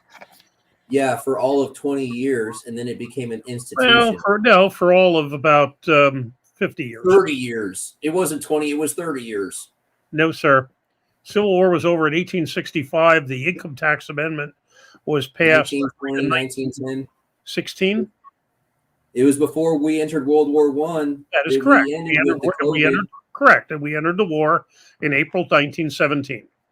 Do you remember when they used COVID as a weapon to end World War One, and then they used all of the mustard gas apparatuses to protect the general population from the COVID, and then that's how they profit off of the military surplus equipment? No, I do not know that. COVID was not World War One. You're speaking of the Spanish flu. Yeah, the Spanish flu was a bioweapon that was released to end World War One. Well, where the Spanish? Well, they started a really strange place for a Spanish flu. You know where it started? Kansas. Don't you think it's really convenient that they had all of that equipment, those respirators for the gas attacks, and they conveniently sold it all for the Spanish flu? Those are two entirely different things. Mustard gas and the Spanish flu are not related. We'll go look it up. They're all wearing mustard gas equipment to protect themselves from the Spanish flu. Yeah, just like we were wearing these stupid blue things to protect ourselves from COVID. Yeah, and the peer-reviewed medical studies on the efficacy of masking the general population were hidden because all of those peer-reviewed medical journals were based off of the Spanish influenza. The Spanish flu was the last great pandemic prior to COVID. And you're not going to get me to defend the handling of COVID. It was done stupidly. Wait, could you say that first part again? I'm sorry. I said the Spanish flu was the last great pandemic before COVID, and you are not going to get me to defend the way they handled COVID. It was done stupidly. Yeah, well, it was the same. It was the same method of operations. They were very parallel to each other. Well, right. They attempted to deal with it the same way, which was to say, it was terror and abuse to the general population, and it caused an increased rate of infection. Let's see. Like, don't you remember when they told us to wear masks like for 8 hours a day while we were at work, and we weren't changing those masks out every 30 minutes? So we were actually getting higher rates of infection through COVID because we were holding infected material up against our respiratory systems. Once again, you are not going to get me to defend the way COVID was fought. It was idiotic. Yeah, but all of those nuances were already studied, and they were reviewed in medical journals based on the Spanish influenza, and they censored all of those peer-reviewed journals when they wanted to reuse those tactics to abuse the general population again. Schmo, slavery was the primary issue. Do yourself a favor and read the South Carolina Declaration of Secession. You're a Yankee revisionist. You don't know real American history because the real Americans were Confederates. The Confederates fought alongside with the Native Americans, while you Yankee immigrants were conscripted with a freaking income tax to genocide us. And meanwhile, on the West Coast, you had gold diggers and whores popping out babies. Whores. Well, that certainly flew across the continent in a Yeah, because while the Yankees They're all whores. were genociding the Confederates and the Native Americans, How convenient. the West Coast was free to dig their gold and buy whores with the gold. How are we genociding people on the East Coast? So you're telling me that the tactics of burning down entire towns wasn't genocide? No, genocide is killing a race of people. It's Doesn't war have is to be hell. successful for it to be genocidal. Genocide and Partial or complete destruction of a group of people is genocide. Yeah, but we're not talking about burning Atlanta is not the same thing as killing everybody in Georgia. You genocided Atlanta. No, genocide is something you do to people. Like Dresden.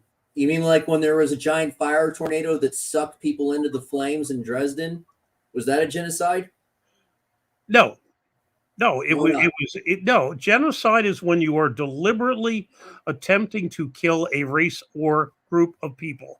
Okay, so if I firebomb the entire city of Dresden and the flames get so hot that they cause a vacuumous wind that sucks people into the flames and wipes out the entire city of Dresden, did I genocide that was those people in Dresden? No, the word genocide does not apply. Okay. You're a revisionist. You're a Yankee revisionist. Explain to me, what is a revisionist? A revisionist is somebody that changes an interpretation of something. If anything, these people, the Southerners were revisionists after claiming that they were starting the war because of slavery. Then after they lost it, they thought, oh, gee, that didn't sound all that great. Let's pretend it was the lost cause, the noble cavalier, et cetera, et cetera, et cetera. And the revisionists, I'm sorry, were the Do you notice how superior you are with the revisionist talking points you're using? That's the point of revising history, is so you can dominate the debate. And notice that I can't even retort because you're going to talk down to me with anything I have to say. No. That's because you're a revisionist. No, I'm not a revisionist. I just have certain facts which you are incorrect about. And what am I incorrect about? Among other things, that slavery was not the main cause of the Civil War. It wasn't? It was. Why? Why was slavery? Why, if slavery was the main fighting, we're on the Union side. Okay, who did we lose here? Did we lose somebody? Okay. Thought we lost you there, Andrew. Go ahead. Yeah, look, all I'm asking is, if it was about slavery, why didn't the slaves fight for the Confederates? Why were they conscripted as Union soldiers when they were captured? Wait. The Southern slave owners wanted to defend slavery. Certainly the slaves didn't want to defend slavery. I mean, that so why you're telling me that there weren't any Black Confederates? So Black Confederates weren't fighting? A very small number. Okay, because there were a very small number of blacks, or just because? No, when you say small number, are you talking about like a ratio between the general population of Black people and Black Confederates, or are you just saying that there weren't many blacks in general?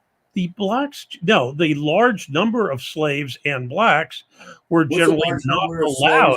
Small. I mean, you're using large and small, but you're not using a statistical ratio here to explain this. Slaves, you need to get the arm wrestling. Southerners would generally not arm blacks. Why? Because they thought they would support the Southern cause? Hell no, they thought they'd revolt. The Confederates did not use black soldiers until the very end. How come the Union soldiers offered freedom to freed men and conscripted them under the guise they would be free after they fought for the Union side, even though they were already considered free men? No, the Emancipation Proclamation did not apply to Northern blacks or any So there black. were no free black men in the Confederate States, is what you're saying. Oh, there certainly, yeah, absolutely were. Relatively small compared to the percentage of slaves, but certainly there were free blacks in the South. Absolutely. And did the slave owners, were they fighting and dying on the battlefield? Yes, to defend slavery.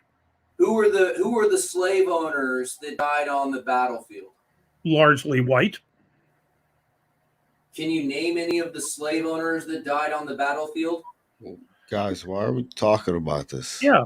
I mean, who do you want to know? Stonewall Jackson? I mean, you want to know, do I know the names of individual, the individual casualties at Gettysburg or Vicksburg? Hell no. I mean, let's just say that some slave owners died fighting to protect slavery for the Confederates, right? Who were they? What were their names? Who were these slave owners that died on the battlefield? I haven't the foggiest freaking idea. That can be looked up. You're asking me for the casualty lists. I don't have any idea. Yeah, it's genocide. It's genocide, bro. Yep, I have no idea. And I'm pretty sure a slave owner ain't gonna get killed off. I'm pretty sure they're part of the ruling class that gets to sit on the sidelines while everyone else dies. First place, you are assuming that slave owners were all the big rich guys that owned the big plantations. Do you know how expensive slaves were? What do you think? Slaves were cheap? Anybody who could afford a slave had one. So who can afford a John Deere tractor? The best John Deere tractor for sale right now. How many farmers have one of those? Quite a few, actually. But the point is, you are assuming that you are equating slave owner with the guy that ran the big plantation. No, many slave owners just owned one or two slaves. They were poor whites. They worked next to their slaves in the field. Oh, the whites were the slaves? The whites, slave owners, if they owned one or two slaves, in many cases, they worked next to their slaves in the field. They would hire a slave or buy a slave in the same way they'd hire an employee, except he was a slave and, that he was theirs. I mean, not all slave owners were from Gone with the Wind with the big plantation. Now, they were the ones with the money. They were the ones with the influence. And as such, they were the ones that if anybody managed to get themselves out of serving in the front lines, those were the people.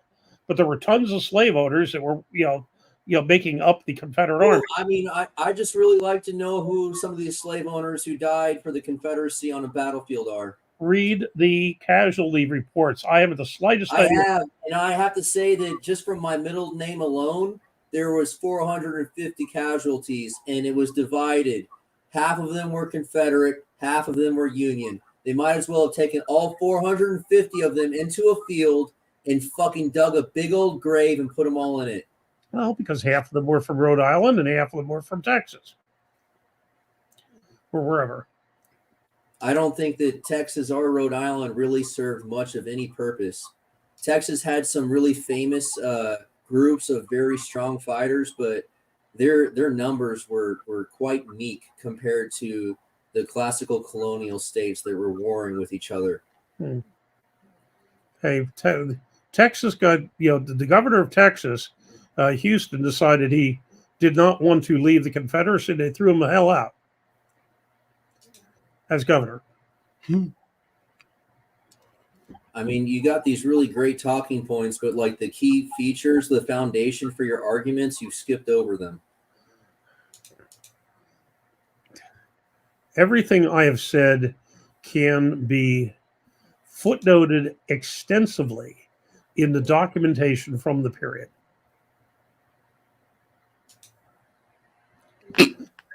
Except, let's see, what many people we chased away? What are we doing? Oh, we're holding at 28. That's remarkable. Yeah, I'm telling you, controversy sells, and I've been ignoring the comments. I should probably look at some of the comments here, but let's see. Let's see. Let's see what they're saying. I can't wait to see what Dave Chafee does. Was that that babyface European dude who's been a champion for over 20 years is going against Chafee? Let's see. I remember Paul Italia and Cataret, we're calling him a newbie, even though he's been a champion for 20 years. I think I made the same mistake, dude. The dude's got a baby face. It's hard to tell because, like, us Americans, we age differently than those Europeans. Those Europeans are like fucking elves. Hmm. Because I think I think he's got like a teenage daughter, dude. He's so old, but he looks like he's like freaking 19 still. You know what I'm talking about? Okay. He's like, his first name starts with an M and his last name starts with an M.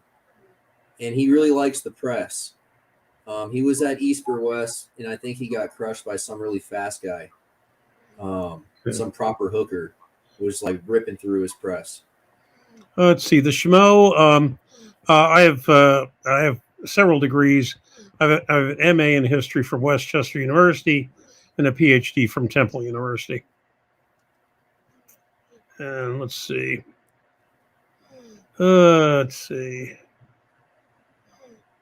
guys never listed any of the slave owners who died in battle. It's a genocide, and you guys don't want to admit it because you're revisionist Yankees.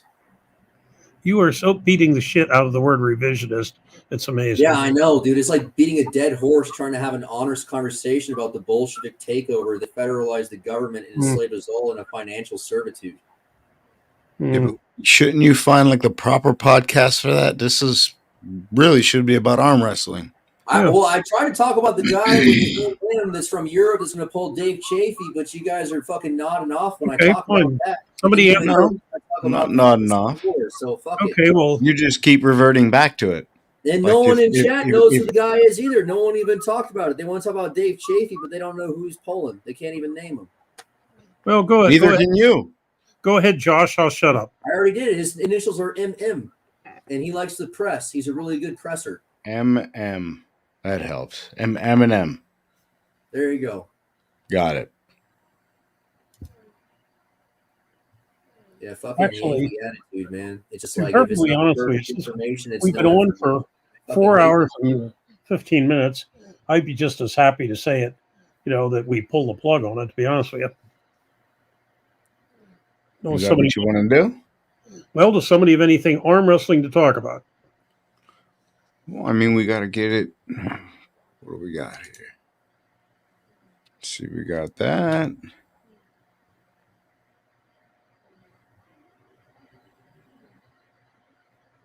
Camille Jablonski. There we go. Yeah, it wasn't MM. I was so off. Yeah. See, as you see, Ryan is still lurking there. I was thinking of Magnus Matobo or something. So, yeah, Camille Jablonski. Yep. Apparently went up he's been a against champ. Dave Chafee in Knuckles Up 1. They already pulled? So this is a rematch.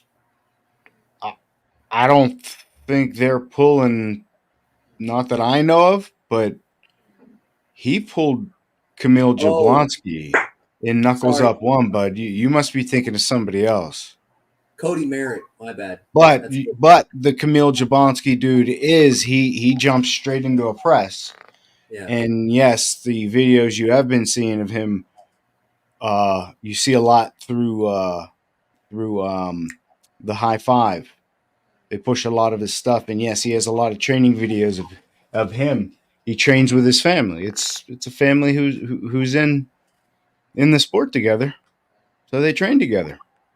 I think it's beautiful. Yeah, he's pulling Cody Merritt. Sorry, I'm really bad with names. Like I said, I've had a lot of head injuries, and this is why I never learned a second language. I can't even get people's names right.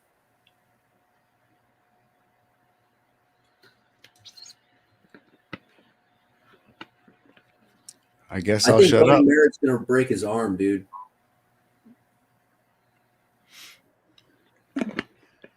There's always that possibility. It's arm wrestling. Yeah, that press. I mean, he's got fucking 20 years doing that press, but at the same time, dude, Cody Merritt's a fucking monster, dude. He might as well be a grizzly bear in a man suit.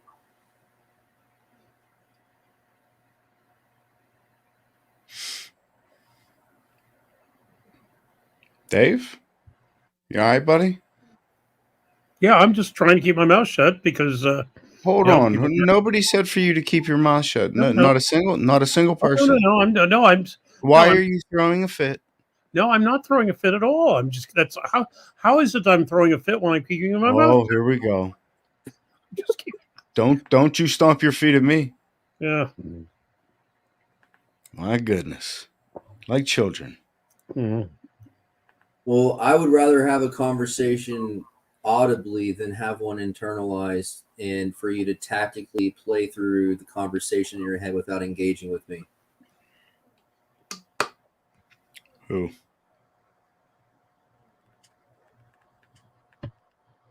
What I'd rather do is I'd rather go to bed so I can get up to go to New York tomorrow morning. Well, I mean, it's 1 a.m, but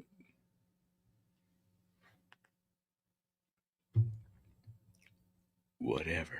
Well, I appreciate y'all socializing. If you want to keep bullshitting, I'd love to stay on. If you want to call it a day, then so be it. It's your call, brother. Well, here we have David, Mystery David. Mystery David, which I Yeah. presume. It looked like maybe Shubich jumped in. Yeah. It's me. It's me.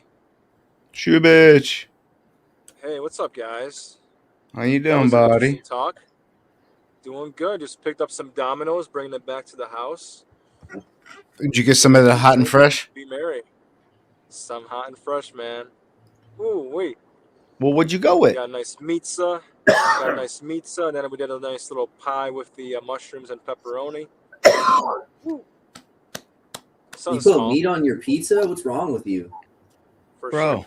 Motherfucker, shut the fuck up. Dude, just First because of all, somebody does something different than you doesn't mean you have to jump on them. David Jesus, Shell man. for a name of a slave owner, and you can't name Camille Jablonski, who is living the same time period as you. Shut the fuck up. God damn, don't even come at me with putting meat on the pizza. What do you not put meat on your fucking pizza, you fucking communist? God damn. Is there supposed to be meat on a pizza? It's not. It's supposed to be cheese, sauce, and bread. Have it your way, motherfucker. This is America. He has a point. You enriched your pizza, huh? The melting pot is on top of your pizza. Dude, I will enrich you. I will take every single fucking job from you, the Yankee that I am. Yeah, I know, and you'll do it proudly. Don't at even union apply. rates. Don't even apply. And I'll take your side pressure machine and I'll apply 200 pounds of side pressure and break my own fucking arm.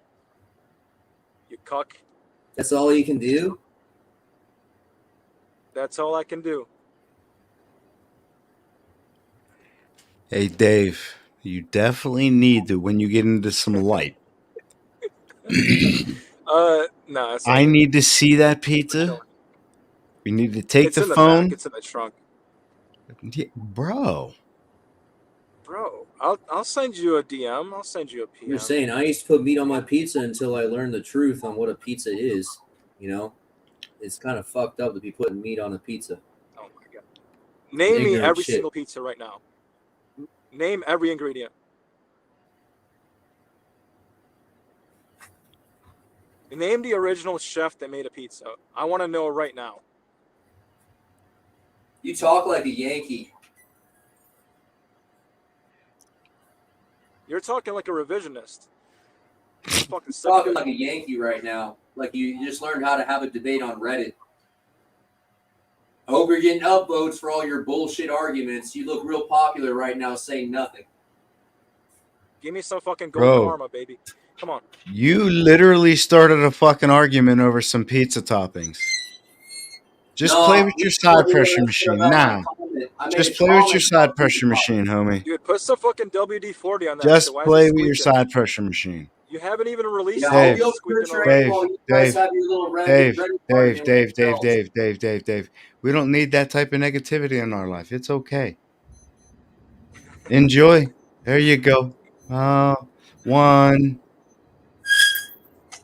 Oh, that's it. One. That's all we get. Just one. Yeah, it's a little bit. Just one. One squeaky Hot and one. ready. Just our way. One. With pepperoni on top.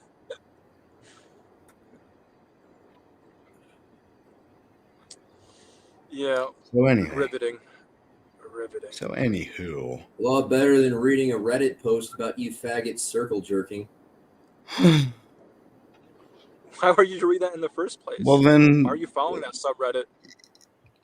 Yeah, it's actually. You mean arm wrestling? That's yeah, pretty I used to be the specific. only one who posted an arm wrestling 6 years ago, and now you faggots just sitting there circle jerk. My favorite arm wrestler. No, Hey, Dave. Should I bulk or cut? Andrew, should I Hey, bulk or Dave. should I cut? What's up? Do you see how excited he gets? Very excited. Full mast. It's pretty funny. I like it. Funny, isn't it?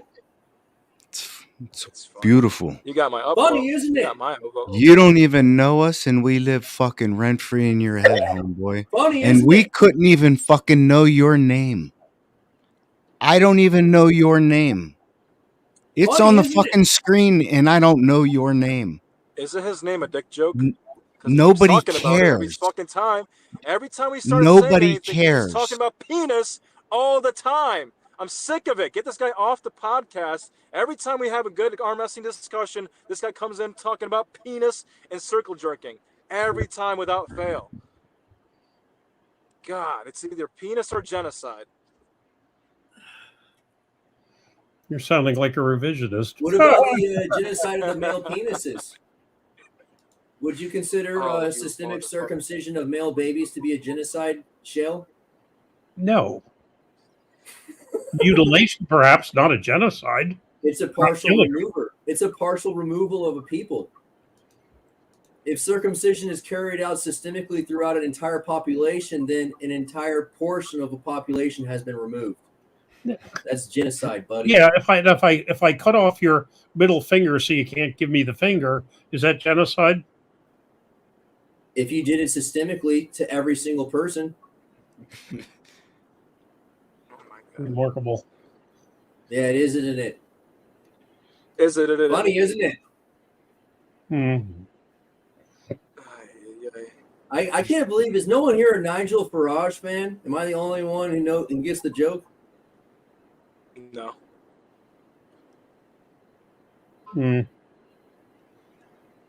Funny, isn't it? We didn't grow up behind a TV screen, man. I didn't grow up behind a TV screen either. I used to just build forts in the woods before all the fences went up.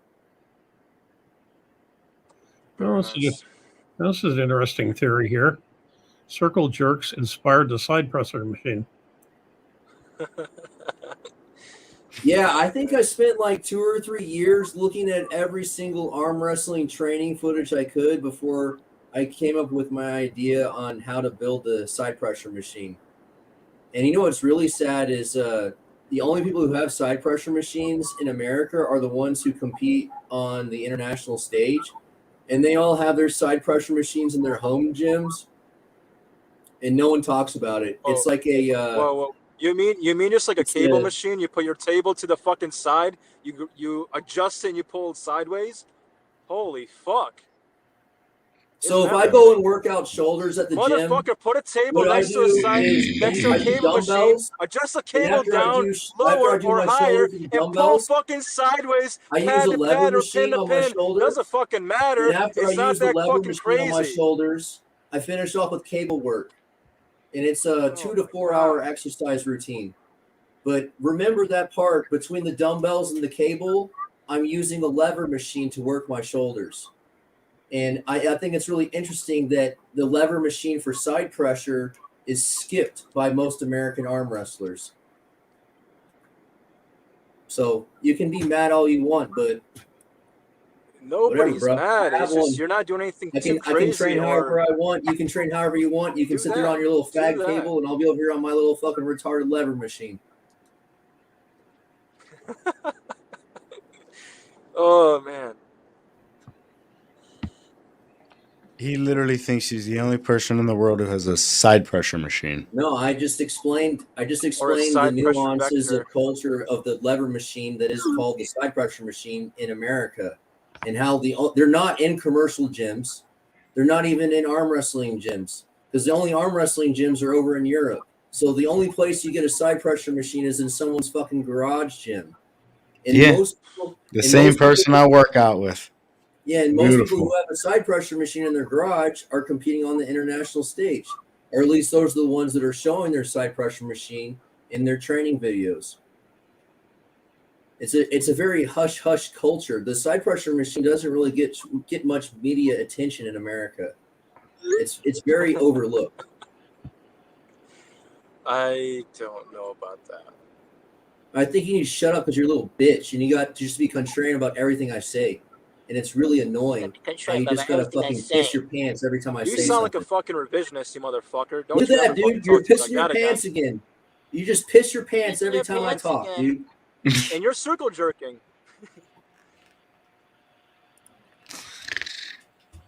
We Hey, all have our Schubert, vices. You gotta stop Schubert, with yours. Schubert, you need to come to that practice in Malpock, New York tomorrow, about 2 hours from you, and it'll let you work off some of that tension. Is it in West New York or East? No, it's Where is it at? Hudson Valley, Poughkeepsie area. No, you guys are. Yeah, you're even further away because I'm 2 hours west of where I usually am, so I'll be 4 hours away. Oh, so you're But I'll not. be at Knuckles Up too, so I'll be using that as my practice. I'll be using the after Oh. pool there. Yeah, because no, he's. So I implore you to come, Dave. I think it'll be really cool. Hmm. Nice Yeah, gathering, a little cabal of arm wrestlers. not worth. Not You worth. Yankees really do have freedom of association up there. A bunch of white men hanging out together. That ain't allowed down here. White men are not allowed to hang out together in Texas. No, you better have some Mexicans with you or something, man. Better have a black friend there. Are Mexicans white?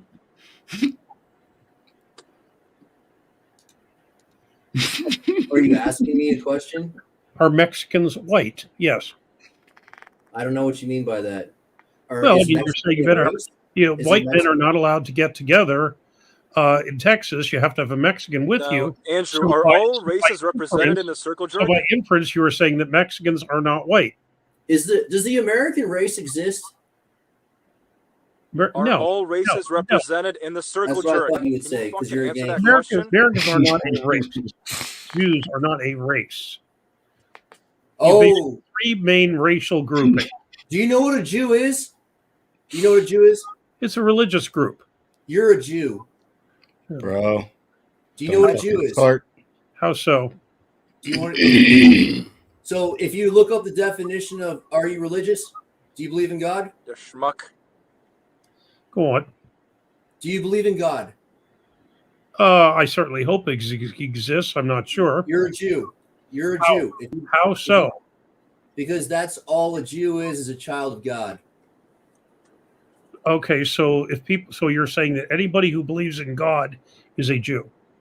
Well, if you believe in God, everyone is a Jew because we're all children of God.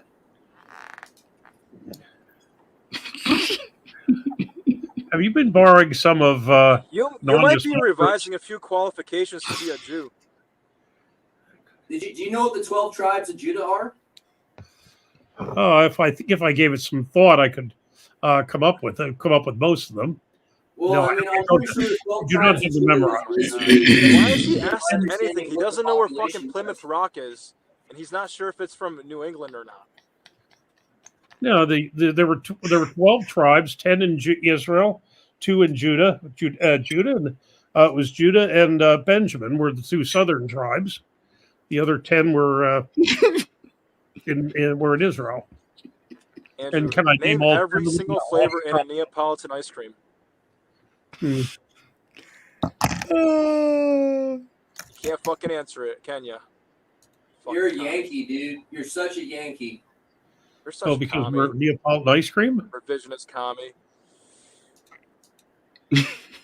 Sounds like some Civil War shit you're talking about now. American is not a race or an Calling me a ethnicity. Yankee, and you're the one Americans- participating in circle jerks, fucking yanking it, dumbass. American is a nationality, not What? an ethnicity. So who we have coming in here? How long does it take for a demographic to Hold exist on. in Oh isolation? God! Do not. Okay. No, Don't. we are not How letting. long does David, Mr. Shell? Yes. How long do you think? Is your penis? like let's say Bulgaria is a good example because they still theoretically have an isolated population. How long would it take for the Bulgarian race to be labeled as such? How many generations of their isolated breeding before the Bulgarians are their own race? They are never. Bulgaria is a nationality.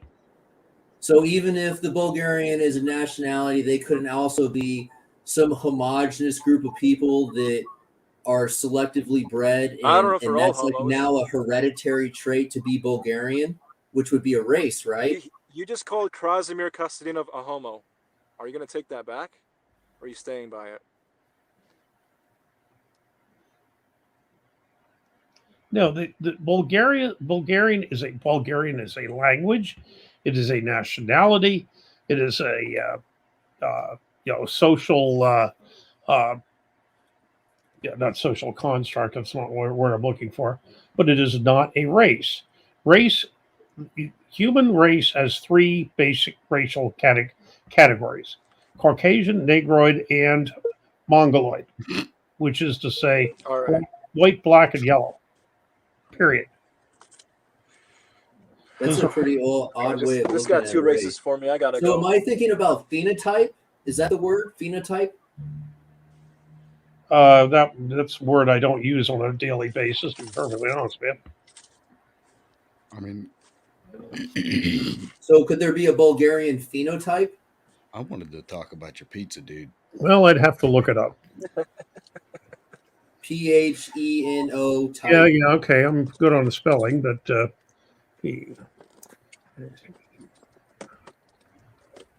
phenotype, a set of observable characteristics of an individual resulting from the interaction of its genotype with the environment. Oh, so maybe genotype. What does that mean? What's a genotype? Okay, so we're saying phenotype doesn't apply.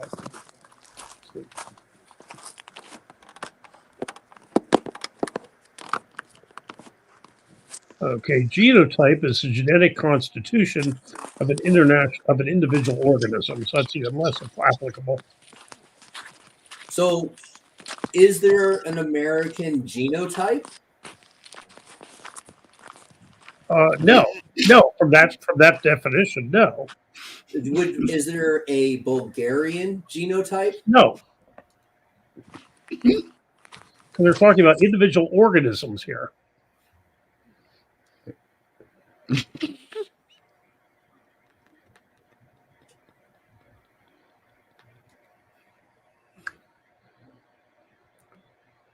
Bro, I used to sit in my grandma's house and I would just read all the encyclopedias.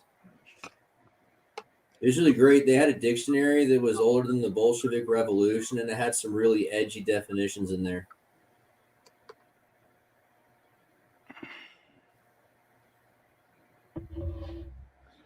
Let's see. Adirondack Arms finally has a picture in, so it's like, who the hell is Adirondack Arms?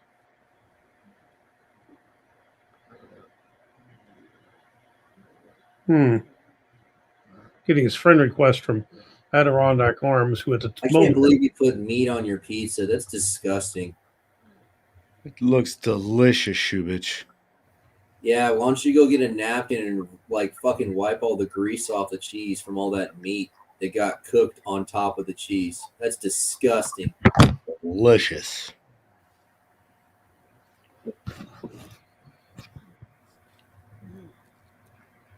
No, Shmuel, that's perfectly all right. No, not getting worked up at all. I'm just attempting to steer Brother Wood away from his error. So, what do you think about Native Americans and their tribes?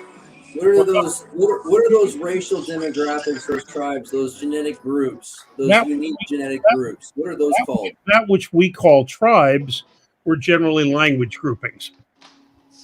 Or what? Language groupings. Yeah, but they use genetic markers to claim their tribal heritage. Well, I don't think the natives were particularly geneticists. Well, that's how they get their benefits from the federal government is they have genetic tests done. Oh yeah, right. But okay, I'm sorry. I thought you were speaking of the pre-European era. No, they are, yes, they are using uh, their DNA to certify that they are of native stock. What is that? How does that work? Native stock. I mean, can we use some better words than that? Because I really feel like there's some phrasing here I could be understanding a little bit better. Well, it's okay. You go to what is it, Ancestry.com. You buy one of their things where you spit the tube and it comes back and says that that you're 22% Bulgarian, 14% Polish, whatever the heck. Yeah, and I'm related to Pocahontas. What tribe am I a part of? What tribe is Pocahontas a part of? I'm part of that tribe. Pocahontas was a Shoshone. Oh, well, I'm part Shoshone. Mm-hmm. Pocahontas was Shoshone, and was married to a French trapper. That's nice, because all of my French heritage comes from what is that fucking Normandy place back before it was France? Well, Normandy. Normandy is a province. Well, it wasn't. No, France didn't exist when Normandy existed. Well, France was had a very weak central monarchy, and so no, the Dukes of Normandy were far more powerful than the centralized King of France.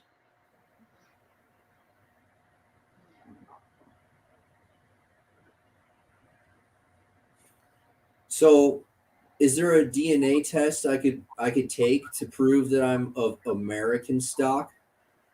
What meaning American? Native Well, American? I mean, you used that phrasing when you talked about the natives proving they are part of their tribe for the federal benefits. Well, because they are what we used to call Indians and now refer to as Native Americans. Okay.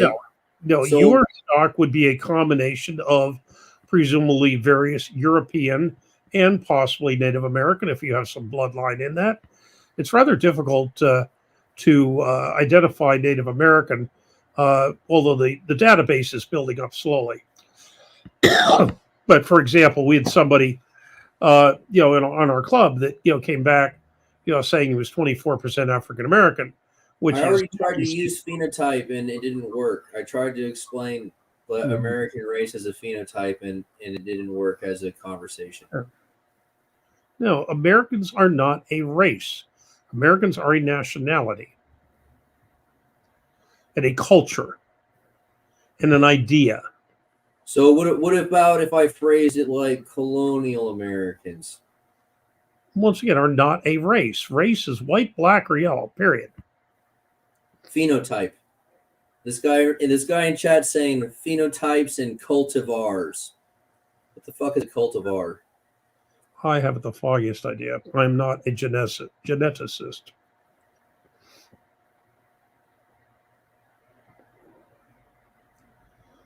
And unlike some people, when I don't know what I'm talking about, I say, I don't know what I'm talking about. Yeah. I'll try to baffle with bullshit. Well, I've done a fair bit of research on the U.S. Civil War, and I really don't like when people say it was about slavery. I feel like that's a really lazy argument. How so? Well, I mean, I tried to point out to you that the slaves weren't used in battle, the slave owners weren't dying in battle. So why were all these free men fighting and dying? And I really don't think they'd be fighting and dying for someone else's slaves or on behalf of someone else who was a slave owner.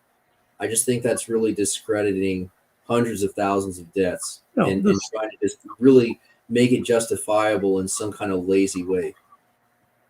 The South, it was federalizing and centralizing the government and financially enslaving the entire federal country. Okay, the South seceded over slavery. Now, once the war gets started, once the war gets started, that it is true that many of the Southerners fought because their state was being invaded. Their homes were being invaded, obviously. and so that certainly is. But well, no, it's not obvious because there was no constitutional right for them to invade. Yeah, well, the right was that. Well, that was the thing. Once a state signed on to the Constitution, was it allowed to secede?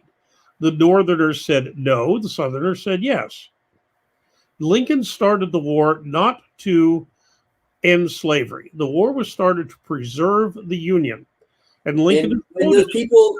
So before the fighting started, they offered to buy the fort from Lincoln and say, hey, look, we're not trying to financially burden you while we walk away. So why don't we pay you off and we can have an amicable, separation, Because Lincoln believed. And why did that attempt for an amicable separation turn into a bloody war that ended up with entire towns being burned to the ground? Because the thing that really is curious is the Confederacy didn't sack Washington. They had the chance to sack Washington. Why did they decide not to burn down the town like the Union soldiers were doing to the Confederate towns? The Confederacy wanted to leave. And the Union said, no, once you join the Union, you are in. You do not have a right to drop out. And so, yes, the Confederacy could have sat there in their 11 states and just, basically sat there and, gone their merry way. But the Northerners believed that you did not have the right to secede, and they originally fought to preserve the Union. Do you remember the founding fathers debating slavery and how they put that topic on the back burner while they were trying to? Well, there were several issues. Number one, they knew that if they attempted to start the republic without slavery, the South would not join. Number one. Number two, are you sure it was the South? I mean, that seems kind of, once again, to be a lazy argument. The states that had notable number of slaves, basically from Maryland south, would not have joined the Union if it had Maryland's started. A lot farther north than the Mason-Dixon line. The slave state, the states that had the greatest number of slaves were from the Mason-Dixon line south. There were slaves in all states. New Jersey, New York, Pennsylvania, although... Wasn't just the population just easier to manage below the Mason-Dixon line because of the weather? Wouldn't there just be a larger population because it was easier to have crops and to live without freezing to death? Well, the slavery developed in certain areas, did not develop in others, and part of it was a climate situation. Absolutely. That's why, for example, when they, in the 1850s, when they passed the Kansas-Nebraska Act, Kansas was felt to be suitable for slavery. Nebraska was not. And so they weren't worried about Nebraska. The point is the war started because of slavery. That's why the South seceded. I just don't understand why it was a war fought over slavery when we fought against an entire empire and slavery was on a back burner. There were other issues. And I just think it's lazy for you to think that the same people who put slavery on the back burner all of a sudden would fight a whole war over it. No, the point of the matter is that, once again, there were two things. In fact, I didn't get the second one out. Two reasons. They knew the South would not join. Secondly, many people, including in the South, felt that slavery was going to die out. It was going to collapse on its own weight. And what revived slavery shortly after the adoption of the Constitution was Eli Whitney and the invention of the cotton gin in 1791, which basically had a big boon to cotton production and really rejuvenated slavery immensely. That's why Did you ever hear about Abraham Lincoln getting bullied into the Civil War? Bullied? Yeah. How so? No. There was an anti-slaver going around, and he was challenging slave owners to duels, and he was killing a bunch of motherfuckers. And he was coming after Abraham Lincoln, saying he needed to end slavery. Mm-hmm. Lincoln is Have you ever heard of that? No, Lincoln was quoted as saying, look, I wish to preserve the Union. if it's going to be preserved. If I could do so by freeing all the slaves, I would do so. If I could do so by freeing none of the slaves, I would do so. Lincoln wanted to preserve the Union. Mr. Shell. Yes. I'm related to Abraham Lincoln. Good. Probably the second best president ever. I'm also related to Thomas Jefferson and Andrew Jackson. Well, I think they're a little bit farther down the list, but I think they did a much better job. I feel like Abraham Lincoln took us in the wrong direction, federalizing and centralizing the government and inspiring the creation of the IRS. Whereas Thomas Jefferson did a pretty good job at advocating for human rights, and Andrew Jackson did a pretty good job at advocating for decentralizing the banking system. And for chasing all the Indians who were just trying to live their lives in a civilized manner. Yeah, and killing each other off and eating each other while you're still alive, and genociding entire towns, because that's how the whole world worked. Is there were no winners or losers, there were only survivors. And if you weren't killed when your tribe was slaughtered, you were a slave. And a lot of the Native Americans participated in slave trade at an erroneous rate compared to the colonial population. Yeah, who owned the last slaves to be freed? They like to celebrate Juneteenth as the last slaves being freed. No, absolutely not. First place, the slaves, that was in June 1865. First place, the last slaves in the United States were not freed until the 13th Amendment was passed in December 1865. And even then, all slaves were not freed. You know who still owned slaves in the territory of the United States? Native Americans, because they were not subject to U.S. law, and they basically had to browbeat the Native Americans, who were largely in Oklahoma in this case, into freeing their slaves. The last slaves that were freed were held by Native Americans. Did you know that the Native Americans fought with the Confederates? Oh, some did, yeah, especially in Oklahoma. Yeah. Oh, no, yeah. they had entire yeah. What are the 1,000-man formation? No, absolutely. Yes. Why did they fight for the Union? Why were the natives fighting with the Confederates? And why did the Confederates use Native American war cries? Well, they were in the A, geographic area, and B, as indicated, many of the Native Americans did own slaves. The thing that I always thought was interesting is I just feel like the Confederates integrated with the local culture, whereas the Yankee side of the Civil War seemed more kind of like immigrant robots that really were just told what to do. Well, that's the argument the South said. We're going to win the war because we're the Cavaliers that grew up on the land, where you're just hiring these drones that just came over from Ireland. Exactly. And that's and I think that takes me back to the point where the drones that were hired from another land had no qualms with burning down entire towns, whereas the Confederates, who had heritage and respect, didn't want to burn down the national capital, even though when they had a chance to sack it. They didn't get to the national capital. They did. Well, I'm just saying, dude, if Canadians can go into the White House and burn it down, for damn sure the Confederates could have burned it down. No, they were within miles. They were within miles, and they could have pressed on, and they could have sacked the White House if they wanted to, but they're not as vicious and thuggish as Canadians. And notice how the Yankees are closer to Canada than the Confederates are. The viciousness almost increases as you go north. The Canadians did not burn the White House.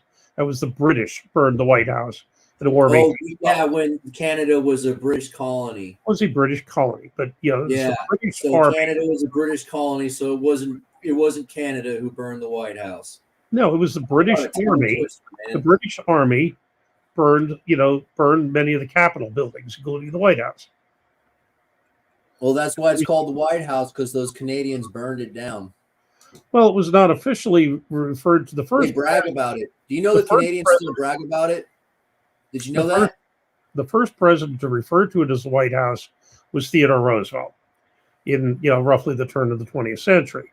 Now, part of the reason Washington was burned was in retaliation for the American Army burning York, which is now Toronto. Oh, was that back when TJ was fighting that fucking war on the Great Lakes? Wait, the Great Lakes was Perry, Adam Perry, Oliver Hazard Perry. In fact, we have the Pennsylvania has the official state ship, which is the flagship Niagara, which is docked in Erie, our river, our lake port. There's Shubich. Honest to God, I had to ask Ryan if it was really you or if he was faking it. I have never heard you speak in that manner. Oh, that wasn't me. That wasn't me. Yeah. That guy from earlier? No. The pizza person. No, yeah, that was pre-pizza, That which was is like a pre-pizza, totally Dave. different person. Now I'm just jovial because I've had the pizza. Exactly You right. had some I've nasty had my ass Snickers. greasy meat on top of your pizza. You fucked that shit all sorts of up, dude. That wasn't pizza. That was some abomination, some amalgamation. Oh, It looked delicious. It was really good. I had it with ranch and with blue cheese for some of the other slices. I mean, honestly, I understand now why your pull-up numbers are so weak because you eat fucking fucked up food. My pull-up numbers. Oh, how are you aware of my pull-up numbers? Because you told me them, and I was Stalker. like, "Oh wow, you must weigh 165 or 175 pounds," and you're like, "No, I weigh well over 200 pounds." And I'm like, "Oh well, that's Stage fucking 5 clinger. Yeah. Stage 5 clinger. Yeah, Well, sorry I for mean, I having guess fast motion, relatively but- they could be weak compared to Huh? some. What I just said. That's why I said, "Huh," because I couldn't hear you. Oh, that's too bad. Then you missed it. Okay. Yeah. There's a bust every 15 minutes. You know what would be really fun is if you could do a weighted pull up with your body weight. That would be really fun, but you're never going to get there putting meat on top of your pizza. Yes, you will. Don't listen to him. Tons of meat. We just pack it out. Have you guys ever read that book, Playing for Pizza? No. Guy, No. He's playing American football in Italy, and the fucking sports league is shit. So he literally gets paid Paulin did that. in pizza after the football game. Sounds riveting. It was a decent story about horse basically and pony enjoying show. sport for what it is. You know, where you just enjoy Speaking the of Italy. act of participating in the sport rather than the financial Brian, gain. get back on.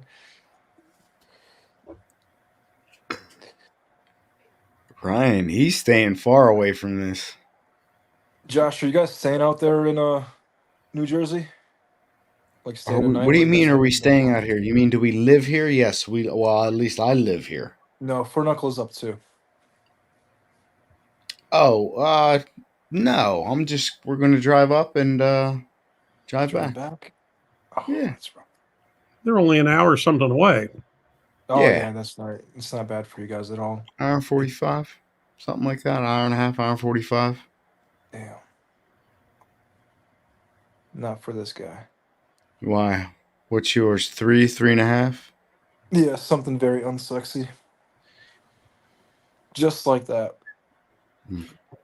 I believe Judy's back in town. I saw something. But is she? She might be for like the New Year or something because I saw it on her Instagram story. Because I'm also a stage 5 clinger, and I gotta be up to date. Yeah, I don't know. Judy loves New York. She's always, anytime she comes here, man, she's right into New York. Mm-hmm. Yeah, I wonder if they Loves would do like the certification there as well. So by the time Winter Blast rolls around, I could be on my 3rd. Well, by then. I I don't haven't seen know. To be honest, I don't know. Yeah. It hasn't been announced, so I assume not. What's up, Dave? No, I was going to say the Outlaws' practice to Fort Lee is 3.5 hours by way of the New York State Thruway. Yeah, I won't be there. I'm Yeah. missing the practice.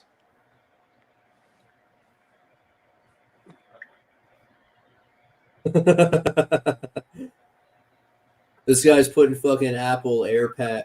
What are those air tags? You know, the trackers.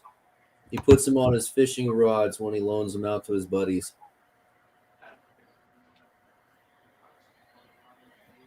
It's pretty smart. Yeah, I thought it was pretty funny.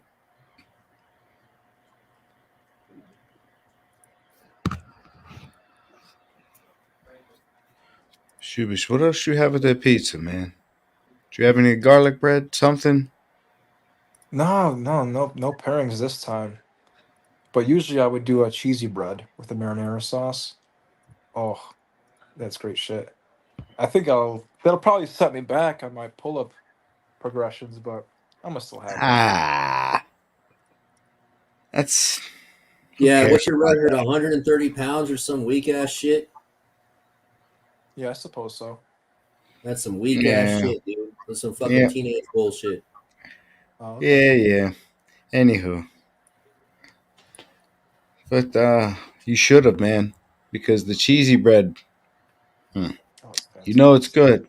It's obviously not as good as that, what is that, the parm encrusted steak that you It's like? not. It's not. It's not as good, but it has its moments. You know, there's a time and a place. Like you're not always gonna get fast food, but when you're desperate or you're hungry on the go, that's when you get fast food. When you can sit down, you know, dull up yourself a little bit, go out someplace, that's when you have a parm crusted steak. When you go out with a few buddies, January 6th. Yeah, sometime around just for a time such as that. Yeah. I'm in. I'm You in. guys ever walk around with tiki torches with your buddies at a Robert E. Lee monument? Well, Anywho. that's not the kind of cult we're into. Oh, you're just into the January 6th faggotry.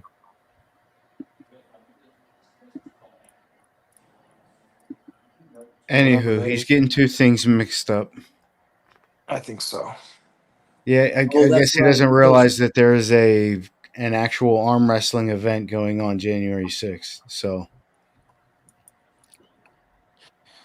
yeah. You guys remember when there stupid was isn't stupid raid does. of So the federal there you go. courthouse?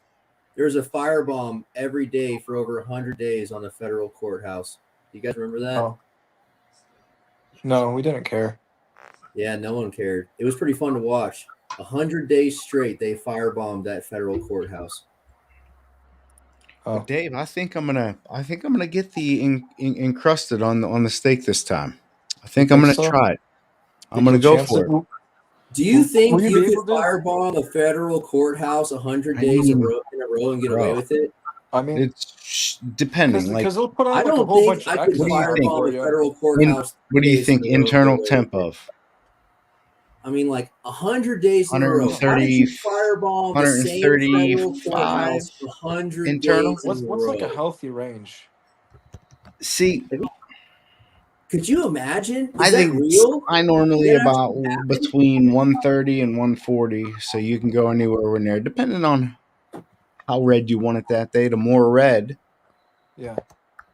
the lower down you go. Yeah, bro. The slaves who got shipped over here from Africa, they lost. Who gives a fuck? They're What are you losers. thinking for sides? How Probably about around that? the same All stuff. those black So, slaves from Africa, what do you pretty think? limited they for what you lost can the do. war. That's why I they got put on know. the ship Well, I and mean, sold. they might have Who gives a fuck about like losers? fresh string beans or something, like Yeah. steamed string beans or I don't understand why butter these or fucking something. losers want Anything you rock with is reparations gonna for slap. losing their pussy war, getting sold into So slavery and shipped off to delicious. the Americas. Like, bro, cannot you wait. guys lost. Get over it. You got It was so enslaved. close too. No one It gives a was not a shit. bother at all. Wait, Yeah, no, man. maybe I'm getting something else mixed up. I'm getting something else mixed up because last time we were at New Jersey, we never went out. Well, I mean, we didn't really have to, but it was close. Yeah. But it was Oh, close. you mean you tried a 135-pound weighted pull up and it was close? Man, What is he talking about? I don't know. He keeps going on about something. I don't know. I lost. I was talking about those losers who lost the war and got enslaved, and now they want reparations for losing their war. Like, shut up, bro. You lost. Anywho. Yeah. Dave, what's the next month looking like for you? Yeah, Dave, what's going on, buddy? Why would you give someone reparations for losing a war? Like, I don't give a fuck what happened to you, bro. Andrew, please be quiet or I'm going to mute you. You're derailing. I don't want to offend the You're black trying. No, I don't care. I don't care about that. We are trying to talk, bring this in a different direction, and you keep trying to drag it back to the same direction. All right. Now, please, Fair enough. Thank you. Please continue. That looks terrible. Yeah, Dave, what were you saying? Oh, I was just saying that Harlan is sending me something begging to come on. I'm supposed to put it to a vote. And I said, No, sorry. man. And the good Harlan, news is, stop it, man. if Harlan comes on, the good news is I'll leave. No. Get your own show, Harlan. Stop. And invite us. Andrew, relax. I'm not letting Harlan on. Yeah. He had 2 chances. He screwed up. No, thank you. He's not doing it. Not today. Not today. Well, I'm just letting you know. I'm sorry, buddy. Just not today. You ever want me to leave, just get Harlan on here, and I'll get out of here real quick. Relax, man. Relax. You're good.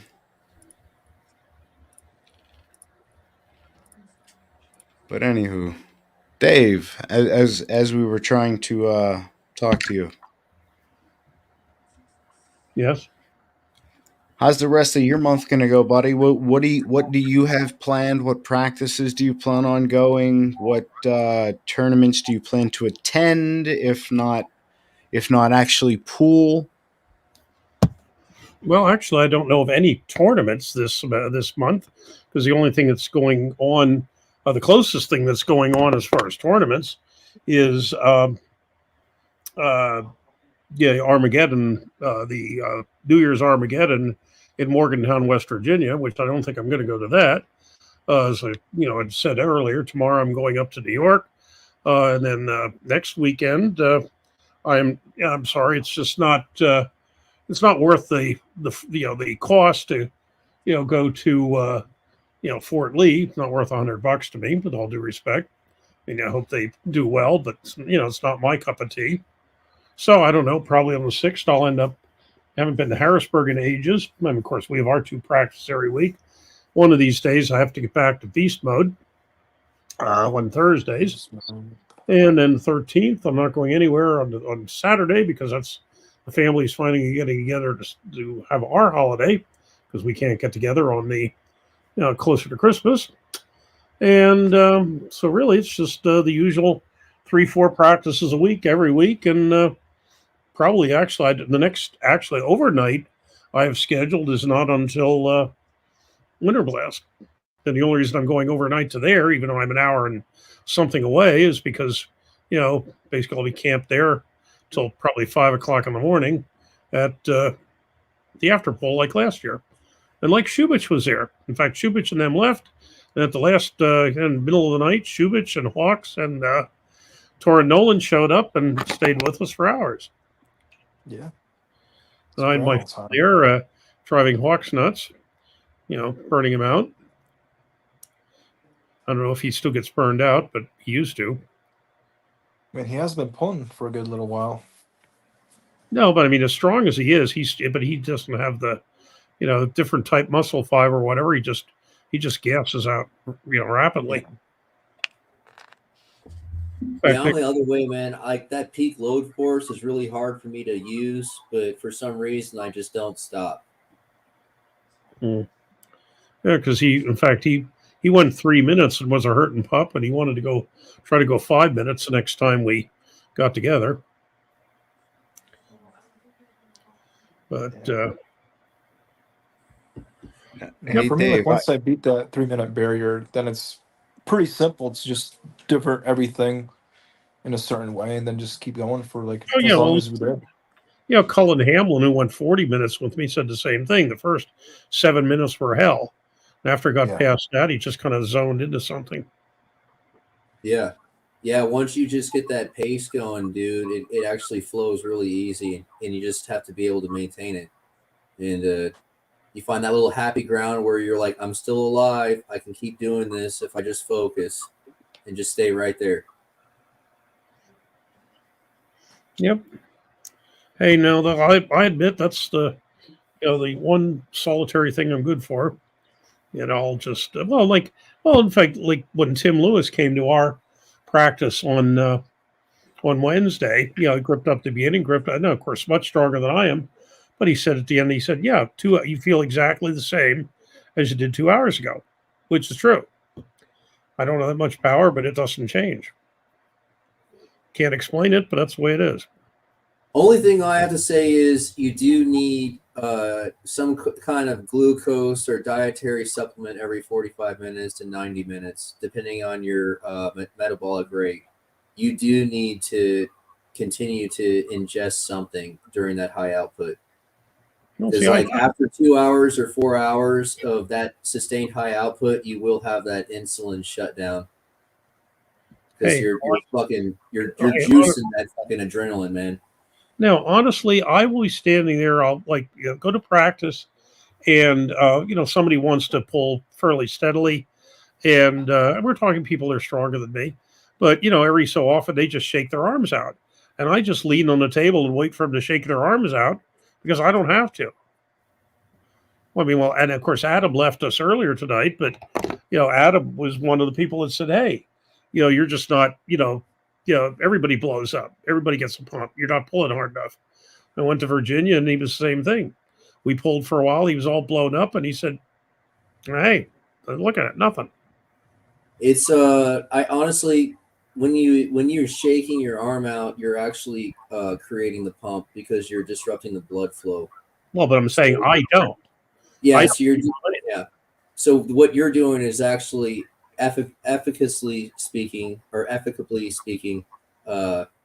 more intelligent because you're not disrupting the blood flow and you're allowing the natural response to do its deal. But the point is, I don't get much of a natural response. Is the point I'm making? That I do not, I don't change over number of hours. So lactic acid, have you ever what's your take on lactic acid? Well, we are presuming that either my body is not producing it or it is clearing more rapidly than for most people. Yeah, I mean, you've heard about endurance athletes and stuff where their lactic acid production is different than it's very low. It's very low. Some lazy fat fuck who only goes. Yeah, Lance Armstrong was one of those. Of course, Lance Armstrong started all sorts of other drug issues, but whatever. I don't know. I'll lift heavy weights for 6 hours, and as long as I have those dietary supplements, every 90 minutes or so, it's no big deal. But I really feel like the lactic acid response is part of the growth of the amateur, where the buildup of the lactic acid causes that constrictive muscle. The blood flow in the muscle is constricted and the blood density increases in the muscle tissue. And I believe that pressure is much like a PRP injection. Do you know what a PRP, a platelet enriched, you know what I'm saying? Plasma. Plasma, that shit.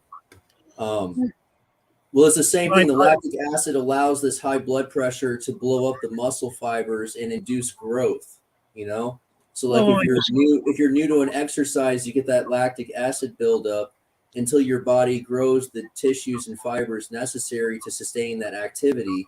Because what you see in seasoned athletes is the lactic acid becomes less of an issue. I really think that the lactic acid is directly based on your efficacy as an athlete.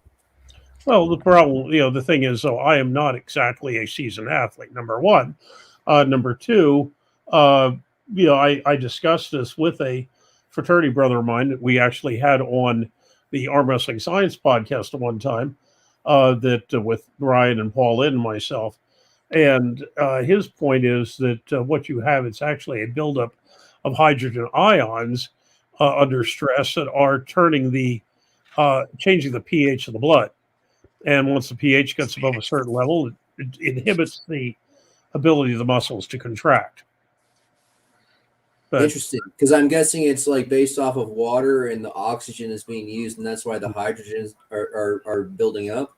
yeah, once again, I really can't speak on an expert, but what I can say is we've now been on for 5 hours, 13 minutes, and 37 seconds.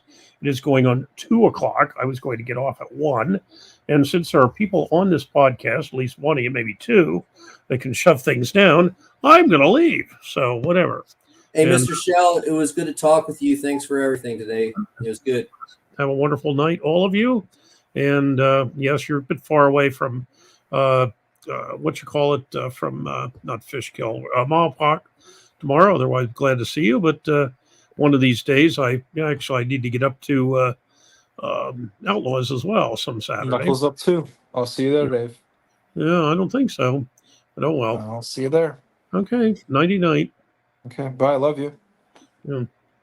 You're gonna make him blush. Yep, that's me.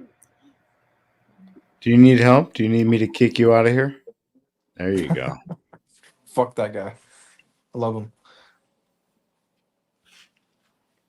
Anyways. So you've been trying to get ready for Mr. Brownell? Mr. Brownell, yeah, man. Yeah, man. Got that nice big practice at the after pull. After that, we kind of go hard. Nice and well measured approach. Got my plan all figured out, and just gotta hit it. Just be consistent, which is not a problem for me at all. And come out March 23rd, and we show out. Now, are you more working on your what you would consider your weak areas more than sharpening up what you already your go-to? Basically, your normal movement, what you're comfortable doing, what you're connected, I guess you'd say. So I would say I'm going to be sharpening up more of what I have, the strength that I have. I'm just going to double down on that, and yeah, it's going to be a big strength training arc, just so I have strength in spades, and because I'm going to have the tournament to follow afterwards. And I feel like at this point I have table savviness. I kind of know what I'm doing. I just got to be strong enough to do it. You know, what's separating me from a better level puller is obviously everybody has table IQ and different levels of it. And I'm not saying I'm the smartest dude in the world, but I mean, at practice, you could show all kinds of table savviness, but at a tournament or say in a match, you don't get too much chances to show off, you know, your whole arsenal, your whole repertoire of what you can do. You have to be strong enough to do it. So I'm just going to make sure I have strength in spades, strength in excess, because I kind of know everything that I could do. Just got to be strong enough to, you know, put my will against it and force my will upon his on the table. You'll be forcing. Both will be forcing. It'll be really fun. It'll be really, really fun. He's taking it serious, which I love. As you guys should. You're going to be on a hell of a stage, and I don't think you shouldn't take this lightly at all. No, I'm not saying that you are. I'm not saying that you are. No. I'm just saying that I also feel that's awesome when two guys are going to actually go to war on the table and actually take it seriously. Yeah. Yeah. So. Yeah, I don't like that whole casual shit where like people come in haphazardly. Like, take your match seriously. Like those people who like double book or triple book. You know, like, oh, I want to be in this tournament. I'm gonna have a super match the next week. Yeah, Like, I'm not at that level where I could do that. I'm not a Artem where I could just pull every other week and have the pharmacological, you know, Advantages, the healing advantages to be able abilities, to be recovered, or just enough. Nah. syrup. If I did, I would. yeah, bro, I'm not putting anyone on blast. I just, there's definitely levels, and I'd prefer to stay at the Josh Wood level. Like, if I'm ever as good as Josh Wood, that'd be cool, But going and doing all that super physiological bullshit is a little bit much, in my opinion. It's just a sport, but it's cool, dude. I mean, at least they're logging it, and they're using themselves as the model. Rather than experimenting on someone else, they experiment on themselves. So that's pretty cool. Yeah. Respect for that. Absolutely. Yeah. There's definitely plenty of people willing. If you say, hey, you want to be my guinea pig? This stuff will make you way better. You'll have a fucking line of people ready for that magic pill to make them lose weight. Yeah.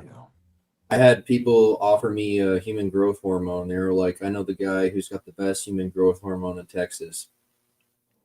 It's just like, it's weird, man. It's really weird. Like, it's just like the body is so complicated. Why would you mess with it?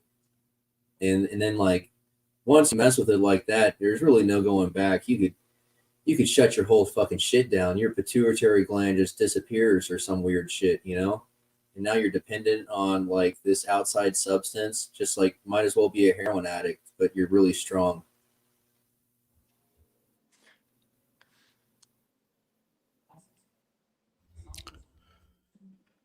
I don't know. Everyone's on TRT, man. Everyone's on board with that shit. As long as the doctor gives it to you, it must be safe, right?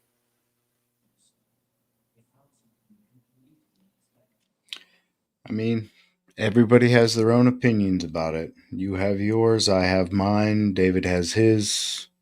Have you so seen on them? and so forth. You seen that TRT shit where like they're getting some of the best tests you can get, and they're getting it doctor prescribed, and then they're using the test and they're blasting it. They're not like doing the scheduled dosing. They're running a program like someone on bodybuilding.org would be running. Well, that's on them. They should be given on TRT a set amount set by the doctor, and once they give that set, they calculate how much you'll need, and then that's what they give you. If you run out of it halfway through, that's on you. Yeah. So, I mean, but there's ways around it. There's ways to get stuff. Yeah, there's always, I mean, if you want it, you can get it. I mean, the precursors are all there. If you really want to build it yourself, you could.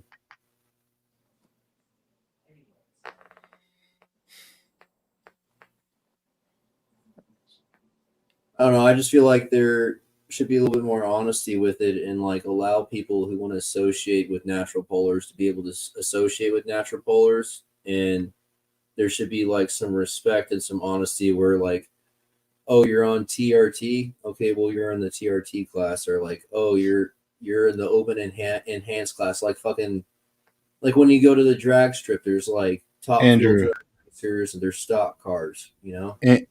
Andrew, when somebody is on TRT, they are basically supposed to be given an amount that will put them in what's considered the normal range.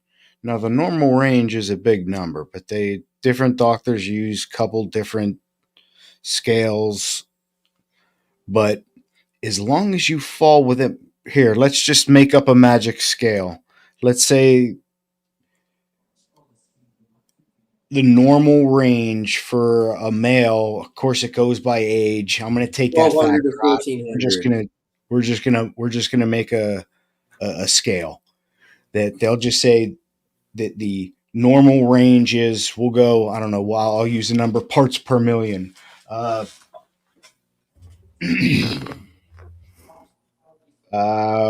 So 400 to 1200 parts per million, or however they test it. Yeah, I don't know what the number I'm just is. making a fancy Yeah. names to make it sound good.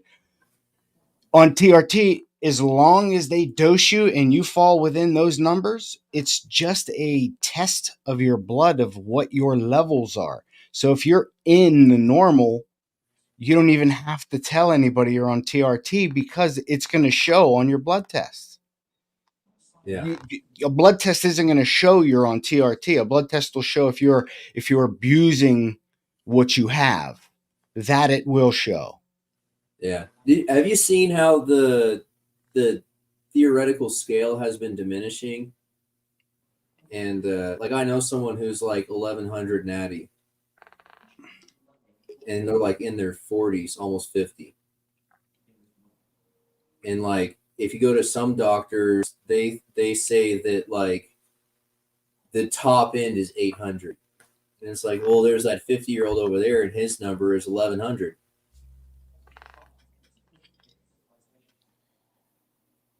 It's like it's very subjective, and the bottom line is like, even if your test numbers are really low, or really high, there's this whole deal about free test because like it pairs up, so you can have like really really high test levels, but because all of it's paired up, you don't actually have much free agency for your hormones.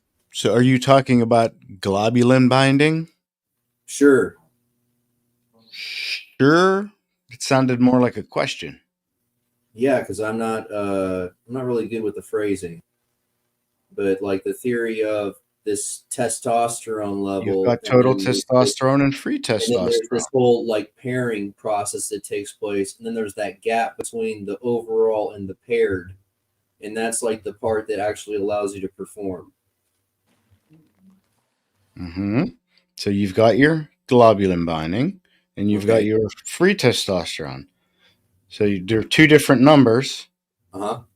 And if your free testosterone is low, you underperform everywhere else, no matter what your total testosterone number Yeah, is. so you can have like a high test and still be shit. Correct. Yeah. Correct. So, and still to bump that up, it's still the same thing. They still have to put you on a dose, figure it out. I guess they figure it out by height, weight. I don't know. I'm not a damn doctor. It seems I really shouldn't even be talking about it. It seems kind of barbaric because I've heard people who like had high overall scores, but they had really high pairing as well. And apparently the synthetic supplementation, all it did was lower their overall scores. It didn't actually free up any of it. Well, normally it's a correlation. Once they bump up the total, the free should come up with it.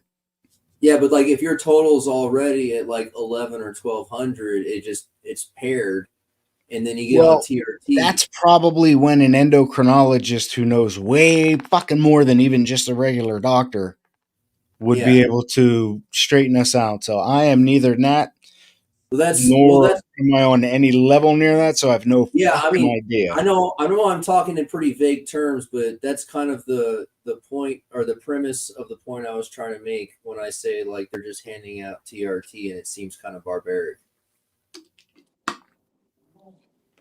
You know, and it comes back down to it's like, man, I'd rather just stay natty rather than freaking dipping my toe into all that crazy stuff.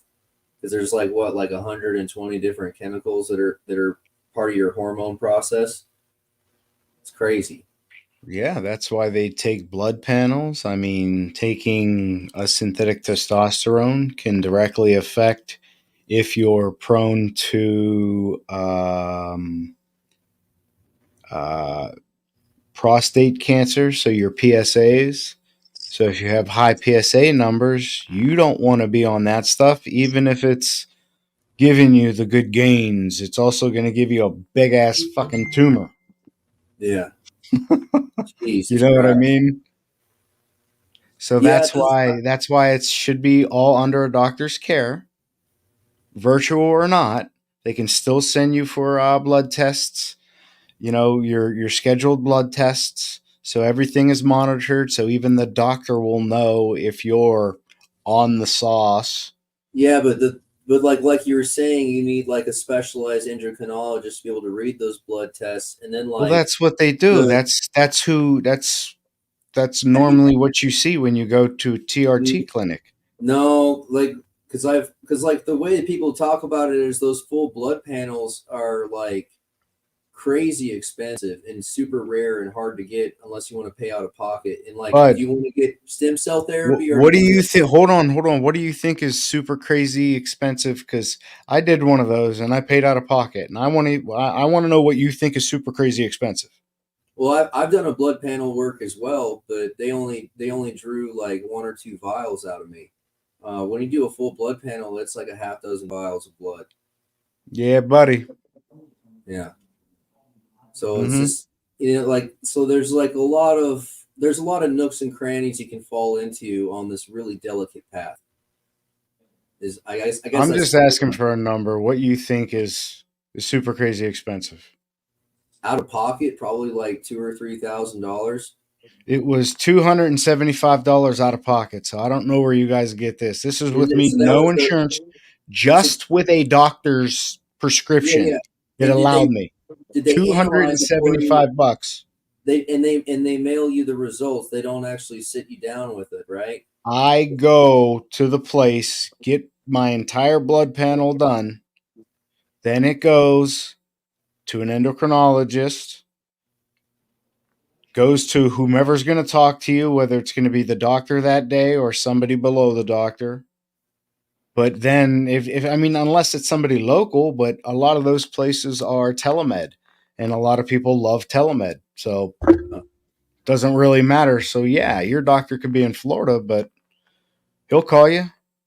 Shit, man. I guess I'm slow on the upkeep. I'm still referencing old Stan Efferding fucking videos.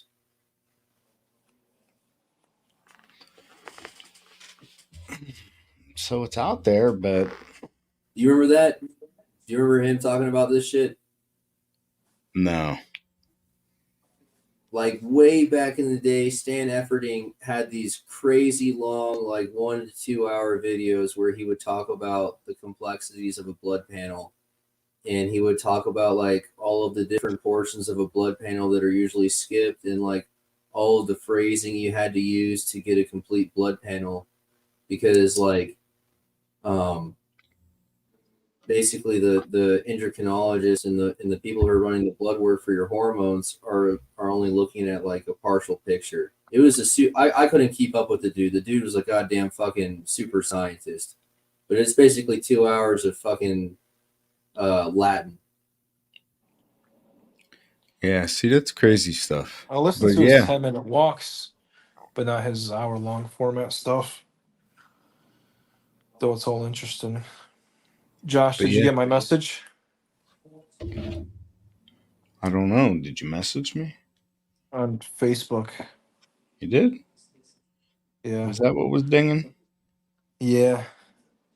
Had some labs done a couple months ago now. You all right? I was kind of surprised by some of the results. A little high on some of the fucking markers? No. Low. Actually, at the bottom of what you would call the scale. Yeah.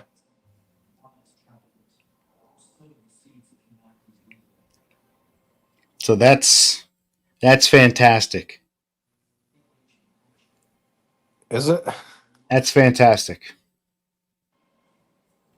You're doing good. I hope so. I don't know. I don't know if I'm just like if that means I'm making the most of what I got or You are. You've got a lot of active steroid receptors in muscles, boy. is that what that means? Well, Would I yeah, be a because hyperresponder? the more those receptors in your muscle are active, the more they feed. The more they feed, so it's using everything you get. So think Oh, of okay. somebody like he was saying before that has a high testosterone, but Yeah. a low free, so they got things going on. Okay. So what is 'Cause he? I mean, He's like, a high responder. Yeah. So he responds very good. Yeah. So you could take like a low dose and you could be fucking No, he blasted. doesn't need it. He's what No, you I'm that he that boy is natural. That's the theory. That's the theory with the high responder, though, is like you could like some guy who's like on 5 grams of gear who doesn't respond well. You could literally take like a cruise dose, and you could be doing better than them. yeah. That's the whole slang term for high responder, at least from what I've heard. In another life. You take any herbal supplements? You ever tried that route? Herbal supplements. Would you give me some examples? Pretty much any herbal supplement that like promotes sexual health is pretty much a steroid. You know, No. that's an easy way to explain it. But there's a lot of precursors in herbal supplements that can promote other things to happen. No, I don't. Horny goat weed. There's I've a good heard one. of that. I've heard of that Yohimbine? before. Yeah. I could break down my stack right now. I take Pillow 11 organizer. pills when I take vitamins. Let's see what we got. We got here a vitamin C, a little gummy, creatine. Take one in the morning, take one later on. What's this? L-glutamine, I believe. Recovery. Woo! Yeah, vitamin C / collagen. We got iron.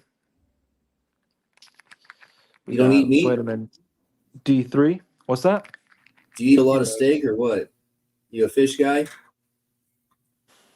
Maybe once or twice a day I'll have meat or fish. I eat quite a bit. Like I think like it's red meat that's got the iron in it, right? Very well could have, yeah, I believe so. Zinc to get more metals in. On the other side in the evening, we got an ashwagandha. Don't really know what it does too much. It says stress relief. I don't really have stress like that. Just taking it for a ride because I have it. The turmeric curcumin, however way you pronounce the latter part. Don't care, don't know. Creatine once again. And a vitamin K2. What's that? It's Is it another thing just potassium? for your connective tissue and whatnot. The Why vitamin do I K2. think vitamin K is potassium? What's vitamin K? Maybe isn't K potassium in what's it called on the periodic table? I was I talking think to a K is biohacker, potassium. and he was talking about there's a way. So like apparently men die earlier than women because our kidneys are filtering out all the potassium, right? And Yeah. apparently there's like something you can do like biohacker wise to stop the potassium filtration, which is causing all the stress on our kidneys, which is killing the male phenotype or whatever. If that makes sense. I don't know too much about that. I've I don't personally know. suffered from kidney issues, but I used to train like 6 to 8 hours a day. Shit got pretty nasty, like constantly wanting to throw up and shit. It's pretty brutal. Well, what kind of training are you doing for 6 hours? Like what kind of mode of training? Shit, like my leg day was like a 3-mile hike with 140 pounds. And then I do slacklining for like an hour or two in crane pose. And then I do like a 30-mile bicycle ride. And then I go to the gym and I do front squats and hit the leg press. And then I'd have like a pole day where I would do like heavy croc rows and weighted pull-ups, and then I would go to the gym and hit the cable machines for the low row and the high row, and then I would hit like the iso hammer for the fucking shit again, and then I'd go rock climbing, and I'd go fucking do like 1,000 fingertip rows.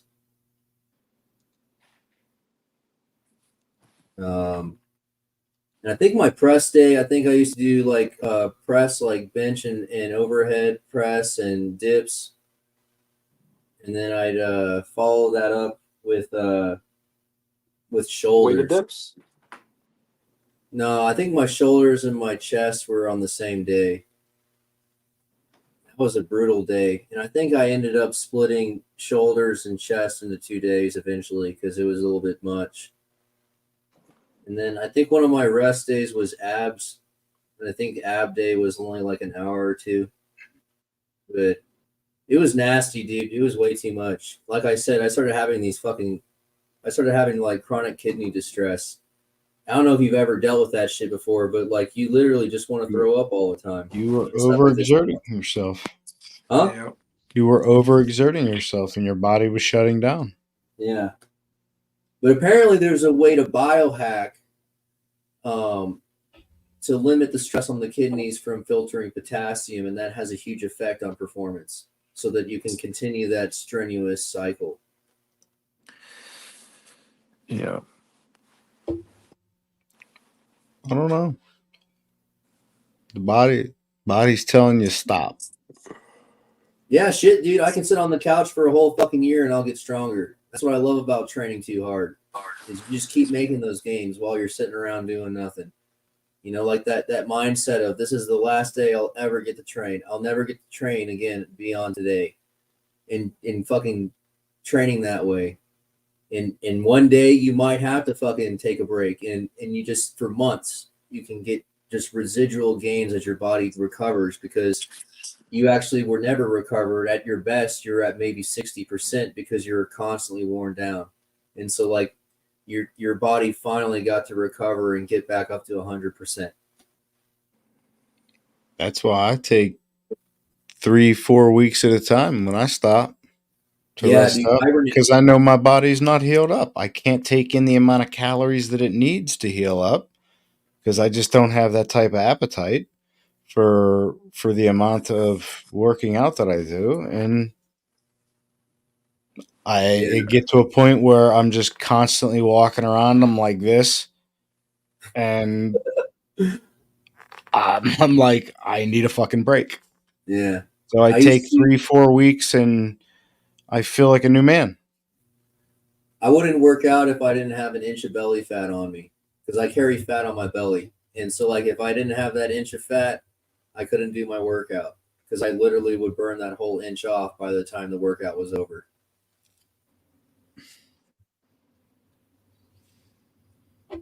Yeah.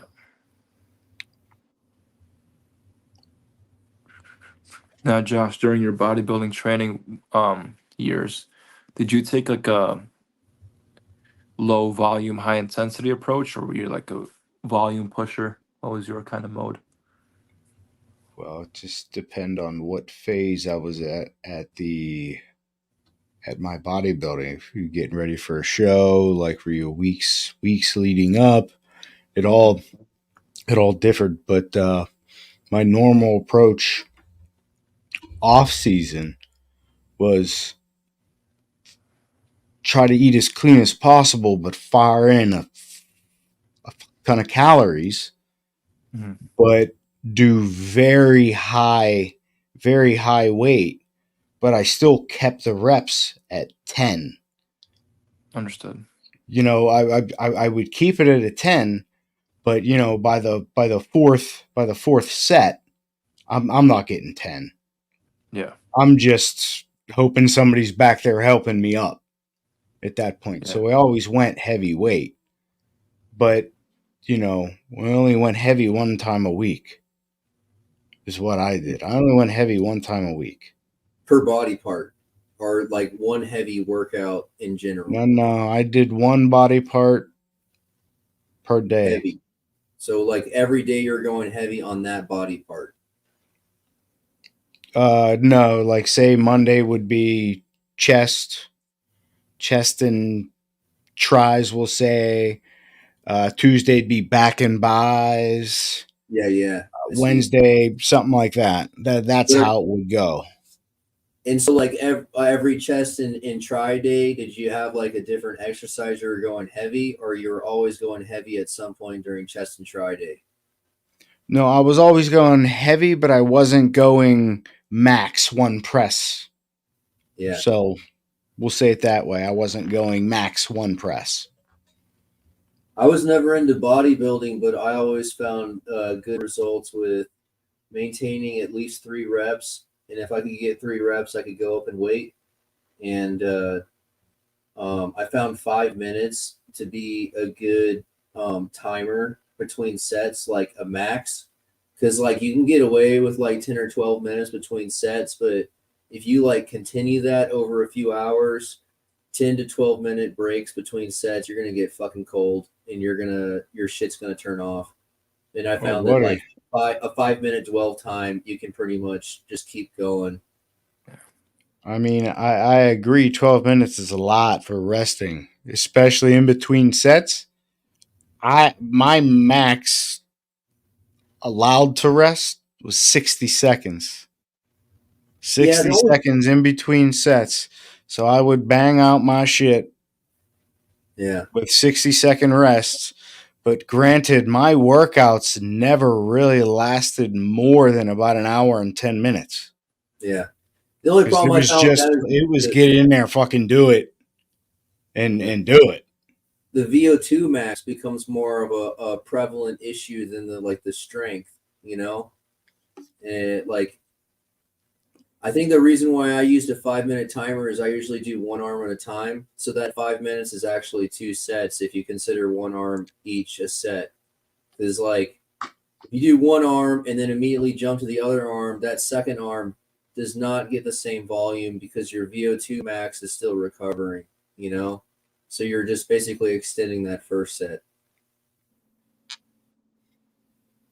So yeah, 2.5 minutes, I guess, would be my max allowable time per set, if you want to call it that way. Yeah.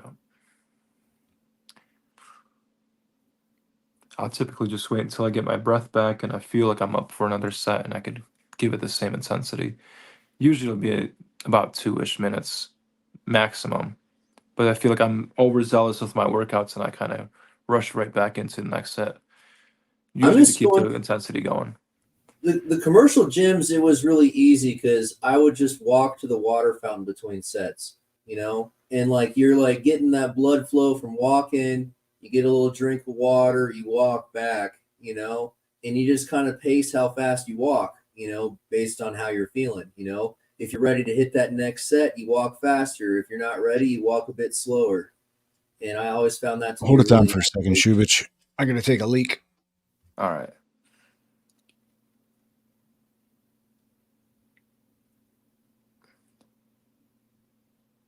So you a lifetime natty, huh? Yeah, lifetime. Good for you. Lifetime. It's not that hard. How old are you? 27. No, 26. What am I saying? I'll turn so you're 27. still you're about peaking on speed. Your speed starting to taper off a little bit. I'm not typically a fast guy anyway. I wouldn't say. You got another 18 years until your strength peaks. Yeah, so if I have any speed and if it's dwindling now, that's not good. That's not good. But the thing is, go ahead. If you want to talk about speed, like your speed actually peaks in your teenage years, like cerebrally.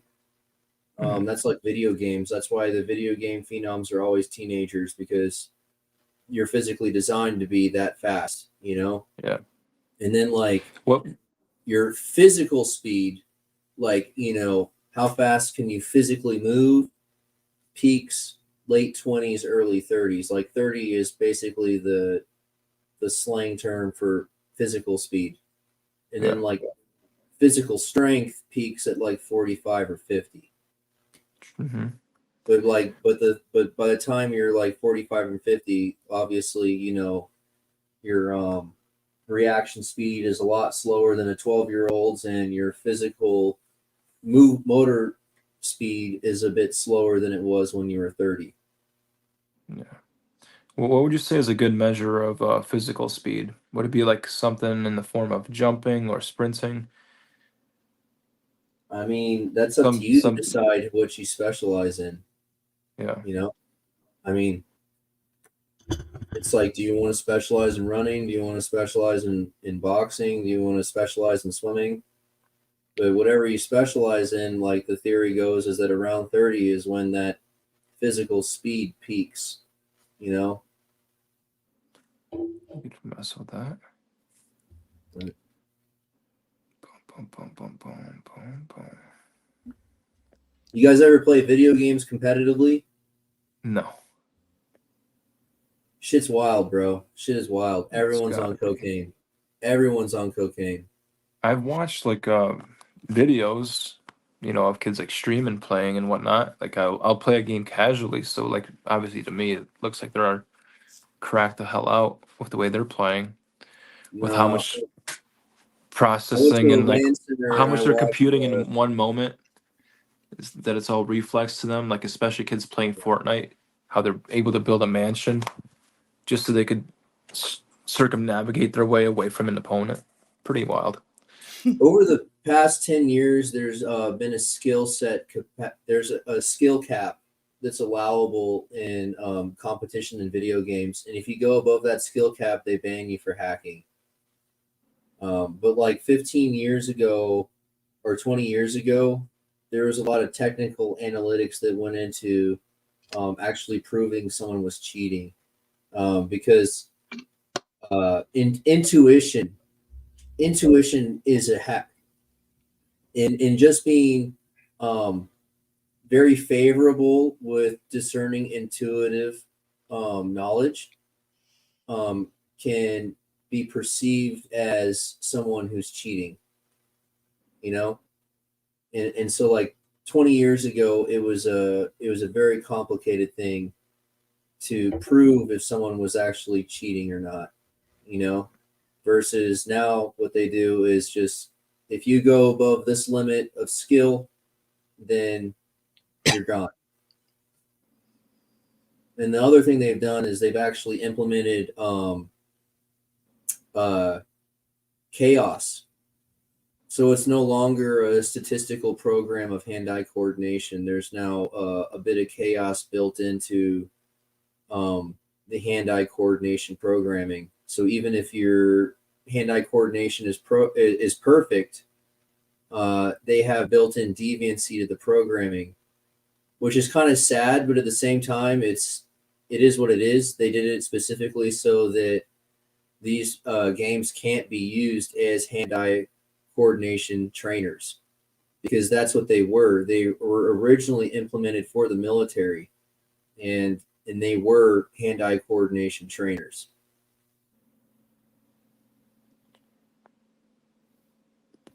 But yeah, dude, I saw some of the best first-person shooters in the world play in person, and there was one guy who looked like a fucking bodybuilder. Like, a lot of them were just like skinny nerds, but there was this one dude, and he was on the team with the Asian chick, and he was just jacked as shit. And apparently their whole team was on cocaine. And then like some of the skinny nerdy people, they knew how to get into the command prompt without people noticing, and they could code a hack into the game, like on a brand new computer as they sit down. Because you hear about people like downloading ancillary programs to help them perform better. These people were literally writing the program as they logged in. It's fucking crazy. You ain't cheating, you ain't trying. Yeah, dude. Shit's wild. But at the end of the day, there's some fucking 15-year-old who's so goddamn quick that even if you're cheating, it doesn't help, because you're going to get caught cheating by the time you try to keep up with that kid's reflexes. Perfect hand-eye coordination, fastest reaction time in the world. The only way to beat him is to be blatant. Be blatantly better than his ass.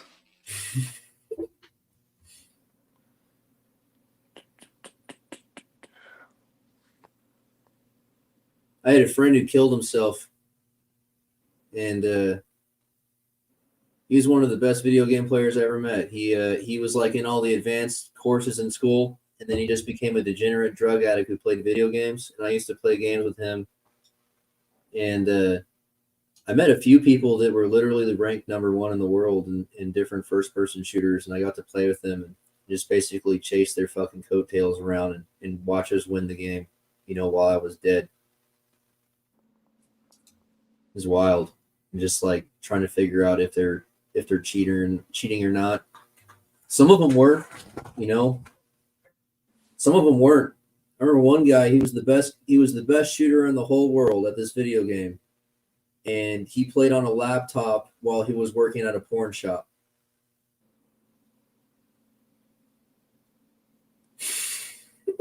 Good for him. Yeah.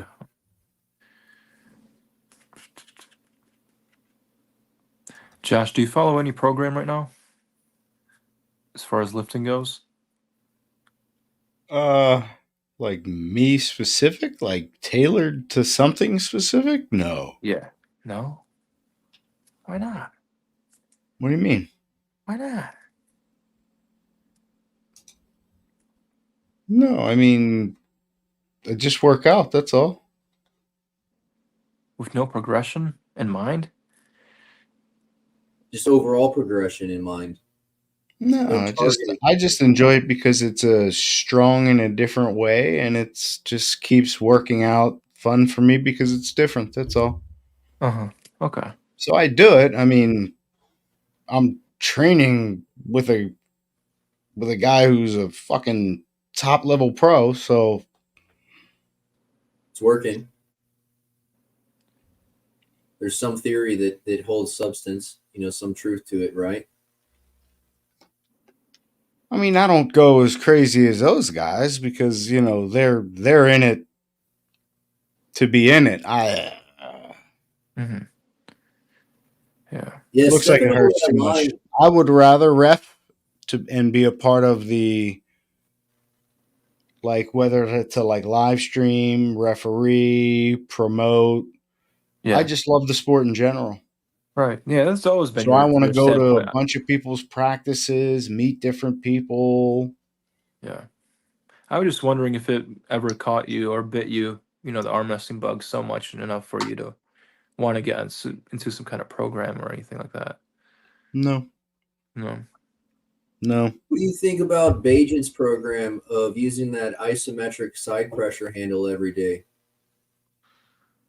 That thing you always see him holding on to on his side on his podcast, and he's like, "Yes." Yeah. No, look, that's the thing though. It's an isometric handle. There's actually he admits it's a low weight, but the way it's designed, whereas mine has the back pressure springs, his is just a stiff upright. So if you pull back on it, it's an isometric. The only actual load you feel that's dynamic is if you go sideways. So he can hook and pull as hard back as he wants, and that's just an isometric load. And then maybe there's only 20 pounds of side pressure that he can walk through, but that whole time you don't know how much he's actually yanking back on it. I think it's really interesting. And if it is true that that's all he does to train and that he does it every day, it's a very interesting theory. Yeah. I think it definitely holds some water. That's for sure. If it works for him, it works for him. Hell yeah. Go for it. Like there are people that specialize in bench press or even say powerlifters, and their volume for the bench is like 3 times a week. Whereas for some people would say it's overkill, but it's the way they do it, the way they structure it, that makes a lot of sense. Like we had this one kid, genetic phenom. I mean, like kid is like 6'6". He just turned 20. He went from benching, I don't know, 265 to 405. Woo! In 1 year. He's natural. I mean, you got to see this kid to know what I'm talking about because he's a whole different specimen. Fucking terrifying is what that is. Yeah. Dude is 20. He's a heavyweight kid. He's like 330-ish or 350-ish. Kid's absolutely huge. Doesn't look like muscularly like imposing, but he just looks like a strongman competitor, but just a 20-year-old kid. Yeah, 265 to 405 in a year, and that's just volume, a love for the bench, a love for progress, and yeah, the kid killed it. So there's something How to long was doing he it at multiple times a week. 265? What's up? How long was he at 265 is the real question. Was he just hanging out Not at long. 265 for 5 years straight? You know? No, he's only been lifting for this is his second year lifting. His first year he spent at Planet Fitness and doing that on the Smith machine. Wow. Yeah, it's Terrifying. ridiculous. Being able to like witness this kid every week get so much better. And he was maxing out his bench about every other week. Like, he'll hit 315 several months ago. And then it was 335, 345. And I'm just wondering, when is this going to plateau? When is this going to stop? Because he's gaining 10 pounds every week. Fucking wild. It is wild. Kid's going to be something. He's definitely going to be something if he wants to be. But yeah, he's been pulling with us. It's going to be almost a year soon. I think he's only 8 months in. And he's competed a few times, and he's already beaten guys of his weight, way older than him, obviously in the amateur and semi-pro levels, but it's his first fucking year pulling. And the amateurs and semi-pros are not bad, relatively speaking. Kid is definitely going to be something. Good. Hopefully he doesn't get injured, man, because everyone's got good fucking shit until something breaks, you know? For sure. Yeah, hoping he doesn't get injured. Yeah.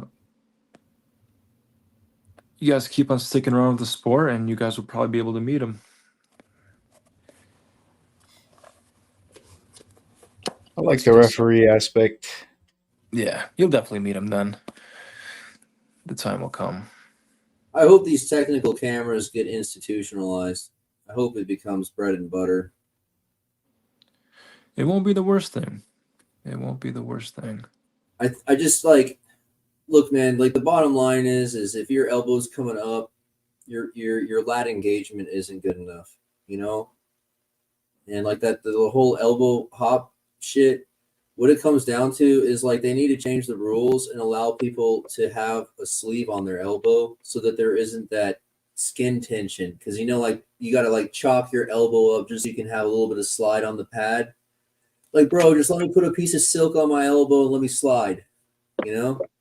I just don't see, like, the whole design of the rules is based around like people like Leonard Harkless analyzing the precursors of an arm break, and they found that when your elbow starts leaving the pad, you know you're starting to become out of control. And what's the next, you know, what's the worst case scenario of out of control? It's an arm break, you know. So if you stop it as soon as there's a minute, you know, semblance of lack of control, then the arm break is far removed from the variable, right?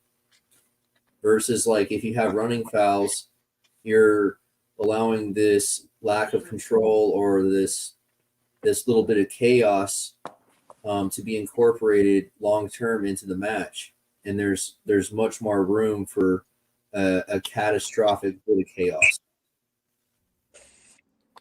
Jody. Man, it's so late. The West Coast is waking up. I just got off work, so. Yeah, you guys take over. I'm going to take off. Have a good night. You out of here, Dave? I'm out of here. Good night. Bye-bye. So what's going on? Friday.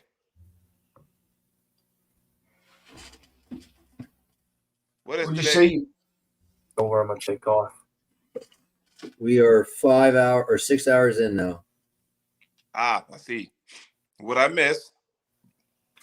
Everything. Oh yeah. Yeah, we talked about the Civil War, and they started talking about losers, and then I said, "Who cares about those losers who lost their war and became slaves? Why do they deserve reparations? They lost the war." Well, I didn't know we got political on the show. Yeah, we already got over it. I just wanted to keep you in tune with everything. Got it. So I kind of chimed in, and we're talking about workouts now. Yeah, dude. What do you think about Travis's isometric handle? I am super intrigued on it. It's been something. I haven't seen it yet. Did he have like a picture of it? So, like, if you've seen his side pressure machine, right? Yeah. Okay, well, it's a static arm with an eyelet that he's clipping into, right? Right. So he even admits that the side pressure low is really light, but because it's that static arm, he can hook and pull it to him as hard as he want for an isometric load, and the only dynamic load is that little bit of side pressure. Mm. And he says he does this every day, and that's his bread and butter that made him the champion. Well, I'll say this. Everybody has a bread and butter workout that they do that makes them good at what they do. And it's funny because we all know Travis is anti-handles, right? But get just gadgets. Look what he's found that works for him. So my thing is, I'd love to see it if he had a mock, device of it. But my thing is this, because we're all different, you have to find what works for you. And I've said this time and time again on my other shows and said, hey, you know what? You can go to a seminar with Devin, Travis, or Toddzilla, and you're going to have 3 completely different approaches, 3 completely different training techniques and all that kind of stuff. So at the end of the day, you got to find what's best for you. If that's bands, if that's weights or handles or what have you, you got to find what works best for you, I think that Todzilla's program is probably the most well-rounded, but I think that it requires super physiological supplementation to be viable. Yeah, well, I mean, it doesn't hurt that he's an engineer, so he kind of gets all that mumbo jumbo. I don't, so it's kind of like, okay, I can take a little bit of what he does, but I can't go full throttle. But like I said, you have to find what works. For me, I'm just tapping back into my old school self because lately, I started this past Monday, and I've been doing this 31-day pull-up challenge with a buddy of mine, Greg Sharp. And back in the day, at my strongest, I was doing pull-ups every day, and I was at my strong. But that was like 20 pounds ago, 11 years ago. So. Yeah, I gave up pull-ups after I had a spinal injury.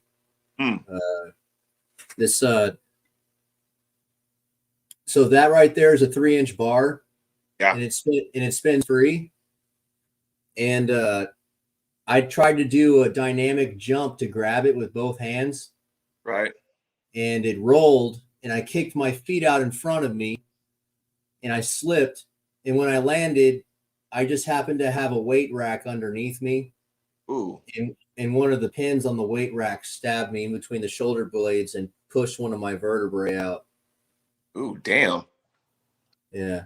Because I was doing one-arm pull-ups with 12.5 pounds added at that point. And I was starting to do stupid shit like dynamic jumps and stuff to rolling grips because I thought I was hot shit. I'm so jealous, guys, in your one-arm pull-ups, and you got people climbing rope with one rope on each hand climbing up. I'm so jealous of that. I wish I could do something like that. It's the equivalent of like, man, I wish I could close the number 3 Captains of Crush. It's kind of like something like that to me. One of these days, I want to be able to do it, but Bro, I'm telling you right now, if you can get twin ropes, it's just anatomically correct. You got that neutral grip. You have both heads of your bicep equally engaged, and you're like not stressing inside or out. You're right on the shoulder line. Yeah. I wish I had a twin rope setup. I played with one at Danny Gillian's place like 5 years ago, and I was like smitten by it. It's just like so healthy. Yeah, I mean, I'm to a point where I'm working on adjusting myself for the sport, kind of like reinventing myself, I guess I can say, because what I've been doing is working okay, but not getting the results I thought I'd get. So maybe it's trying to, it's time to change things up a little bit. And everyone gets to that point where, hey, I want to break that plateau, so to speak. And so sometimes you go through something or change something completely different. So that's what I'm kind of flirting with. I mean, like, it's that fine line of chasing what's uncomfortable and not getting hurt, because like, I mean, it's really easy to stay comfortable and do the same thing day in and day out, and like be really convinced that you're strong because that one movement. But at the same time, like, forcing your body to continuously adapt has like some really amazing qualities. Right. No, I mean, it does. And you got to listen to your body too, because what may work for you may not work for others and I try not to get caught up into these videos. I'm a sucker because we all do it, right? Where we sit there and go, I wonder if I could try that. And I'm still guilty of that. Try it and be like, yeah, I probably can't do that, or I probably shouldn't do that, or damn, that's pretty good. I guess I can, I can do a little bit more weight. And that's how we motivate each other, right? Yeah. Have you ever tried rock climbing? No, I'm curious though. I got a rock climbing place like down the street from my house, but I just never go that direction. So the register. I found it's really good cardio, and like the way it moves the whole body. I found it really good for like arthritis. Like, I got multiple spinal injuries, I got leg injuries, and like I can get on some moderate rock routes and just aim for 400 feet of elevation game. And it's just like, instead of going running on my bad ankle, I just go climb up a cliff a little bit. Nice. So does that help you training and help you in arm wrestling too? Yeah, I found it really helped with like recovery, the dwell time, like the pump. I didn't really have much of a problem with the pump when I was climbing every day. And it like, yeah, the hormone release from the stress, because I'm afraid of heights, so I got that huge adrenaline dump from doing the climbing. So Jody, what's next for you? What's your next tournament? Loveland, Colorado. That's 64-man Super Series deal. Jeez. When is that? Corey Miller and Frank Callahan are putting together. What's the date? March 2nd. Ooh. It's not 6 matches to win. What's that? It's not 6 matches to win, or how many? Is it double elimination? Double elimination. Because think about it, it's not 64 entries in a tournament. It's 64 people in one class. Yeah, I mean, because if it was single, I'm counting. It's six. It's six tiers, single elimination. No, right? This one, because I know LeRae Jenkins. I'm not trying to badmouth him, but he's doing one December of next year, and he's doing kind of a similar format, but a little different. Only his is 32-man, but his is invitation only.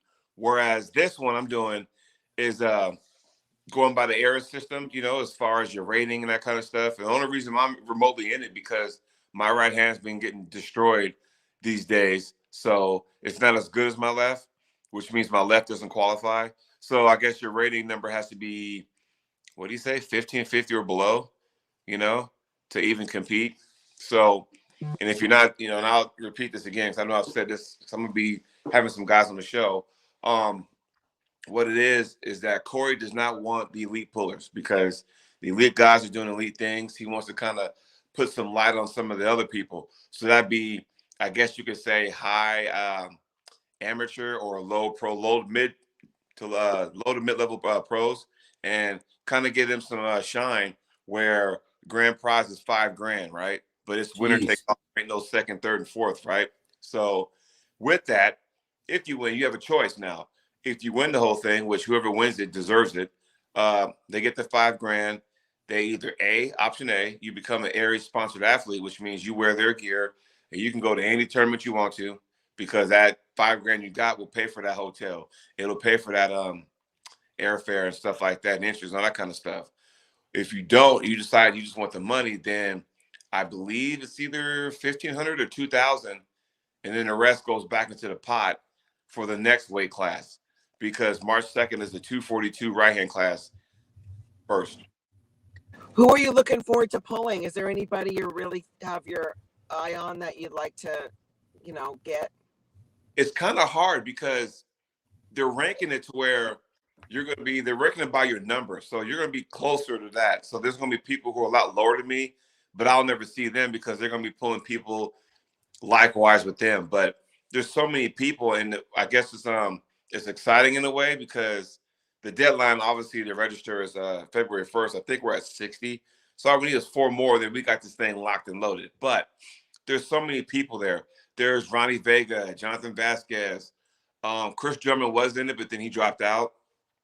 Danny Gillian's in that. Rance Clayton's in it. I mean, there's just so many names, and there's so many people I've never pulled. I was kind of curious to see how I do with them, and it's just exciting. The problem is when someone, hey, I'm going to register or whatever, because I qualify, then it shifts the whole bracket. So you could be pulling, for example, I was linked up with David Hobbs out of Arkansas, or I'm sorry, out of Georgia, and then all of a sudden somebody else jumped in, then it bumped me out. Then I got like Jess Hurley. So it's kind of like it just kind of does this thing. So once we get all 64 guys in there, we're locked up. It was just kind of dry because, Christmas. I mean, everyone's kind of broke around Christmas time anyway. So I was telling Corey, I said, once Christmas comes and goes, that thing will fill up, and then boom, we're off to the races. Is Corey running the brackets? I believe so. And he's going to do the brackets, obviously, or he'll probably get a wife or somebody, and then he'll help rep, whatnot. But it's just going to be one table. So the good thing is that you can pull and then take a break. The bad thing is that you'll be taking a break, so you can't stay warm, I guess. But it's going to be interesting because it's the first of its kind. I don't know a tournament where I ever competed and they had 64 guys in one class. So this is going to be an eye-opener to see how things go. And maybe people like LeRae Jenkins down in Tennessee, because he's going to do one similar next year in December, kind of see what, Corey does. And he may tweak a few things here and there. But like I said, his is different. His is invitation only. So what did you think of the one that they did at the Weirdo Camera Guy one? The one that they did the next day? Oh, the ROTN, Ruler of the Nation? Yeah. Okay, so guys, do you know how crazy that was? That was a couple years ago in Texas. And check this out. So they had 3 weight classes because Travis likes 3 weight classes, which is fine. So I had guys like Herman Stevens and, Russ Schrader and Chan Shaw, and, the list goes on.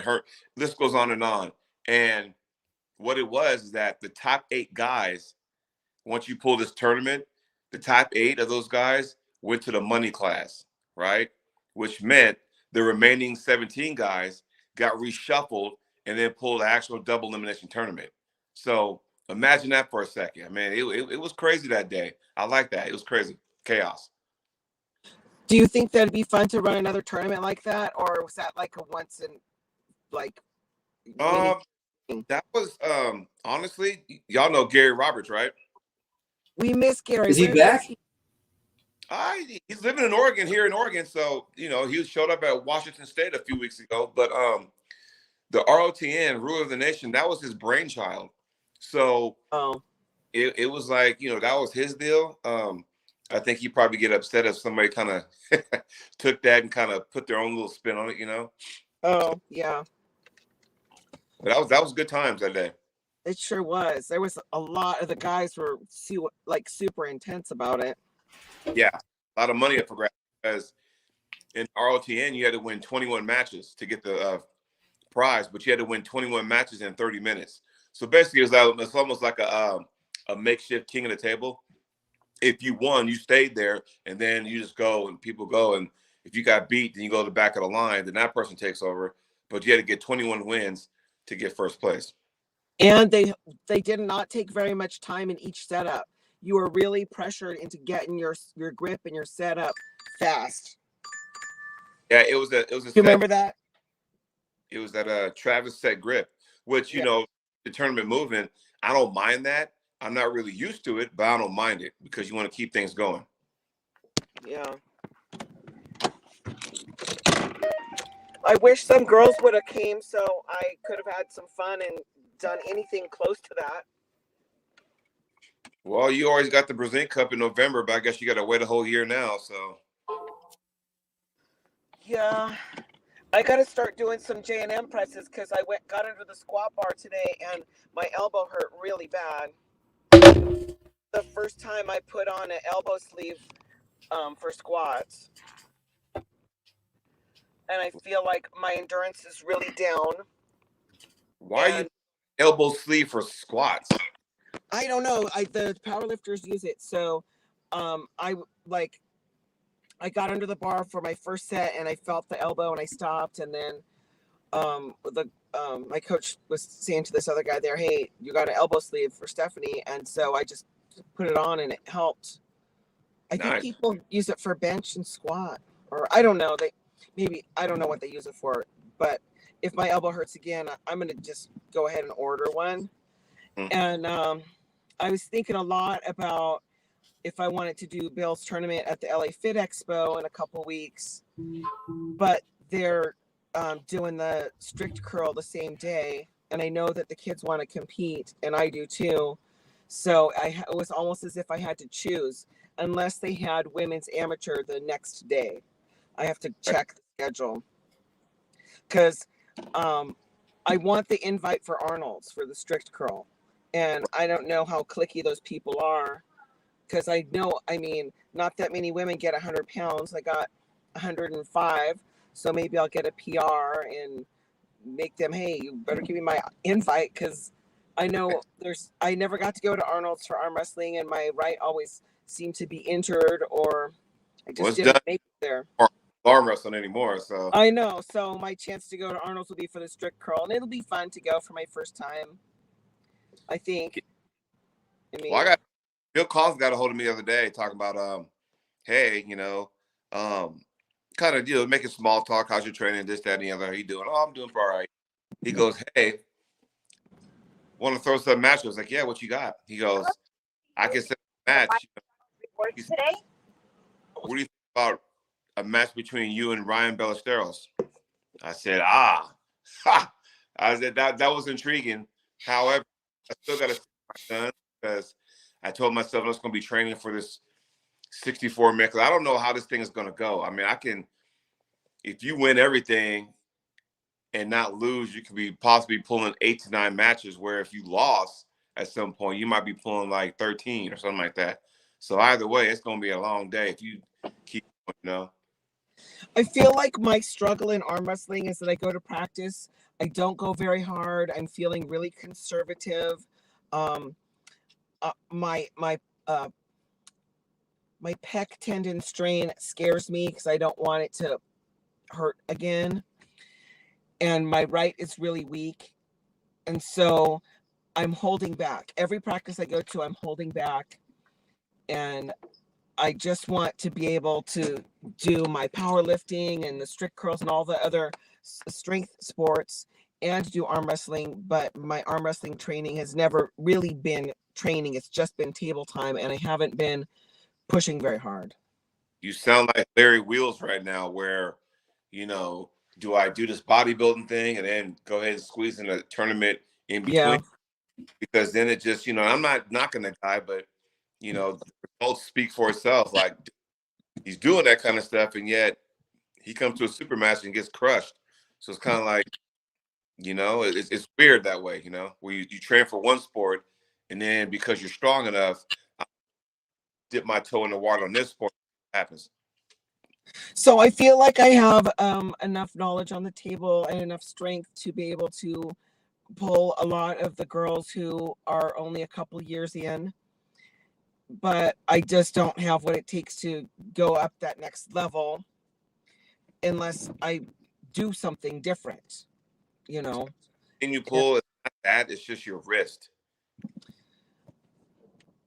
If you can get your wrist strong enough and your wrist fixed, then you can be a lot better than what you are left-handed. Yes. I don't know what it's going to take to build back up from my injury. I think it's going to take some confidence and maybe some more exercises because I can still feel the difference in my pec. Right. And who wants to re-injure something and that arm is so weak? I feel like if I got up on the table at a tournament, I would just rather lay down than to give it a fight. And it's just a really slow recovery.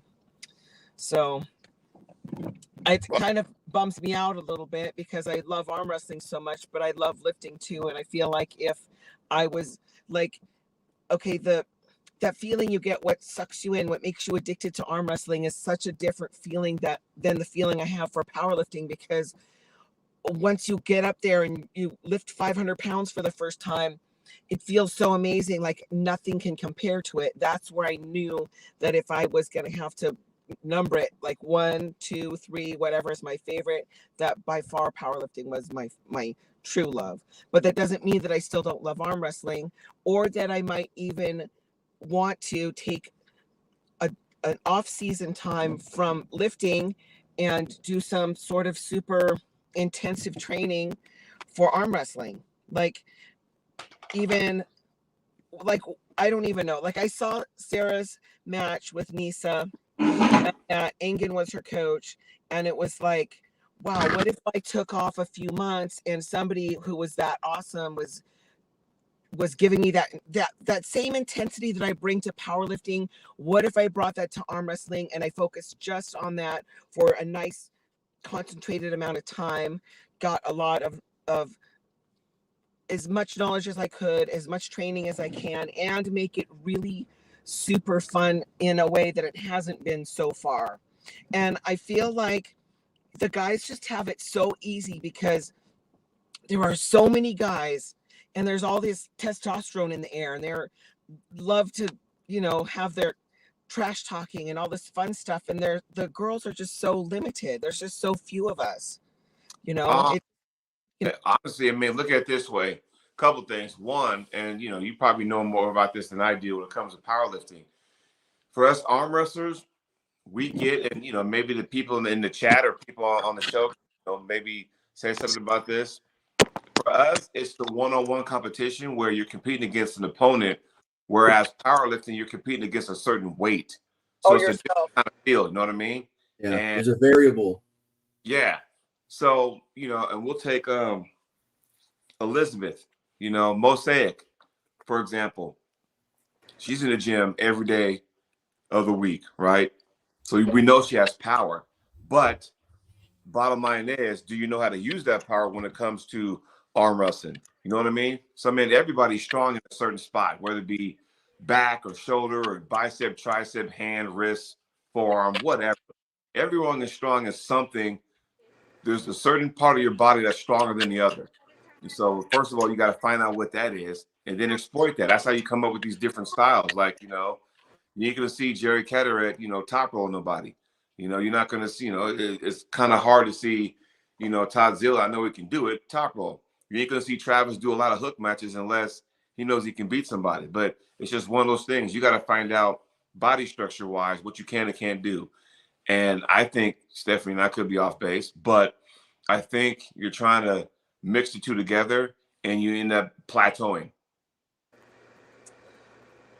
I cannot say that I have ever devoted a real myself fully to arm wrestling since probably I was traveling with Kyle and John Dabo. That was probably my year that I spent more time arm wrestling, and I still did my powerlifting. Right. It was like while I was traveling, I would mostly likely not be lifting, and I'd take a little time off, and I'd actually even taken a whole week off one time for a tournament, which I've only done once ever. And I haven't given it a chance like I could, and I rely on the power that I have just from my strength just from being a power lifter. Yeah. So I guess it's not like I'm at a crossroads or something, or I'm trying to figure out what I'm going to do next. Everybody does their New Year's resolutions. I never do that kind of stuff. I just thinking about, okay, I just did my meet. I'm about to do the strict curl.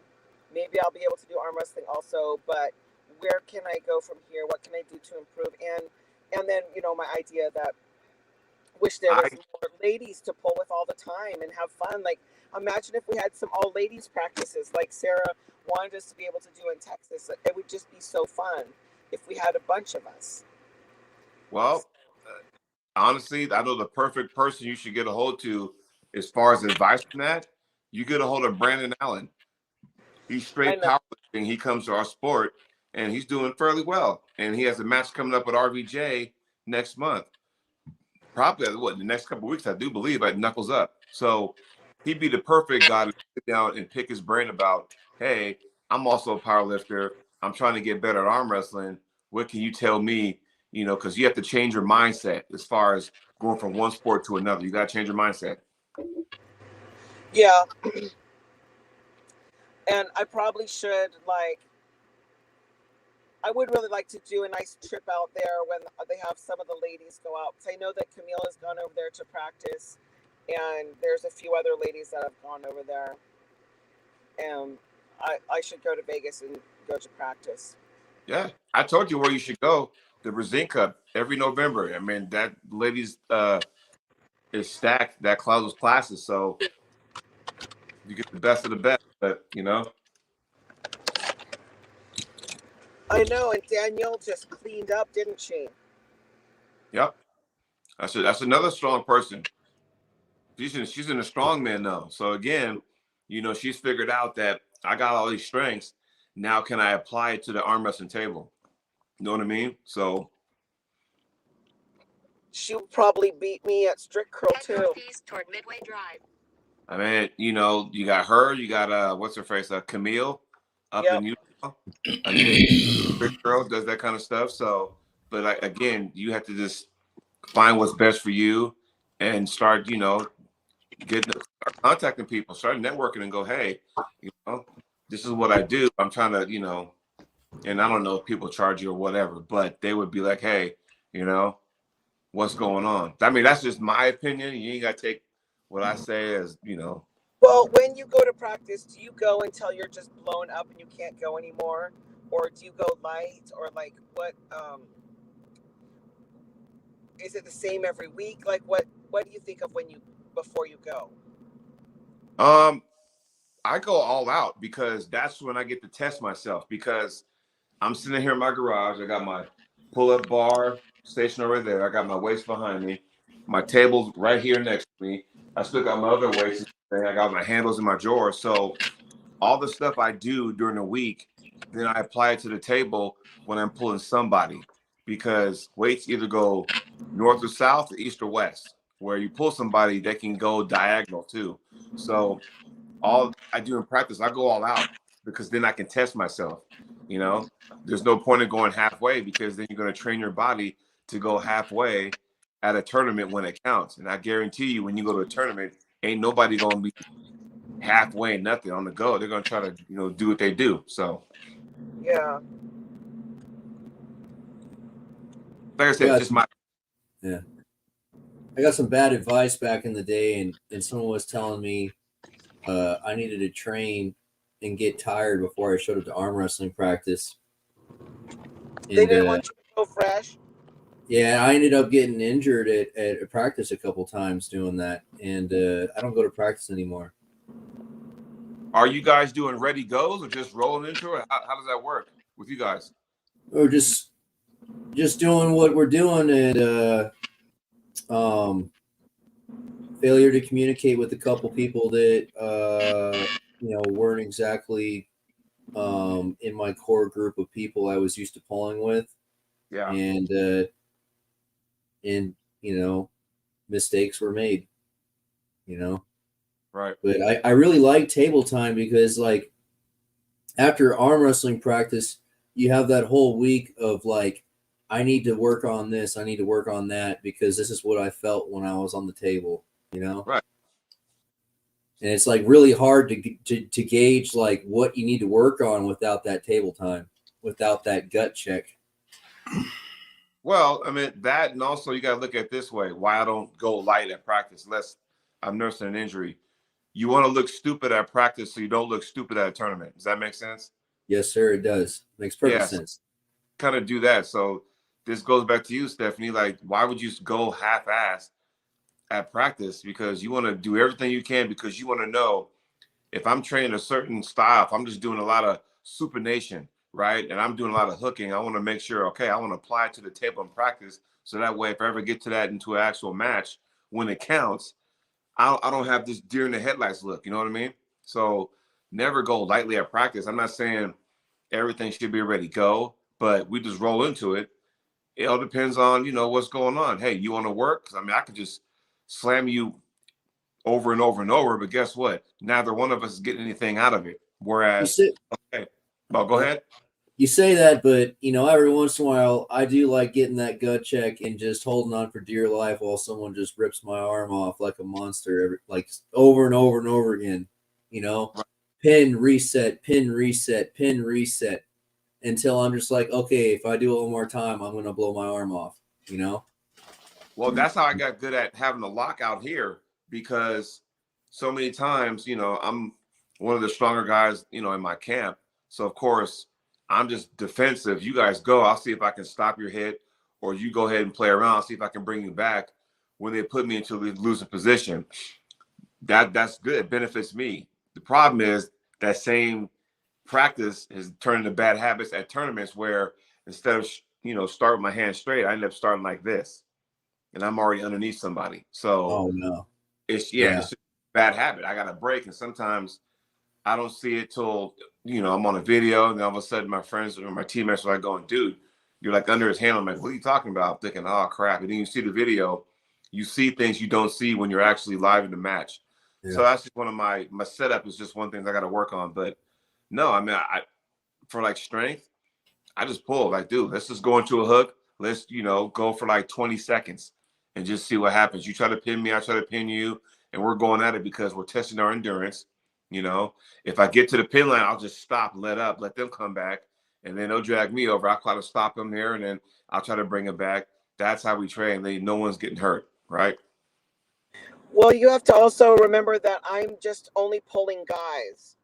There's never any girls, and I swear to God, I'm looking for, like, my favorite guys to pull are the brand new Asian guys because they're more small, and a lot of them are still pretty strong, and I might have a chance to even like have a real match and go back and forth and get the strap and put some work in. But if they're not there, it's just a bunch of super strong guys, and they're just being super nice to me, and it's not like they're even getting anything out of it. They're just helping me. Well, a couple of things you can look at it. One, you can look at it as like, okay, if all I'm doing is training with guys, once I do that, you'll feel the hand thickness and width and all that kind of stuff. So by the time you lock up with a lady wrestler at a tournament, then guess what? You're going to be like, oh, dude, this is easy. I got this. Because you're so used to, pulling guys, right? Yeah, I think that's what Jolene does. Yeah. Is Jolene the chick in Utah that pulls with that guy with the glasses, Bob Brown? Yep. Yeah. Is that chick? Yeah. And I'm telling you right now, I don't know what's in the water in Utah, but there's a lot of good pullers that are locals in Utah. They just don't have the household name and they don't get out much. But I guess that's a lot for everywhere. Everywhere is kind of like that too, though, right? Yeah. Mr. Williams, what is your deal? Because I know you're internet famous. You're basically the king of the Pacific Northwest. But like, what weight class do you pull, and how do you stand up to people in the Pacific Northwest? I pull in the 242 class because I walk around 232. So I'm top 3 Pacific Northwest, for the most part. But there's guys here because we have an Oregon rankings deal. And I told them to take me off because when you're the 242 guy, you're like the top guy and no one challenges you. You just kind of just sit there and I'm just occupying a spot. But we have a 240, we have a weight class ranking, and we also have an overall ranking. And left, I think I was like 4th in the state or whatever. But some of those guys that are ahead of me, they don't travel like I travel. They kind of stay in their own little, backyard, whatever, which is fine. But I'm constantly traveling. Like just this year, I've been to Arkansas, Monster Factory. I went to Arm Wars in England, right? I went to the North vs. South in Canada, among other places. Utah, went to compete there. Went to the World arm wrestling, World Series of Arm Wrestling finals in San Diego, last month. So I've been to a lot of places, man. So, for me, it's just it's difficult because it's not what it used to be anymore in Pacific Northwest, which is unfortunate because like it's so bad that check this out. I kid you not. We do not have a state championship. We don't. Really? Yeah. Is that a COVID deal that just never came back? No, there was some discrepancies because for years, like when I first got into it, Oregon State was held in Klamath Falls, and that was put on by Denise and Leonard. And then something happened with the sponsor and them, and they didn't agree to it, or something happened, and then they quit doing it. And then one year, Bill Collins picked it up, and then he didn't get the entries he thought he got, so he just quit doing it. And it's sad because he used to come by with the U.S. Open in the spring. He quit doing that. It came back one year in 2020. And that kind of, the lid kind of blew off that. It was just a big hassle. So I talked to Tim Thomas. He says he has plans to do something next year. So we'll see. But yeah, we have to travel. I got more state titles in different states than I have my own state because of that. Dang. So you really are like the king of the Pacific Northwest. I wouldn't say the king, but I'm up there, I mean, you travel, you're on the social media. I mean, you're putting in the work. You're legging it, So I mean, I'm not trying to pigeonhole you. I'm just, I mean, like you're the one actually who's out there doing it, who's actually arm wrestling. That's what I see. I mean, because like I know you as like that's the guy from the Pacific Northwest, Right. No, I appreciate that. Every time I go somewhere out of my area, region, I always feel like I'm carrying the state flag with me, or I'm carrying the Pacific Northwest flag with me because it's weird up here. I get jealous because I look at the South, the Southeast, for example, Tennessee, Florida, Georgia, whatever. They got tournaments like every 3 weeks, each direction. So you can pick what you want to do. The Northeast is the same thing. The Midwest got some awesome pullers. Even Texas by itself don't need. They're so damn big that they don't have to leave the state. There's so many people because that state is so big and area wise per square inch that there's so many leagues and teams there, and it's like they don't have to go anywhere. And California speaks for itself, so it's kind of like damn man, we kind of got left behind. So but we got good pullers here in the state of Oregon. So how far is it like to California State from where you are? Like 1,000 miles or something? Yeah. Let's see here. California State's in LA, so hell, shit. Taking a plane? I don't know. I mean, I wouldn't drive there. Yeah, so it is a deal. Yeah. You really are on an island up there. Yeah. That's crazy though, because like I remember the Pacific Northwest, I always connotated that with like an extremely athletic population. Like the wrestling background of like Oregon and Washington State is huge. Yeah. It's just like the king of the Pacific Northwest is Jacob Abbott. Let's get that straight. That guy's a legend unto himself. But he's at a point now where he's just kicking back. He's teaching his group, and they got like 25, 30 guys maybe. And I'm thinking, damn, I wish I'd be happy to get 8 people out of practice, let alone that army he got up there in the Seattle area in Washington. Really? Yeah. Jeez. But only a handful of them compete though on a regular basis. Some compete here and there, or they wait to Washington State or something like that. Why there are some up there who kind of, they'll compete outside the region, which is good. But that's what we need though, because I love to see guys go across the country, go to the East Coast and compete and see what they can do. Because me growing up in this sport, it was weird because we thought everybody down south were all hook pullers, right? In the Northeast, all hook pullers. But yet you venture out west in my area, we all top rollers. So it's just weird how we kind of thought about stuff like that,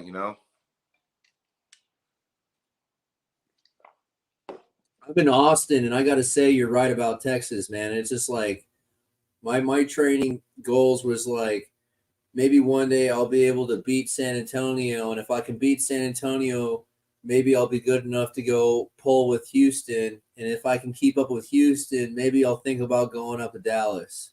You know, Right. it's just like there's just like 30 monsters in every city that show up every day, and it's just too much. Oh, I know. I mean, isn't Billy Ortega's down in San Antonio? I think so. Yeah. I'm not sure. I don't keep up with the TAL. Oh, okay. That's the guy from the train union, right? Yeah, I believe so. Yeah, he's strong, dude. He is strong. Like he's got like the same frame as me plus a little bit, and he's got like 100 pounds on me. It's wild. Right. Like I gripped up with him, and I was like, "All right, I'm done. We can talk. I ain't pulling you." Yeah, that happens, And like I said, for me, what I get out of it is that I go to these events and I'm thinking, okay, I know this dude. Never saw him in person, but you see him on video and you finally, lock up with him at a tournament, and usually when you see somebody you're curious about, you want to give him your A game. You want to give them your fastball, so to speak, to see what they can do with it, and then all of a sudden tournament's done. Call that person back, say, hey, let's chit chat, talk turkey, whatever, get on the table, exchange training tips, exchange, knowledge of the sport. That's what we all do. That's why the after pool is so awesome, Hey, Jody, when's the last time you pulled Billy? Ortegas? Yeah. Down in Texas a couple years ago. And that's when you pulled Barry Bourne too, right? Yeah. Never lost to Barry. Did you lose one to Billy? Yeah, on the left. How? I got into a position where I was going in for a pin and it was weird. I didn't lock everything in and my wrist buckled.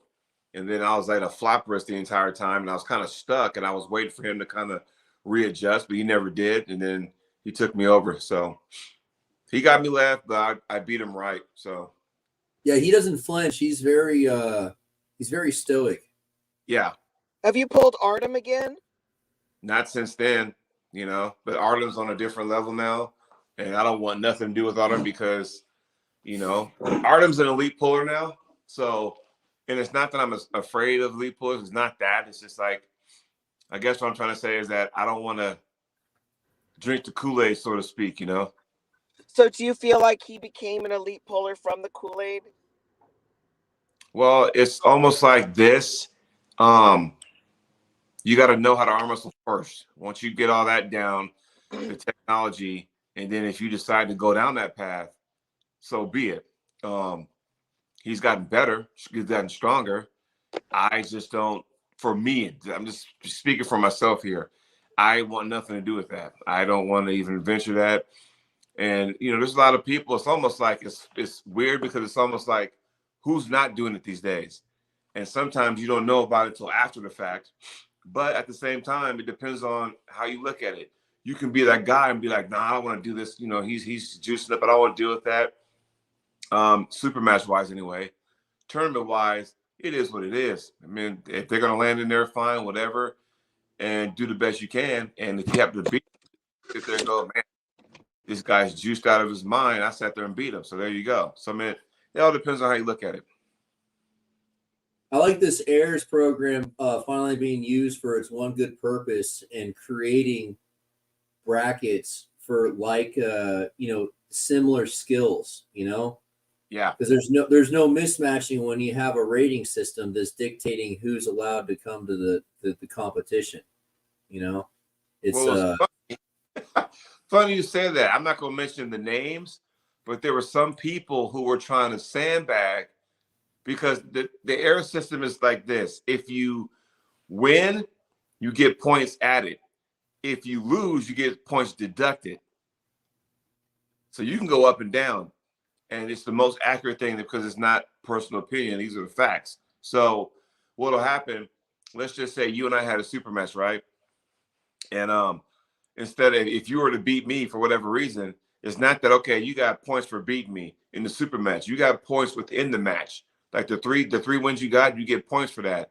But if we go 3-2 and you win, those 2 losses you get deducted also. So they go up and down, up and down. Matter of fact, on my dry erase board, I got my numbers here. So my Aries ratings on my left hand and right hand. So the only thing that I don't like about Airs is people stat padding, with super matches and like going out of their weight class and doing all sorts of weird, funky stuff, because there's people down here in Texas and they like have all these bizarre matches and their air scores are just skyrocketing because they're active, Oh yeah, they're on their patent stats, huh? Yeah. Like, you know what? And my thing is this, because it's the thing was lukewarm because I'm involved in that big giant, Aries group chat we got going on. And when they saw my name and that kind of stuff, they were like, well, wait a minute, why is Jody on here? I'm like, because my right hand is bipolar. It's not as good as my left, and, dealing with bone spurs and arthritis that I still deal with in my right hand now, it's kind of limited me to one style. So it's kind of like, it is what it is. But, it's my left that's dominant. So people just see me, like you were saying, social media, he's been to this tournament and that tournament and blah, blah, blah, blah. My right hand has just been garbage. I mean, some days it wakes up, it does good. Other days it's like, what the fuck, so it happens. But the thing is, though, is that I can't wait for this thing because it is. I mean, like I said, there are some guys sandbagging just so they can lose matches purposely so they can get their score lower so they can compete. Luckily enough, Corey Miller knows those people are like, nah, we're not doing that. Yeah. What do you think about a pull-up bar or a dip station at a tournament? Because like I've been to a lot of tournaments in Texas back in the day, before these ranking systems were implemented, and like I used to lay on the floor to keep my spine from getting stressed before the matches, and I was like, unless it was like a fitness expo, there wasn't any pull-up bar to hang on and decompress, Right. And you're basically sitting there, pounding the ground or laying on it. That's your options. Right. Like, it's almost to the point where, like, if I was going to compete again, I might bring a pull-up bar with me just so I have some way to, stay fresh. Because standing around, dude, it takes a lot out of you. Well, what sucks is that you go to a tournament and normally there's about 5 classes, right? Okay, cool. If you're a super heavy, which I'm not, but I also compete there too, or even a heavyweight, and we all know they're going to go with the amateurs first, and we also know with the lightweight class first. So you're sitting there forever. You're focused, and all of a sudden it's like, all right, I can't wait anymore. I'm gonna get something to eat, this, that, and the other, and all of a sudden it's like, okay, I'm gonna get some blah blah blah. Then you didn't drink so much water or whatnot. Then all of a sudden, when it's time, you gotta go to the fucking bathroom. It's like, what the heck, Yeah, I think I also had this strategy in mind where I was just gonna wear like headphones and listen to music and take a nap and have someone listening, and tap me on the shoulder so that I could just jump up. And as soon as I got up, I knew it was time to go compete, Right. But until I was supposed to be on stage, it's like just let me close my eyes and leave me alone. Because I hate that they call your name out like for standby. Right. And the first few times I compete, I drop adrenaline as soon as they call my name, and then I have to wait 5 minutes because they're just telling me to get ready to go up on stage, Oh, when they say you're on deck? Yeah. Yeah. Oh, I hate that. I hate that so much. Well, first thing I do, and everyone does this, but you get there, I don't want to be that guy that hounds the bracketeer, but you still want to know who's in your class. And it's getting to a point now, it's like, all right, fine, whatever. I'll just wait. Cause I don't want to be that person because you don't want to piss off the bracketeer. So you sit back, and when they announce the classes, and I'm like this, like, oh, in the 242 class, if I don't call your name, come see me. And they start rambling off names. So I'm going like this. Like, okay, here we go. And I'm counting how many people are in my class, and then we just kind of go from there. I'm thinking, all right, cool. Now I'm getting ready. Then all of a sudden, hey, we're going to start 242 class, table number 1. I need so-and-so and so-and-so. Okay. Then I start venturing over to the stage where the table is just so I can kind of get a bird's eye view about what my competition is like. So and then when my name is called to be on deck, then it's like, okay, it's showtime, so. Yeah. What do you think about, like, you know how like in an airport they got the ticker tape on the screen that shows you all the inbound and outbound flights and like if they're delayed or whatever? Yeah. What if they just had the entire bracket and like laid out what match is coming up next, and you just had the whole screen covered and all the matches coming up? Oh, I'm sure that's probably coming up in the next X amount of years. I don't Yeah. see why not. I mean, look how far this sport has come now. I mean, there weren't too many tournaments that had cameras on the. It was those big time promotions that had the cameras on the corner of the tables, so you can kind of see Technical cameras. fouls. That was Yeah. PAL did that. Well, guess what? You go to Utah and Utah Arm Wrestling. That guy does that. He brings his camera equipment.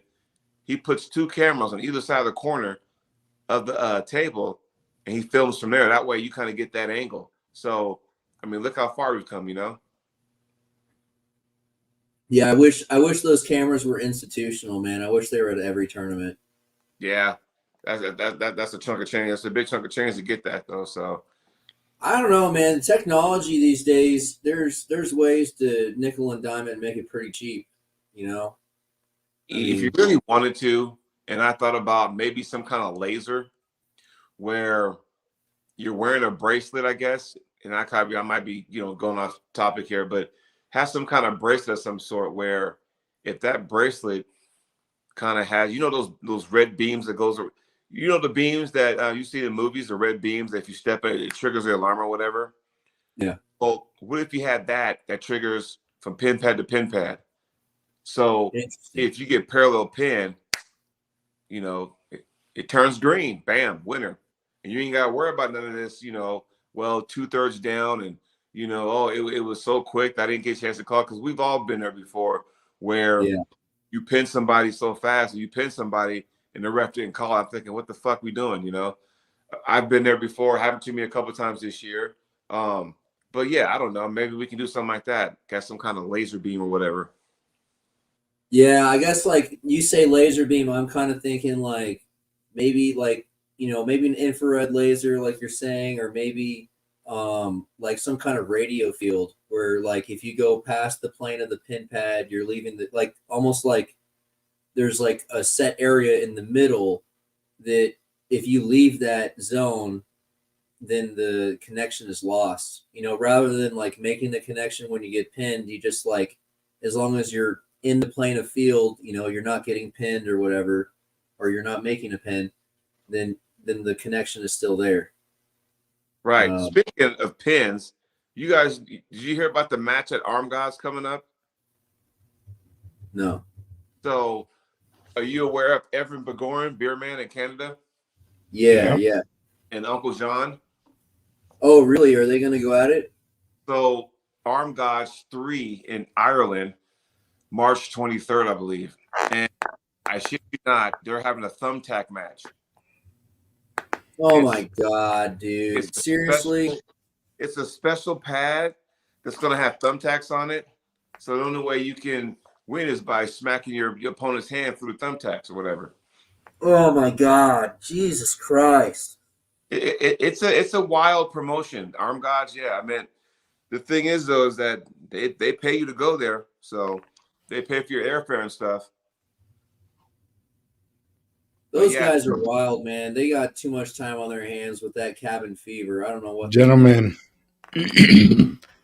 it's a little late. It's about 3:30 in the morning, and I think I'm going to call the podcast right there. Go ahead, man. I'm going to go get some rest myself. I got to do my pull-ups in the morning anyway before I leave. So, yes, gentlemen, thanks for having me on. I'll talk to y'all soon. Thank you, Jody. Thank you for coming on. Thank you.